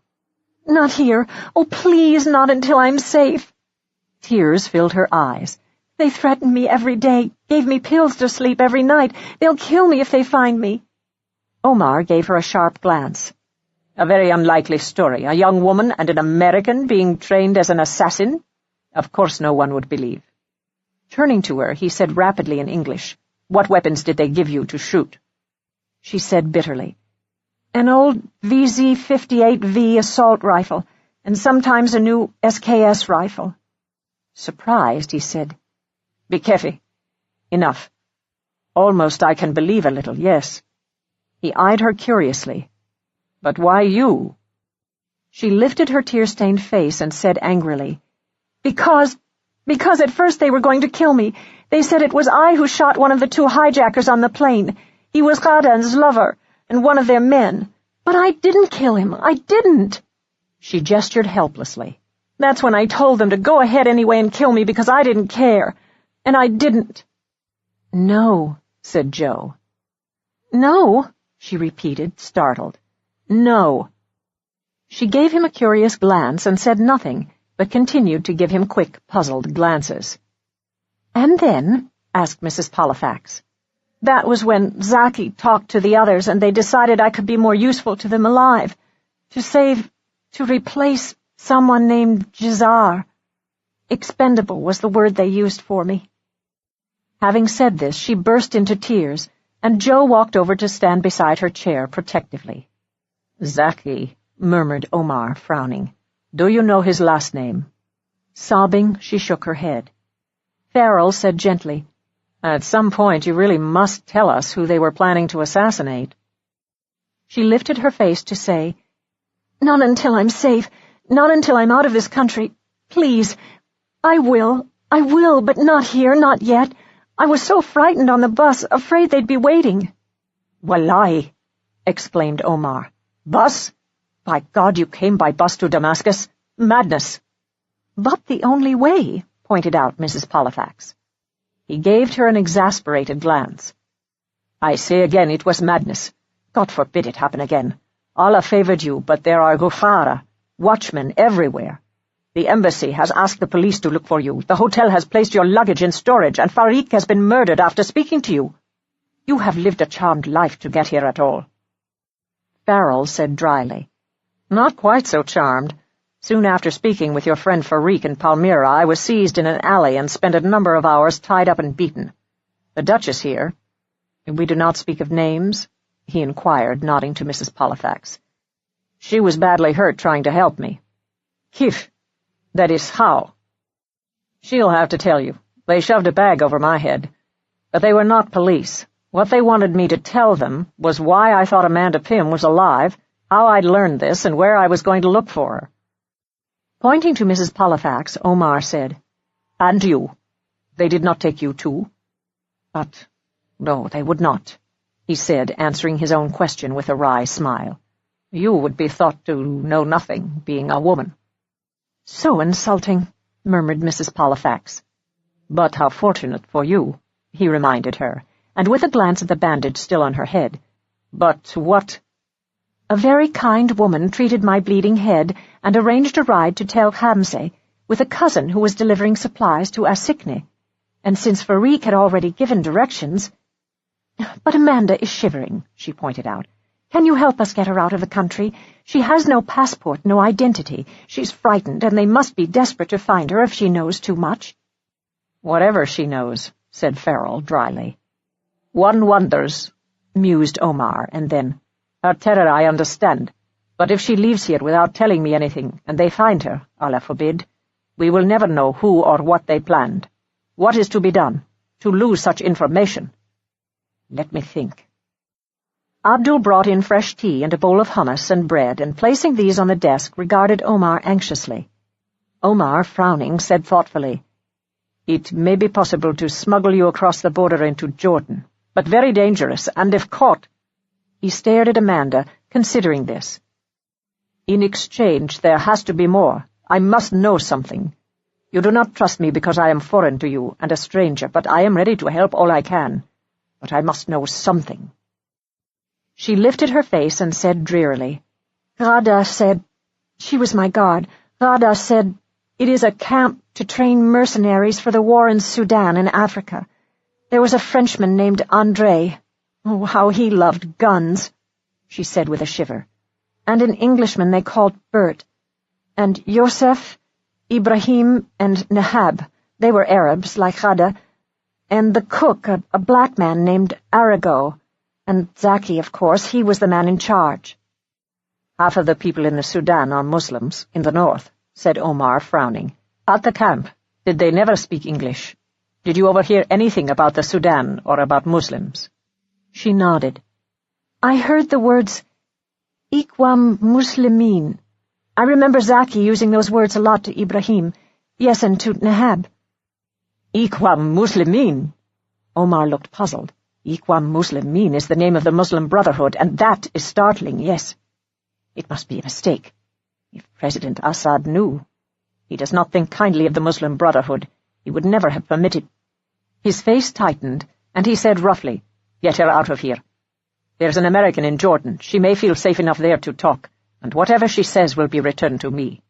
You'll find him in Amman, in the office of the CIA." "Rawlings?" said Farrell. "You know of him?"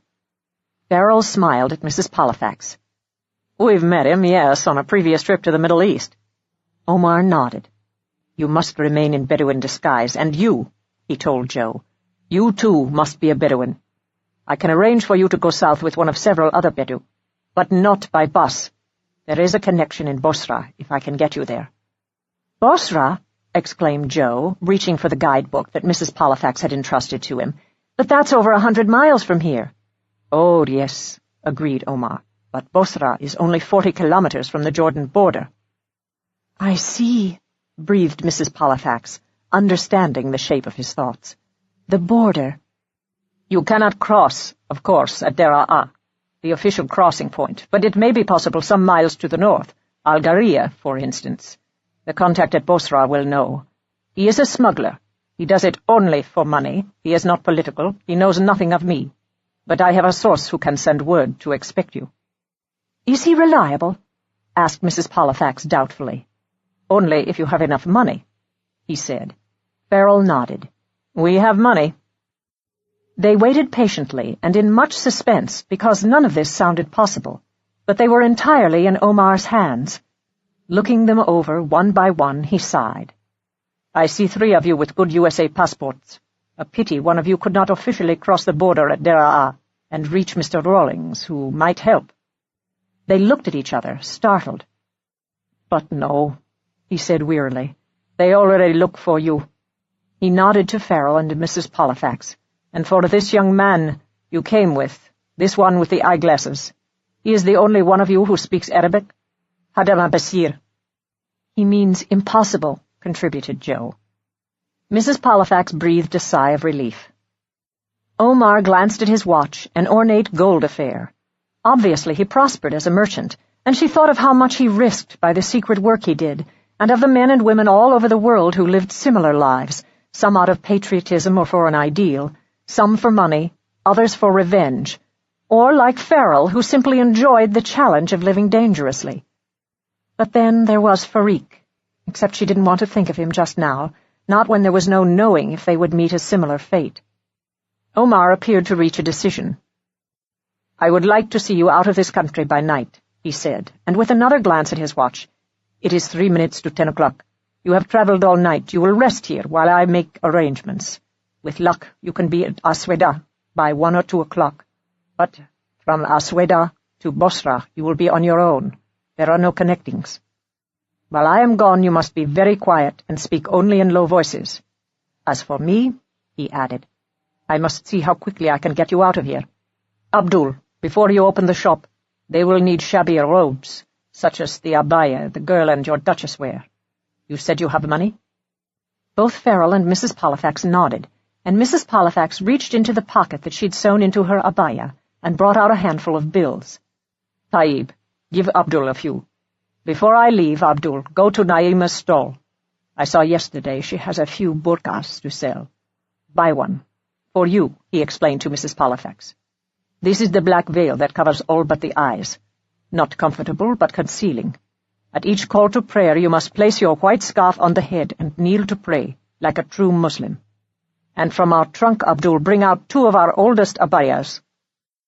But you," he said, pointing to Joe, "those eyeglasses, they will have to go. Abdul?"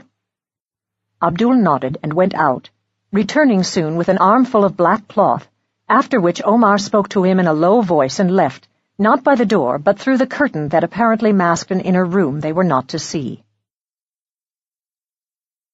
14. When Omar had gone, Amanda said timidly, "This Farik who's been killed, it had something to do with me?" Farrell nodded. "We think he was killed by someone from your sniper camp who had been following us." "Following you?" she said, bewildered. "But why?" Mrs. Pollifax said, "The embassy in Damascus has given you up for dead, but certain rumors reached intelligence in the United States that you were still alive, or might be, which is why Farrell and I were sent here to find you. We were told we'd have help once we got here, and Omar was our first contact. Incidentally," she added, "I'm here as an aunt of yours, or so the embassy believes." Joe said, "But Farik, you haven't explained him."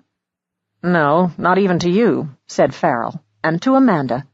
"Omar didn't have any idea of where you might be. He had only received and reported the rumors. But he said if we went to Palmyra, he could arrange for a man to speak to us while we were touring the ruins.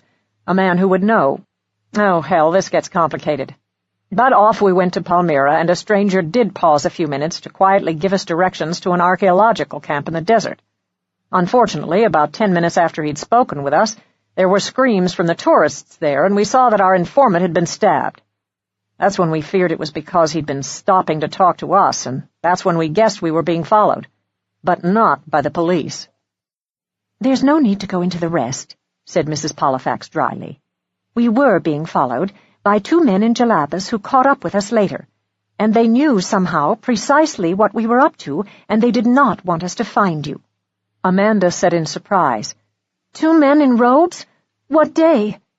and when they told her, she said slowly, "Nahab and Yosef left the camp early that morning.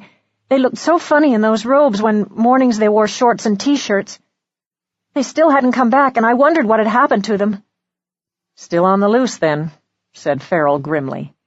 "Good God," Joe said. "So that's why you turned up at the camp in the middle of the night with a bandaged head, and Farrell 2 days later looking like death itself. They'd already murdered a man? They were really serious about killing you?" Hearing this, Amanda said with a gasp, "But that's horrible. I'm not that important. I'm not. You should have left me back there. You should never. Joe interrupted her to say fiercely, "Oh, come off it, Amanda. Stop being ready to sacrifice yourself at the drop of a hat. Of course you're important. Why else are we here? No omelet's ever made without breaking an egg or two." "Omelet?" she faltered. "Omelet, yes." She looked at him in astonishment. "Of course, yes, I'm sorry." "You're tired. Stay quiet," he told her, and Mrs. Pollifax found herself smiling. Perfect, she thought. Apparently Joe, having studied the scraps from Amanda's journal of her life in Roseville, had taken her measure. Amanda was going to be denied guilt and self-effacement. Joe, she thought, was more clever than she'd realized, and possibly Amanda was realizing this too, because again she gave him a curious and thoughtful glance. Abdul brought them platters of khubz and hummus, saying, "No, I sell for my father in the shop." He added words to Joe in Arabic, who nodded. "He says eat and quickly change into the clothes he brought us, because when Omar returns we have to be ready." Once he had left, the 4 of them sat down to eat on the rug he'd spread for them. Mrs. Pollifax, looking across at Amanda, said, "You're not the same person we saw on film being interviewed in the Damascus airport almost 2 months ago." Farrell nodded. "Can't be. Humanly impossible." "True," agreed Joe. "So who are you now, Amanda?" She looked at them for a long time before she said shyly, I don't know," and shivered. "There was a film?" "You were big news, briefly," explained Mrs. Pollifax. "Farrell and I were shown the film again just before we left to come here. You looked older." "Not very happy," added Farrell. "Miserable, in fact. How do you feel now?" "Scared," she admitted with an apologetic half-smile. "I thought last night I was being kidnapped again. I still don't know who you are. Not really." Joe said boldly with a grin, "I don't mind introducing myself first. I'm Joe Fleming, junior archaeologist, and just along for the ride, so to speak, because I know Arabic. They're the professionals," he said, nodding at Farrell and Mrs. Pollifax. "But professional what?" "Finders of Lost Persons Department," Farrell told her flippantly, "and we have every hope of getting safely out of Syria." He lied. "But we're all scared, a little," Joe told her kindly. "It's more companionable to know that, I think." Farrell changed the subject quickly. "Have we eaten enough? I can't wait to see the Duchess in that burqa." "Duchess?" faltered Amanda. "A real Duchess?" "I call her that," explained Farrell gravely. "We have a long acquaintance." Abandoning the food to change clothes, Farrell and Joe donned the older and shabbier brown abayas, while Mrs. Pollifax was shrouded in black from head to foot, with only her eyes to be seen. Unfortunately, in abandoning her previous robe, she left Amanda wearing the only one with inner pockets. Alarmed by this, Mrs. Pollifax removed her black abaya, shrugged into her brown one with pockets, and then, hoping for cool weather, pulled the black one over it. "Because I'm the bank, I carry the money," she explained to Amanda. "Do I have pockets?" asked Amanda. "Yes, she sewed them inside yours, too, bless her," said Farrell. "She can keep the travel guide and map for us," added Joe, and handed them over to her, and as he said this, the rug concealing the mysterious inner room was pulled aside, and Omar hurried in. "Ready?" he said breathlessly. "Yes, but what has been arranged?" asked Farrell. "You look tired," Omar told him. "In 2 days I was to ship an order of kilim to Asweda. My driver is just back from a delivery to Aleppo, and he is tired, very tired. With a little bakshish, he has been persuaded to drive there today. Now, to Asweda, which in miles is 28 from Bosra." He looked them over sternly. "You may have to walk those miles to Bosra. I do not know." "Does he know who we are?" asked Farrell. "No. Therefore you cannot bribe him to go farther, if you even see him. You are a poor family without money, friends of friends, who must see a dying relative in the south. I did not say where. And one of you is ill."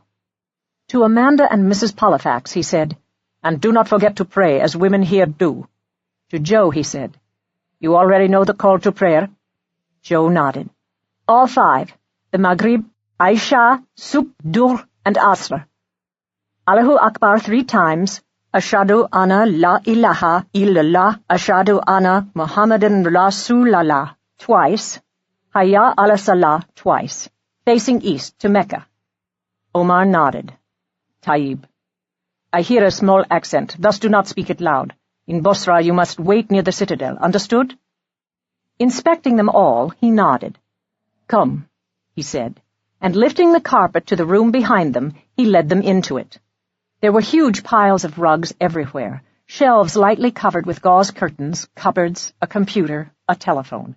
Amanda, walking beside Mrs. Pollifax, looked around her with awe, and when she stopped it was to stroke a soft and velvety roll of plush, and then, curious, she brushed aside a few inches of a curtain over one of the shelves and peeked inside.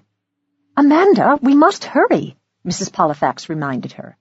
She walked on, but when she glanced back she thought she saw Amanda slip something into the pocket of her abaya, but there was no time to chide her for taking something that pleased her from the shelf, because Omar was pulling aside one of the rugs on the floor, a shabby but exquisite Persian, to reveal a trap door, and below it a ladder that disappeared into darkness.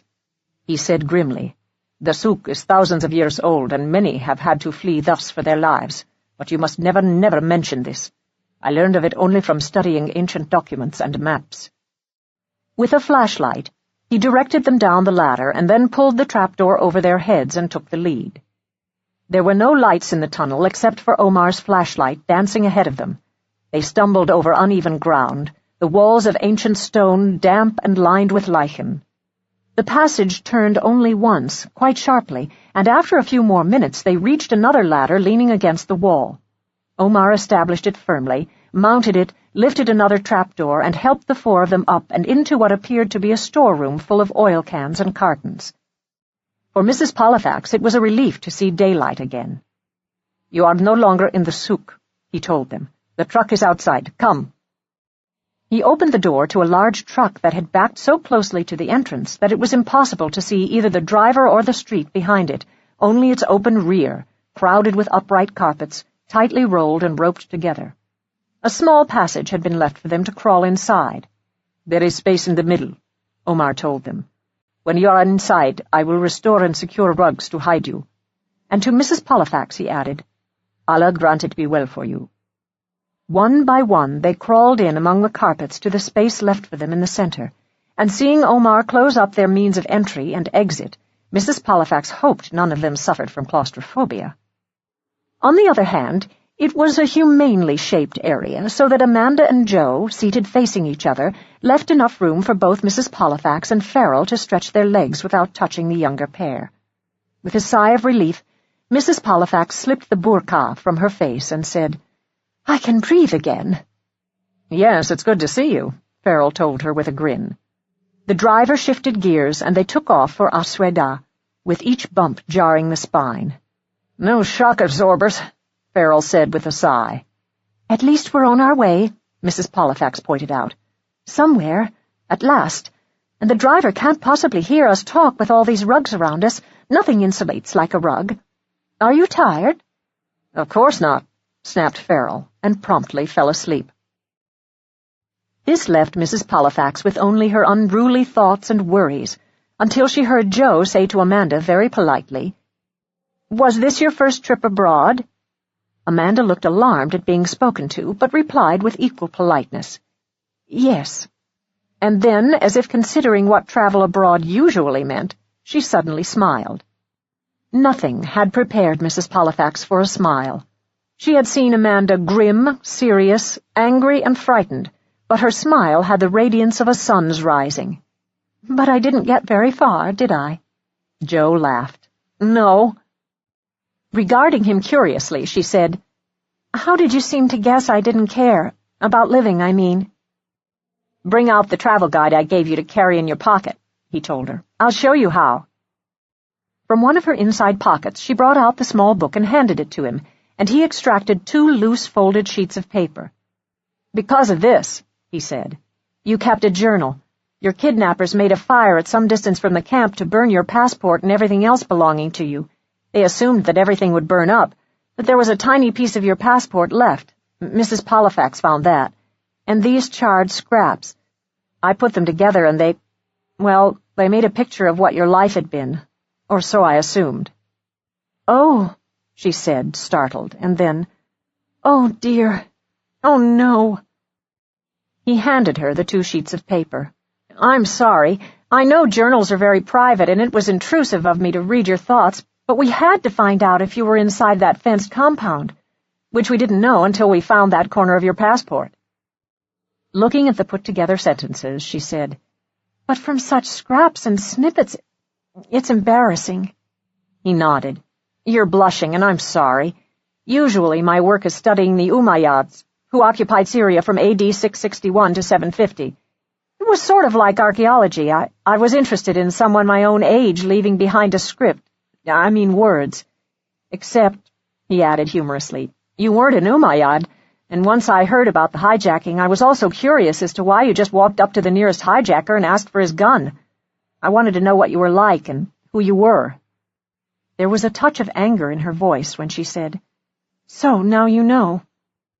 "Exactly," and he added bluntly, "I deduced that your parents were a pair of bloody misers and didn't allow you to do anything you wanted.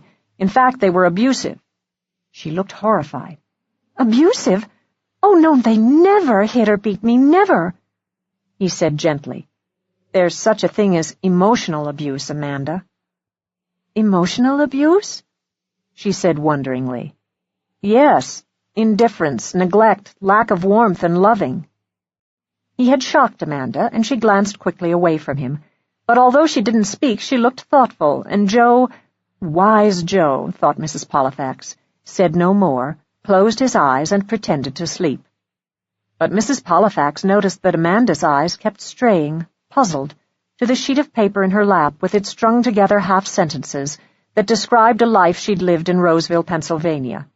But it was worth remembering, thought Mrs. Pollifax, that she'd planned a trip to Egypt, and it had taken courage even to apply for a passport and board a plane. A few minutes later, Joe opened his eyes, and aware of the travel guidebook still on his lap, said, "Well, let's see what it says about As-Sueda before it goes back into Amanda's pocket." He opened it, consulted the index, turned a page, and immediately winced. "The word charmless is the first word I see." Farrell said dryly, "Well, we're scarcely tourists visiting it as sightseers." "Its history? During Byzantine rule, Arabs poured over the area," he read, "destroying and killing, and in the next century streams of molten lava from hill craters flowed over it, turning it into a country of black basalt stones. It is sometimes called Black Soida." "Sounds gloomy," he added, "and just as Omar said, no transportation between it and Bosra." He returned the guidebook to Amanda, who stuffed it back in her pocket. "So, we walk?" asked Mrs. Pollifax, wincing. Joe frowned. "You? Absolutely not. There is such a thing as gallantry. Let me nose around the place first.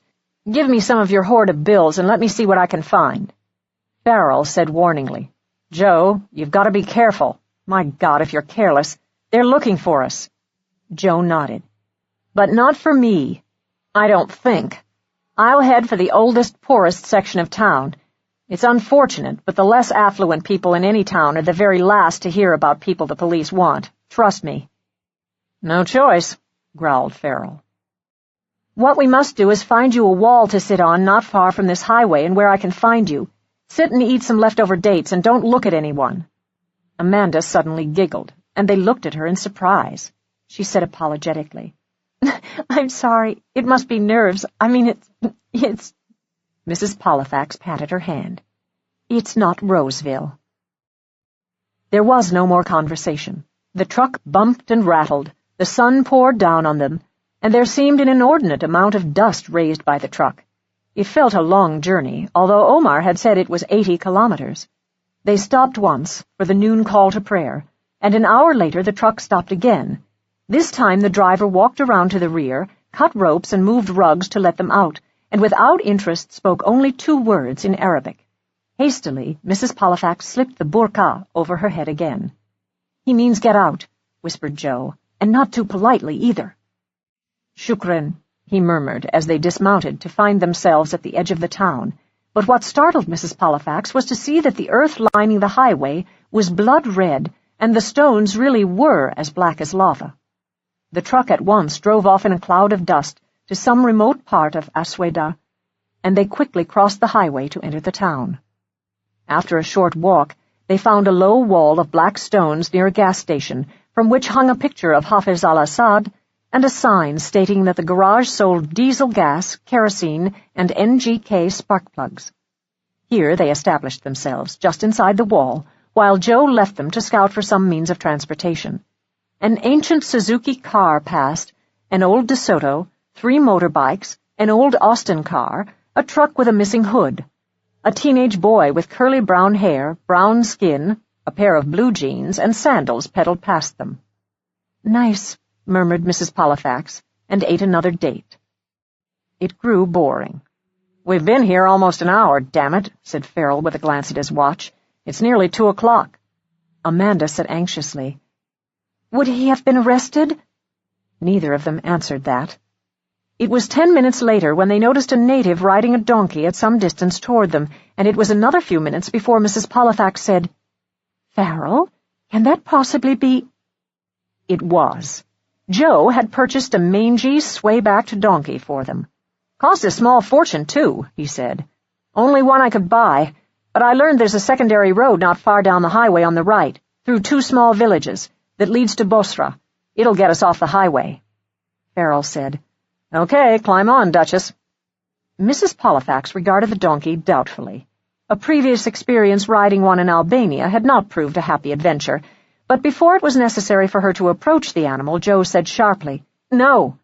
Farrell rides until we're off the highway. In this country, women walk. Later we take turns." In this manner they left Asweda, the apparent father of this apparent family riding the donkey, Joe leading it, while Mrs. Pollifax and Amanda trailed behind in the dust. "But will we get to Bosra before sunset?" asked Amanda anxiously. Mrs. Pollifax could only hope so, for it was already nearly 3 o'clock, and they had added a very stubborn and temperamental donkey to their menage. It was true that a donkey added a decorative touch to their disguises as Bedu, but she could not help feeling that it would have been faster if they had walked to Bosra without him. "Will we be there in time?" she replied. "Insha'Allah." 15.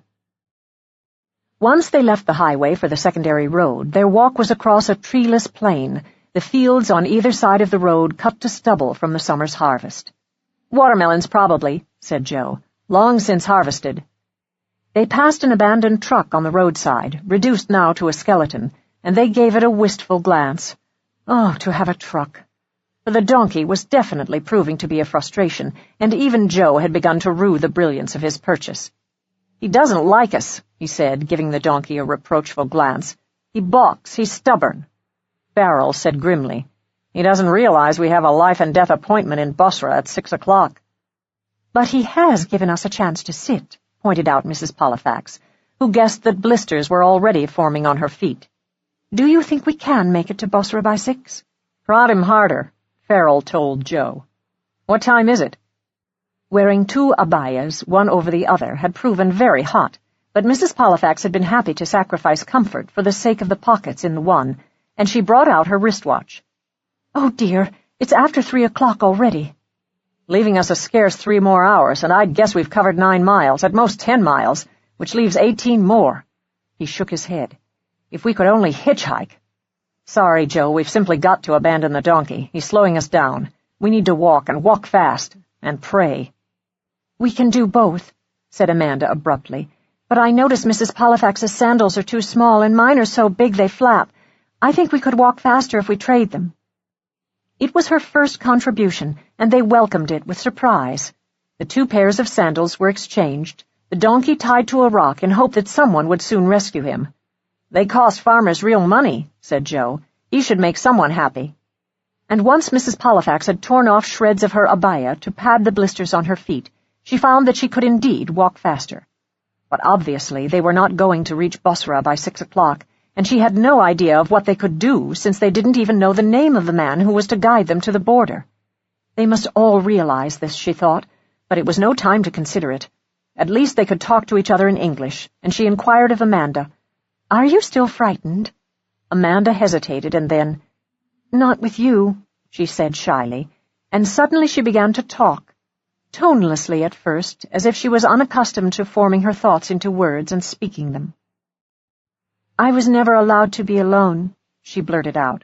"Ghada was always with me, and Ghada hated me, really hated me, because she still thought I'd killed her lover on the plain, except I didn't.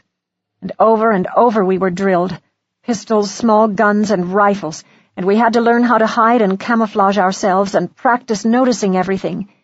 People who might be camouflaged too, or in hiding and waiting, and Zaki kept score every day of how many things we'd seen that had been hidden from us."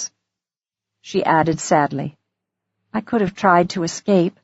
The fences weren't electric, but I didn't know anything at all about deserts or where I was or where to go. And sometimes there were pills. They made me take them to quiet me, make me sleep. I didn't like that." And then, as if suddenly moving from then to now, she looked startled. "If you hadn't come for me," she said, and shivered. Joe said gently, "But Mrs. Pollifax and Farrell did come for you, and later me too. Are you still scared?" She said in a small, astonished voice, "There are still miracles, aren't there?" And with a smile, "I guess what I feel now is more like suspense, and just a little hope. But for what, I don't know." "If we get through this," Joe said sternly, "I hope you're not going to try something crazy again to get yourself killed." "It seems so long ago," she said, frowning. "No," she added at last, I begin to feel... She drew a long breath. "Not dead inside any longer, or, well, trapped." "You mean like the sniper's camp," Farrell said. Amanda shook her head, not ready yet, thought Mrs. Pollifax, to speak of a life in Roseville that had led her to, one had to call a spade, an attempt to end her life. Impulsively, Mrs. Pollifax reached over and gave her a hug, and was startled by her reaction. Amanda was not accustomed to affectionate hugs. "How about reading to us, Joe?" she said, continuing her attempt to keep them occupied. "Amanda, hand over the guidebook in your pocket and—" "Yes," said Farrell, "so we can find out where the hell the Citadel is in Basra. It'll make us walk faster." She obligingly reached into her pocket and handed the book to Farrell, who glanced at the index, turned pages, and skimmed through the report on the town. "It's a backwash now," he read, "but once a very busy place when there were caravans. Still a number of ruins. Ah, a tiny map, good. The main streets are laid out north to south and east to west in straight lines, and... Hey, it has the best-preserved Roman theater in existence. And this is weird. The Citadel was built around the theater." "Yes, but where's the Citadel?" "If we enter by the north gate, if it's still standing, we can walk in a straight line down the main street past a mosque and through a marketplace to the Citadel at the end of the street." "I like straight lines," said Joe, glancing over his shoulder. "Deliver us from alleys and mazes." "What's more," began Joe. "Car coming," warned Mrs. Pollifax, and Joe quickly returned the book to Amanda to conceal in her abaya. A shabby gray Austin rattled past them with a man driving it who glanced briefly at them and then, not far up the road, stopped his car. Leaving it, he knelt beside it, plunged his hands into the earth to clean them, and then, prostrating himself, appeared to begin his prayers to Allah. Observing this, Joe frowned. Glancing at the position of the sun in the sky, he said, "Something's wrong. It's not time for the Asr. It's far too early, and look, he's not even facing east." "You think he's waiting for us?" Stoically, Mrs. Pollifax said, "We keep walking. There's nothing else to do." Joe nodded. "Okay, stay casual. Amanda, stop looking so scared." "Things just keep happening," she told him. "Of course I'm scared." As casually as possible, they walked toward the parked car, taking care not to look at the man, except for Joe, who gave him a nod as he rose to his feet. The man said in English, "I look for 4 Bedouin on their way to Bosra." "We've been trapped," thought Mrs. Pollifax. "On way to Citadel," he emphasized. They looked at each other in consternation. They had not expected this. Joe said, "Min hadatak, who are you?" And politely, "Shu betushtuchal hadatak." "Delil, lakhaf, do not fear. Habib, friend." And losing his patience, he said angrily, "For the love of Allah, get into my car. My name is Antun. I have looked and looked for you. There is trouble, come." Thoroughly alarmed, as well as confused, they tugged at the door to the Austin and climbed in. "What trouble?" demanded Farrell. "I am betrayed," he said. "I must go to Jordan with you, Aliyom, today." "Betrayed?" echoed Mrs. Pollifax. With the car in motion, he had to shout over its noisy rattlings. "It was 3 days ago. Fuad ibn Zazi came to village. He—" "Who?" interrupted Joe. "Ashurta, police of here. He questions me. Do I smuggle people to border? I say I am innocent, but he does not go away. He watches. For 3 days he has watched. It is now my knowledge that 2 peoples I take to border 1 week ago betrayed me. May Allah curse them. So Fuad watches. He waits." Astonished, Mrs. Pollifax said, "And in spite of that, you're still here? To take us to the border?" He said simply, "I need the money you will pay me." There was logic in this, and Mrs. Pollifax nodded. "But there is more," he said, frowning. Early this morning. Very raib." "Very strange," interpreted Joe. "Excuse, yes, strange. 2 men come to the village, strange ones, looking for 1 man and 2 women in Bedou clothes. If they have been seen, they ask." "But we are 4, Amanda said quickly. "And we have not been followed," pointed out Mrs. Pollifax. "I know this. We have not been followed." Antun glanced in his rearview mirror, and seeing no traffic, he pulled the car to the side of the road and stopped. Turning to look at them, he said, "You must tell me, where have you come from? You are so sure you have not been followed." Joe spoke to him at length in Arabic, but the only words they understood were Camp al-Khamse, Amanda, As-Sikne, Bus, and Damascus. Antun frowned. "So you waited on Deir ez-Zur highway for bus at As-Sikne at night up north in desert, 4 of you as Bedou?" There was a startled silence, and then Mrs. Pollifax, pointing to Joe, said, "No, he traveled in American clothes." "So, in As-Sikne there were 3 of you," said Antun, "and these Gharib men look for 3. "But how could they know?" protested Mrs. Pollifax. "We were careful, very watchful, and it was night. I can't believe this." Antun shook his head. "It is like the hunt for small animals. If you learn the hole they go into, you can guess where they will come out. There is no need to follow if enough is known. You must get to a border to leave Syria. There are only 4 borders: Turkey, Iraq, Lebanon, Jordan. And if you are American, it would be Jordan. You waited long at As-Sikne?" "Several hours," said Joe. "For the Damascus bus?" "Yes," said Farrell, looking puzzled. Antun nodded sadly. "They need only know that. It is this girl they are after." He gave Amanda a curious glance. "If you were seen there, a woman, a man, and this girl—" "But we weren't seen," protested Farrell. Mrs. Pollifax said, "No, and I don't understand why you suspect—" "Oh, dear God," she said abruptly. "Oh, dear God, what?"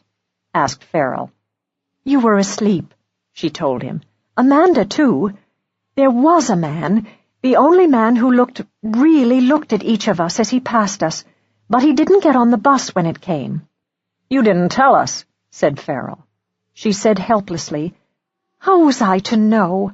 We were at Assigne, miles from Damascus, and a fair distance from where we found Amanda, and disguised, or so we thought. And it was night, and although I watched him, he didn't get on the bus with us." Anton sighed. "We have a saying, man is a target for the accidents of time. Damascus?" He shook his head. "If they look to you to fly the country, Damascus would mean Jordan, and not Deraa, where tourists cross." He shook his head. "They look for you at small towns near border." His sigh deepened. "The village police are human.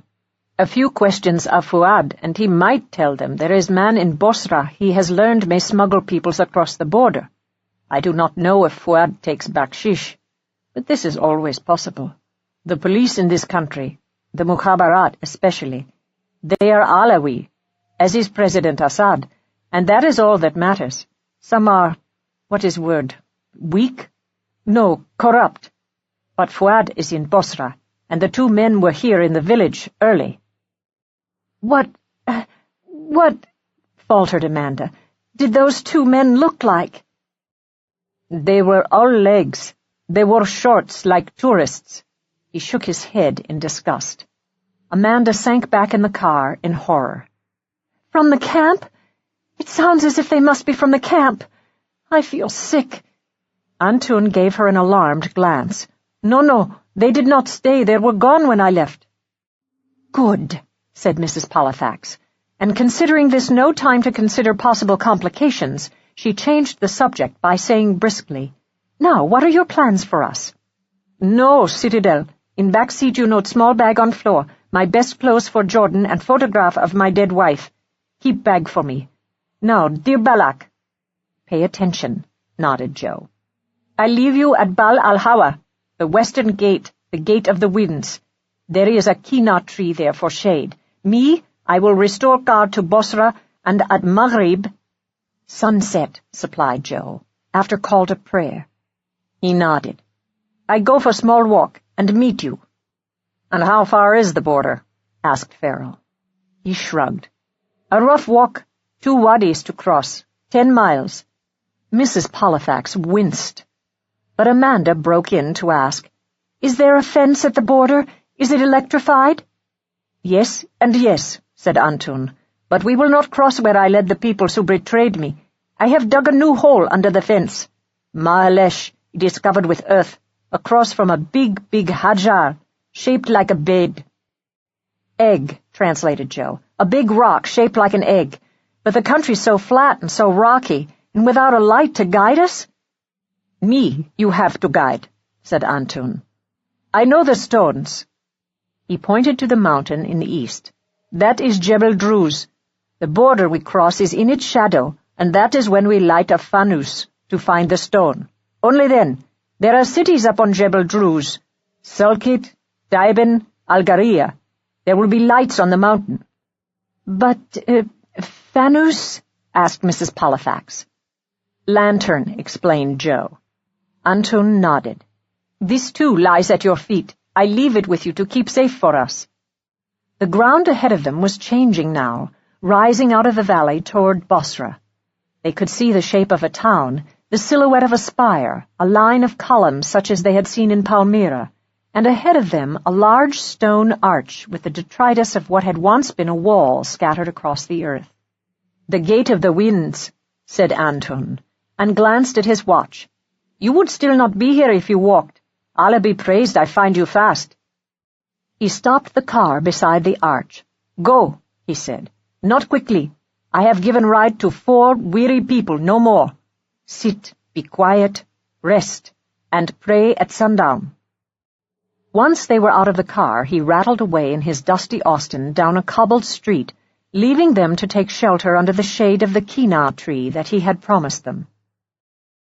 "So," said Farrell, as they seated themselves on the earth among the bricks of the vanished wall, "we have made it to Bosra.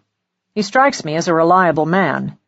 "A desperate one," suggested Mrs. Pollifax. "But he didn't ask for money." "Not even rabun, earnest money," Joe said. "It would be his right to ask for some when he comes at sunset." "Yes," agreed Mrs. Pollifax, with a worried glance at Amanda, who had withdrawn from them and looked tense and anxious. She said to Joe, "Talk to us. Tell us something about this country we've scarcely seen.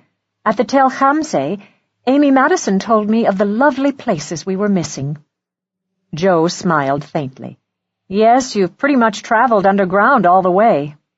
He, too, was watching Amanda. "Can people still write books here?" "Oh, yes, if they are non-political. Love stories are very popular, often about other eras. One of my favorites is the poet Nizar Kabani, who left Syria years ago, but, ironically, he writes so obliquely, President Assad calls him a national hero. I especially remember a few lines from his Notes on the Book of Defeat, supposedly addressed to a long-ago sultan. "Half your people have no tongues. What good their unheard sighs? The other half within these walls run like rabbits and ants, silently inside." Which pretty much applies to the people here, full of unheard sighs. But, he added with a reminiscent smile, so friendly and generous a people. "You sound really attached to the place," Farrell told him with a smile. "It's so full of history," he said simply. "Up north near the Turkish border, archaeologists have uncovered what they're convinced is the long-lost Urkesh. It's also biblical. I'm continually astonished to come across places I heard about in Sunday school. And yes," he admitted with a grin, "I was taken to Sunday school as a child, not always happily, but it was a darn good background for an archaeologist. I admit it freely." It was doubtful that Amanda had heard anything he said. Her mind was obviously struggling over the meaning of the two mysterious strangers who had arrived in Bosra that morning. Because Joe had just quoted a line of poetry, Mrs. Pollifax found herself remembering a line from the Emily Dickinson poem that Amanda had brought with her. "I looked in windows for the wealth I could not hope to own." And she was surprised at how fiercely she wanted to see Amanda placed inside of life, not outside looking at it through glass. The girl had moved from subtle cruelties to malevolent cruelties, and she deserved better, if, of course, they successfully crossed the border to safety. There were no more efforts at conversation. They sat in the heat and dust, looking out at the fields over which they must soon make their way, fields of red soil littered with black basalt rocks, although in the far distance she could see a grove of stunted trees offering a small amount of cover, if they could reach them. She sighed, never enjoying suspense. It held one in thrall, plucking at tired nerves, and she was already tired. She would love to have a warm bath now. How many days had it been? And then sit down to an American dinner. "Of hot dogs," she heard herself say, and was looked at in surprise by Farrell. "Hot dogs?" he said. "Are you all right, Duchess?" She laughed. "Just wistful." Soon the call to prayer could be heard from the town beyond the gate, and bringing out her white scarf, she placed it over her suffocating burqa and joined Farrell, Joe, and Amanda in prostrating themselves, with only Joe murmuring the words of the Salah.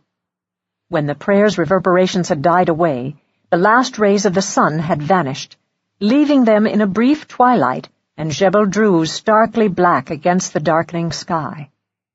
There was a peaceful stillness following the Salah. They didn't hear Antun's approach, but he was suddenly with them, squatting on his haunches and speaking in a low voice. "We go first, slow, looking for maybe Ajar." "Flowers," said Joe. Or something lost?" he suggested. "Naam." "Or batik asfar?" "Sweet melons," nodded Joe. "I gather they harvested a crop somewhere in those fields." "You see the trees?" said Antun.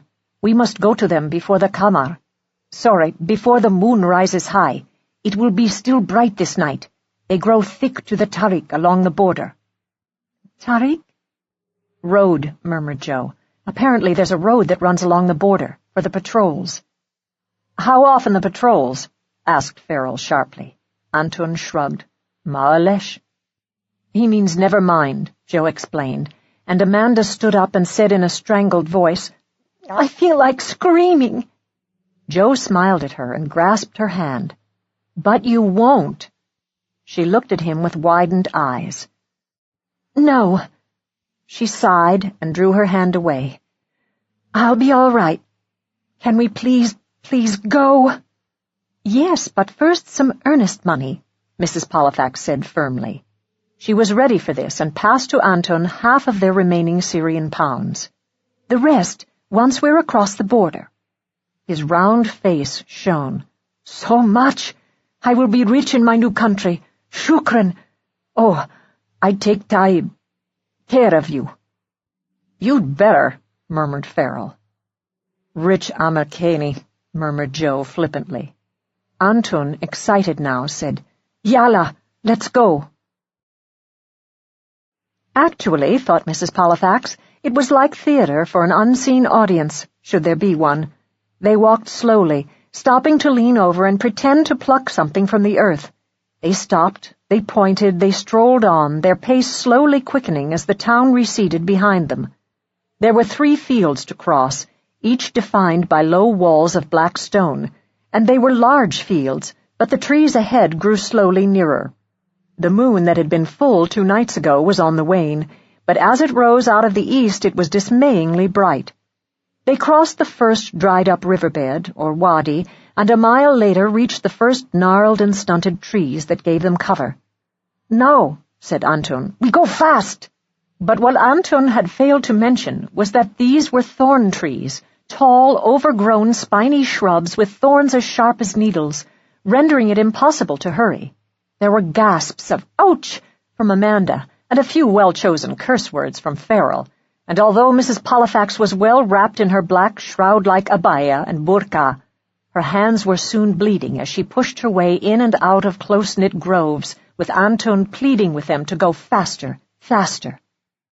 From time to time, the thorn trees mercifully thinned, but it felt to Mrs. Pollifax as if they'd been plodding through hell for hours, even days, when Anton abruptly stopped. Placing a finger to his lips, he bade them to be still and silent, and then, frowning, he nodded, and they continued.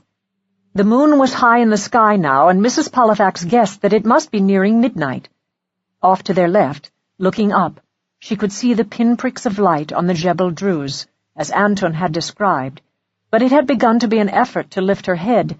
She could only put one foot after another, her eyes on the ground. At last she dared whisper to Anton, "The border, how far now?" He stopped, and when he turned to look at her, a chance ray of moonlight illuminated his face, and she saw that his eyes were glazed with terror. "1 mile," he said, and then, "Someone is following us. We are being followed." "How do you know?" she whispered, alarmed. "Listen," he said. She listened, but heard nothing. Farrell and Joe, returning to her side to ask why they'd stopped, looked at her questioningly. "He says we're being followed." "Oh, God," murmured Farrell. "What does he hear?" Joe whispered to Anton in Arabic. "He says he has heard the snap of trees being cut, off to our right, and he has seen birds fly away, and he knows how to listen." Amanda returned to join them, saying, "What?" "Shh," whispered Mrs. Pollifax, and in the silence that followed, they could hear at some point behind them the snap of thorn-tree branch, and suddenly Mrs. Pollifax realized that she was the eldest member of this group and that, tired as she was, Carstairs had placed her in charge. When Farrell hissed, "We can't stop like this, we've got to make a run for it," she said, "No." "No?" whispered Anton. "No," she repeated in a low voice, and to Anton, "If they capture you, Anton—" He shuddered. "I know too much. Prison." Joe understood. "Yes, and no doubt torture, whereas we are 4 Americans. We have an embassy to appeal to. With luck," he added grimly. "Exactly," she said. "I say we split. If we're being followed, they'll follow us, whether Anton is with us or not, and he mustn't be found with us. If he steals away alone, with his lantern— Anton, you could cross the border and light the lantern for us, couldn't you, so we could find you?" And hated herself for adding, "And pay you the rest of the money? We'll carry your bag for you, too. Just in case, she thought. She had underestimated Anton. Naam. Oh, yes, he exclaimed, and there were tears in his eyes. I am hit hard by such kindness. I would not fail you, I promise. Take my bag, he said, handing it to her. It has all my new life in it. Thank you, she told him, and now you must tell us exactly what we must do. We reach the border, the fence, the road, and... Go Duchri, straight on, to meet road at border, then half a mile to east. To the left, emphasized Joe. Yes, toward Jebel Druz, to the big black rock that shines even in moonlight. With Allah's blessing, I will have dug away wassak, earth, and light lantern. Then go, said Mrs. Pollifax. Now, quickly. Shukran, he said, and stepped in among the thorn trees and soon vanished to their left, and at once they resumed their own flight toward the border. Who would be following us? Asked Amanda in a desperate voice. That policeman, Fuad? Keep your voice low, counseled Mrs. Pollifax, and added, We seem to have done all that bending over and looking for melons for nothing, if we've been watched from the beginning. A pity, she thought. Their performance had been tiresome. They could hurry now, for the thorn trees were behind them, and once again the earth was littered with rocks, and the moonlight was of no help, because, perversely, it had disappeared behind a cloud. They reached and crossed the second wadi, met with a scattering of trees, and then suddenly came upon a rough dirt road, and... The fence, whispered Amanda. We've reached the border. Turn left, pointed Joe, and let's pray Anton has already reached the crossing. Half a mile, Farrell reminded them. He said half a mile. Dare we run? No, said Mrs. Pollifax sharply, and purely from instinct. We don't know, can't know, if Anton is there. They stopped to listen for any sounds behind them, but there were none. We've outdistanced whoever it was, whispered Farrell. We must have. Unless they picked up Anton's trail, worried Mrs. Pollifax, thinking of the trampled branches and beds of broken thorns that a man in a hurry might leave behind him, and then scolded herself for being so negative. The moon had surfaced again from behind its cloud as they began their walk down the road, and it was good to feel earth under their feet, with no thorny trees to harass them, and no rocks to skirt. They had covered a fair distance when Mrs. Pollifax saw the flicker of light ahead. Anton's lantern! Exclaimed Joe triumphantly. He's there! He's safely across the border! We can hurry now? They hurried.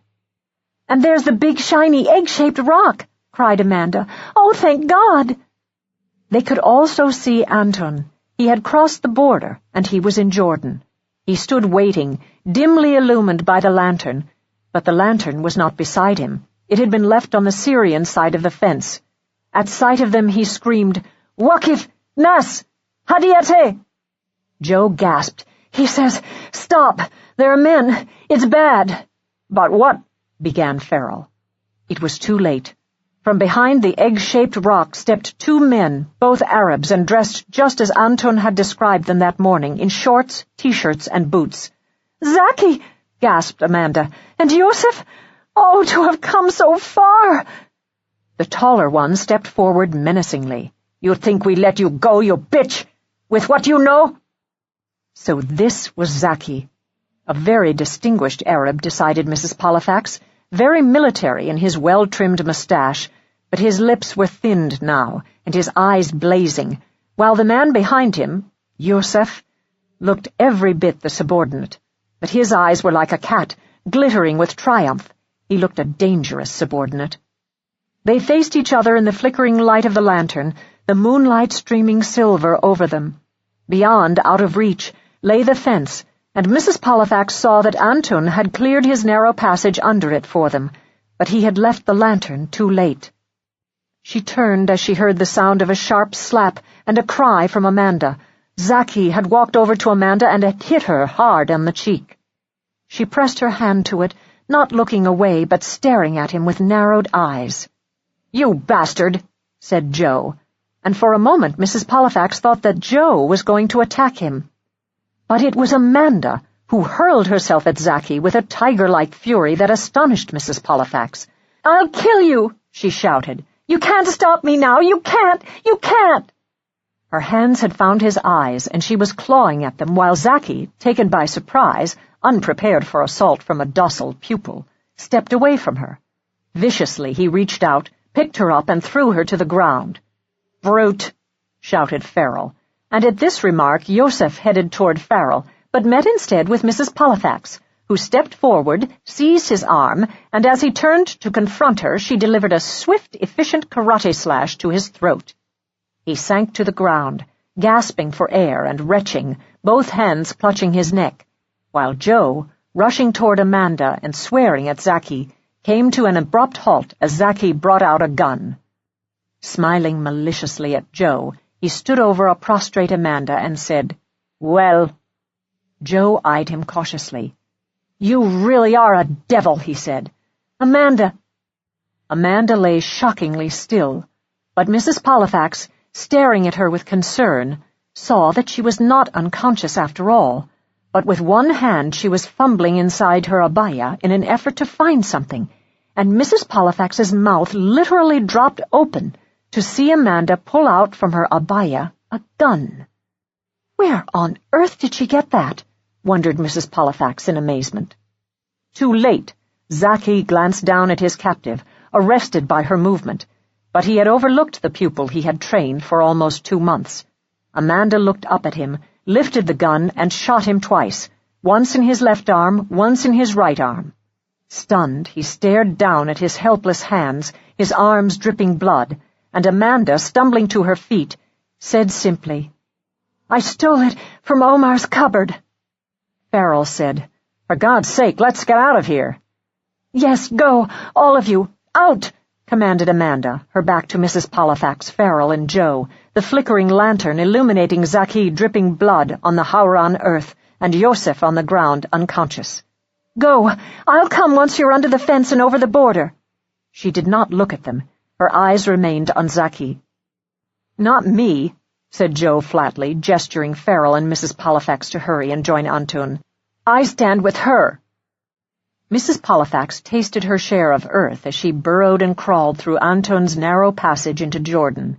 Behind her came Farrell, who, once upright, shouted, "All clear, you two! Hurry!"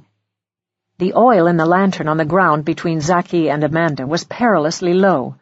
Together, Amanda and Joe backed toward the fence, and Mrs. Pollifax marveled. Amanda Pym might have been frightened of life in Roseville, Pennsylvania, she thought.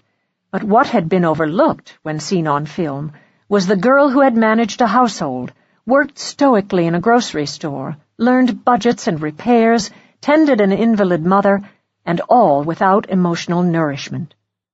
It was interesting, thought Mrs. Pollifax, if not miraculous, to realize that this had given Amanda a strength she'd certainly never realized she possessed until now. Amanda was blossoming. "Allahu Akbar! Allah be praised," said Antun as the last two joined them. "You are in Jordan now." "Amanda, I could kiss you," Farrell said, and to Mrs. Pollifax, "Omar said to look for gypsies encamped not far from the border." The lantern on the other side of the fence had run out of oil, and the moon had disappeared behind Jebel Druz. Darkness enclosed them, but in the distance they could see a dim light, a lantern perhaps, and the black silhouette of tents against the night sky. They stumbled toward them, Joe and Antun holding up a shaken Amanda between them, until a different shape could be seen next to the tents. It had the silhouette and lines of a jeep. Seeing it, Farrell said, "Trouble, Duchess?" They stopped, suddenly wary, until abruptly the headlights of a car flashed on, then off, then on again, like a signal. A man stepped out of the jeep and shouted, "Mrs. Pollifax! Farrell! I heard shots. My God, is it you?"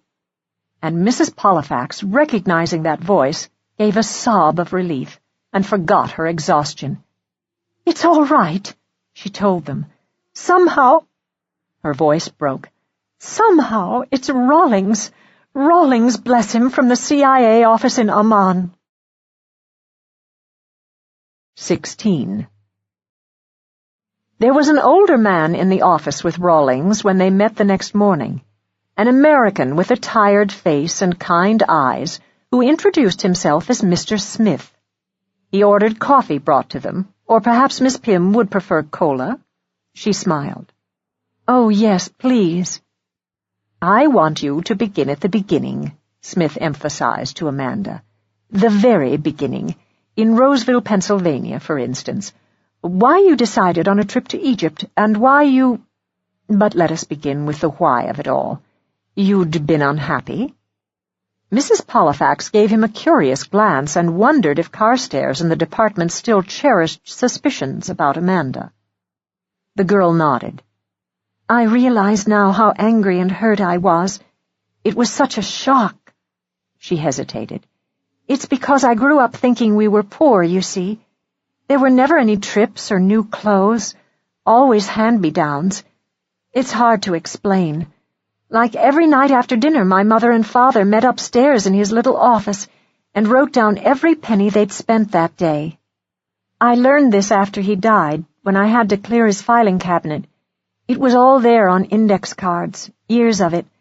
He managed a discount store in Roseville, and it turned out that he owned it, but they never told me that. I wanted to go to college. I was even offered a tuition scholarship, but they said no, they couldn't afford the dormitory fees or the books or the travel. Later they said I could start community college if I lived at home. So I registered for that, but then my father died, quite suddenly." Her face tightened. "After that, my mother took to her bed. Her heart, she said, and I gave up community college and took a job at the grocery store at the checkout counter for 3 hours every morning. Only part-time because it was up to me to look after her, cook, clean, shop, budget."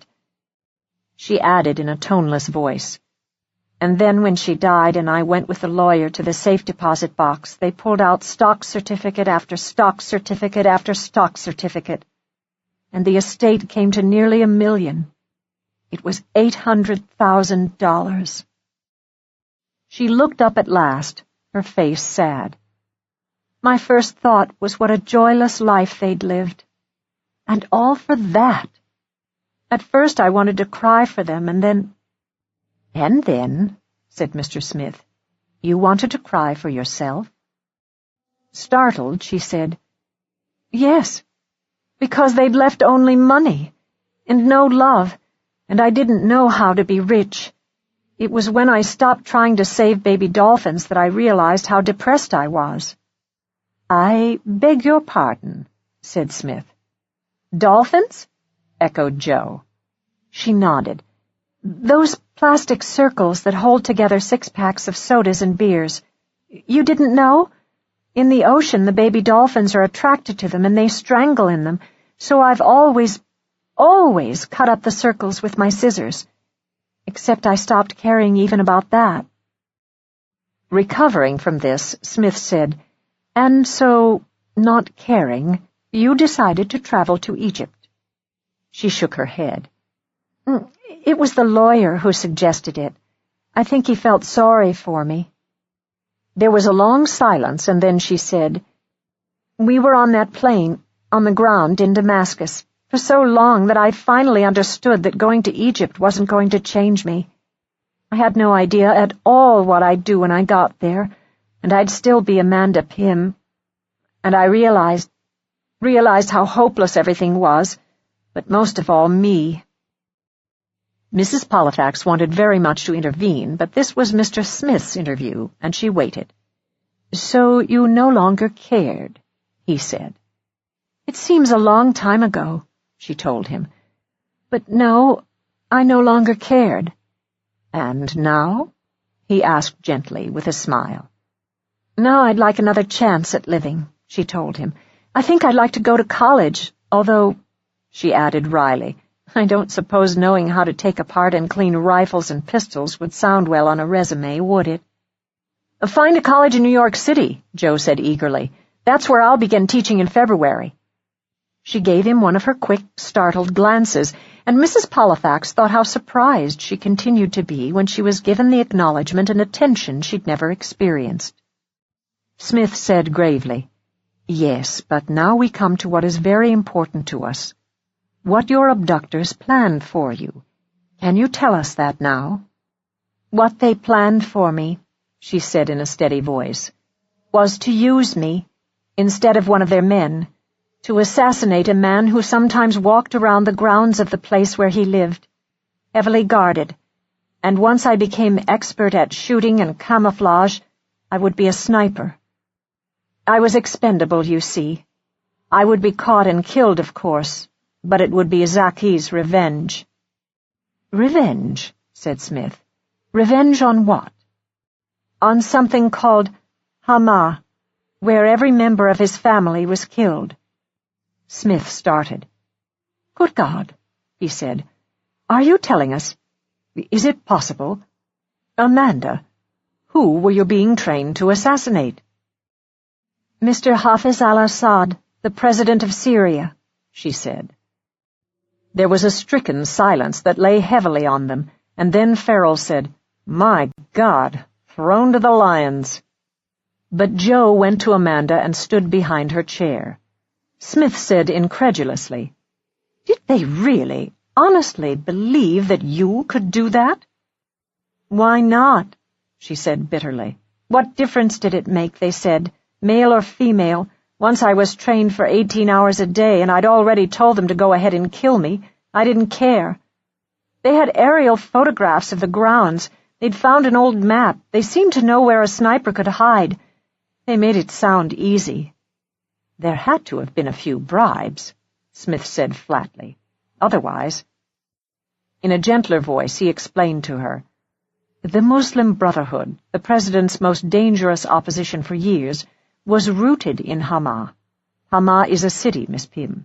The Brotherhood did their own killings, guerrilla attacks on soldiers, government people, until eventually Assad cracked down on them by wiping out half the population of the city. It was a terrible massacre. Many of the surviving Brotherhood fled to Germany. Germany, repeated Farrell with a start. One of their men used some German words, the ones who captured me. Mrs. Pollifax said, And if this crazy plan had succeeded? Smith walked over to the window and stood with his back to them. Let me put it this way, he said. In the past decade or two, there have been civil wars, massacres, insurrections, and violence throughout the Middle East. In Iraq, Iran, Morocco, Syria, North and South Yemen, and in territories occupied by Israel. Iran and Iraq fought a bloody war for 10 years. Israel bombed targets in Iraq, Tunisia, and Lebanon, and invaded Lebanon. The Palestinians began throwing stones, and the Intifada was born. Iraq invaded Kuwait, which began the Gulf War, and I scarcely need point out that this involved America for the first time in a Middle East war. In whatever peace can be established in the Middle East, he continued, Al-Assad is a linchpin. He matters. Never mind what one thinks of him. He wants peace. On his own terms, of course, but he does want peace. And at the moment, Syria is an island of comparative stability. Replace him, and God only knows what furies might be released. Which is what Zaki wanted, added Amanda, nodding. The furies. I'm sorry, but I never knew. About the Middle East, I mean. Smith said dryly, In the future, I fear it will need a great, great deal of attention. He nodded. It was wise of you to insist on being out of Syria before you spoke of this. Even our American embassy there might have found this unbelievable and assumed you were delusional. Now there are 4 of you as witnesses to where you were found, and your testimony to be sworn to. It will be a matter for the State Department to tactfully and officially explain to President Assad what he unknowingly permitted in his desert. Not mercenaries training to fight in the Sudan. Half of the Sudan is populated by Muslims, and some of your group may very well be there for that purpose. But a bitter, angry member of the Muslim Brotherhood, the Ikhwan Muslimin. That name again, said Amanda, nodding. A group, he added, that at the moment is doing its best to destabilize Egypt. Now, you all had a good sleep last night? You are rested? They nodded. I'm going to put you on a plane tonight for New York. Miss Pym has no passport, but I have wired for the number of her passport, and once in New York— Here Mrs. Pollifax interrupted him. She said, I reached my husband Cyrus last night by phone, she told him. He's meeting us at Kennedy Airport with hotel reservations for the 4 of us to spend a few days in New York. to buy Amanda new clothes and show her around Manhattan. Farrell said sternly to Joe, "And you, young man, will take her to a nightclub." "Gladly," said Joe, smiling at her. Amanda looked at him shyly. "Really?" "You're also invited to come back to Connecticut with Cyrus and me for a few days, if you'd like," continued Mrs. Pollifax. "Katie Hopkirk often spends weekends with us, and I think you'd enjoy meeting her because she's about your age and lives in New York, where she studies art." Amanda's face glowed. "All that? So much?" "As for the clothes-buying expedition," Joe said firmly, "I shall insist on going along to be sure you buy a few sleek, bright, and really dashing outfits, as befits any sniper-trained guerrilla. I mean, how can you top that?" Smith cleared his throat and looked rather helplessly at Rawlings. "Yes," said Rawlings, grinning, "I think we have all the information we need for now. As for your guide, Anton, he's in good hands. He's smuggled enough people into Jordan to have a fair number of helpful friends. As you seem to have acquired also, Miss Pym." Amanda smiled at him gratefully.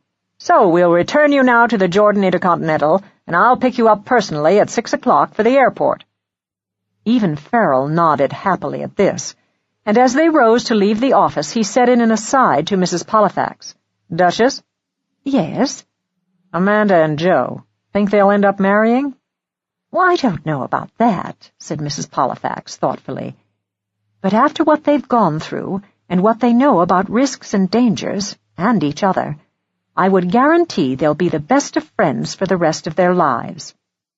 "As we've become, you and I, Duchess," he said gravely, and reaching for her hand, he tucked it under his arm as they followed Amanda and Joe out of the building. "But I'm still willing to bet any amount there'll be a wedding for those two before the next year ends."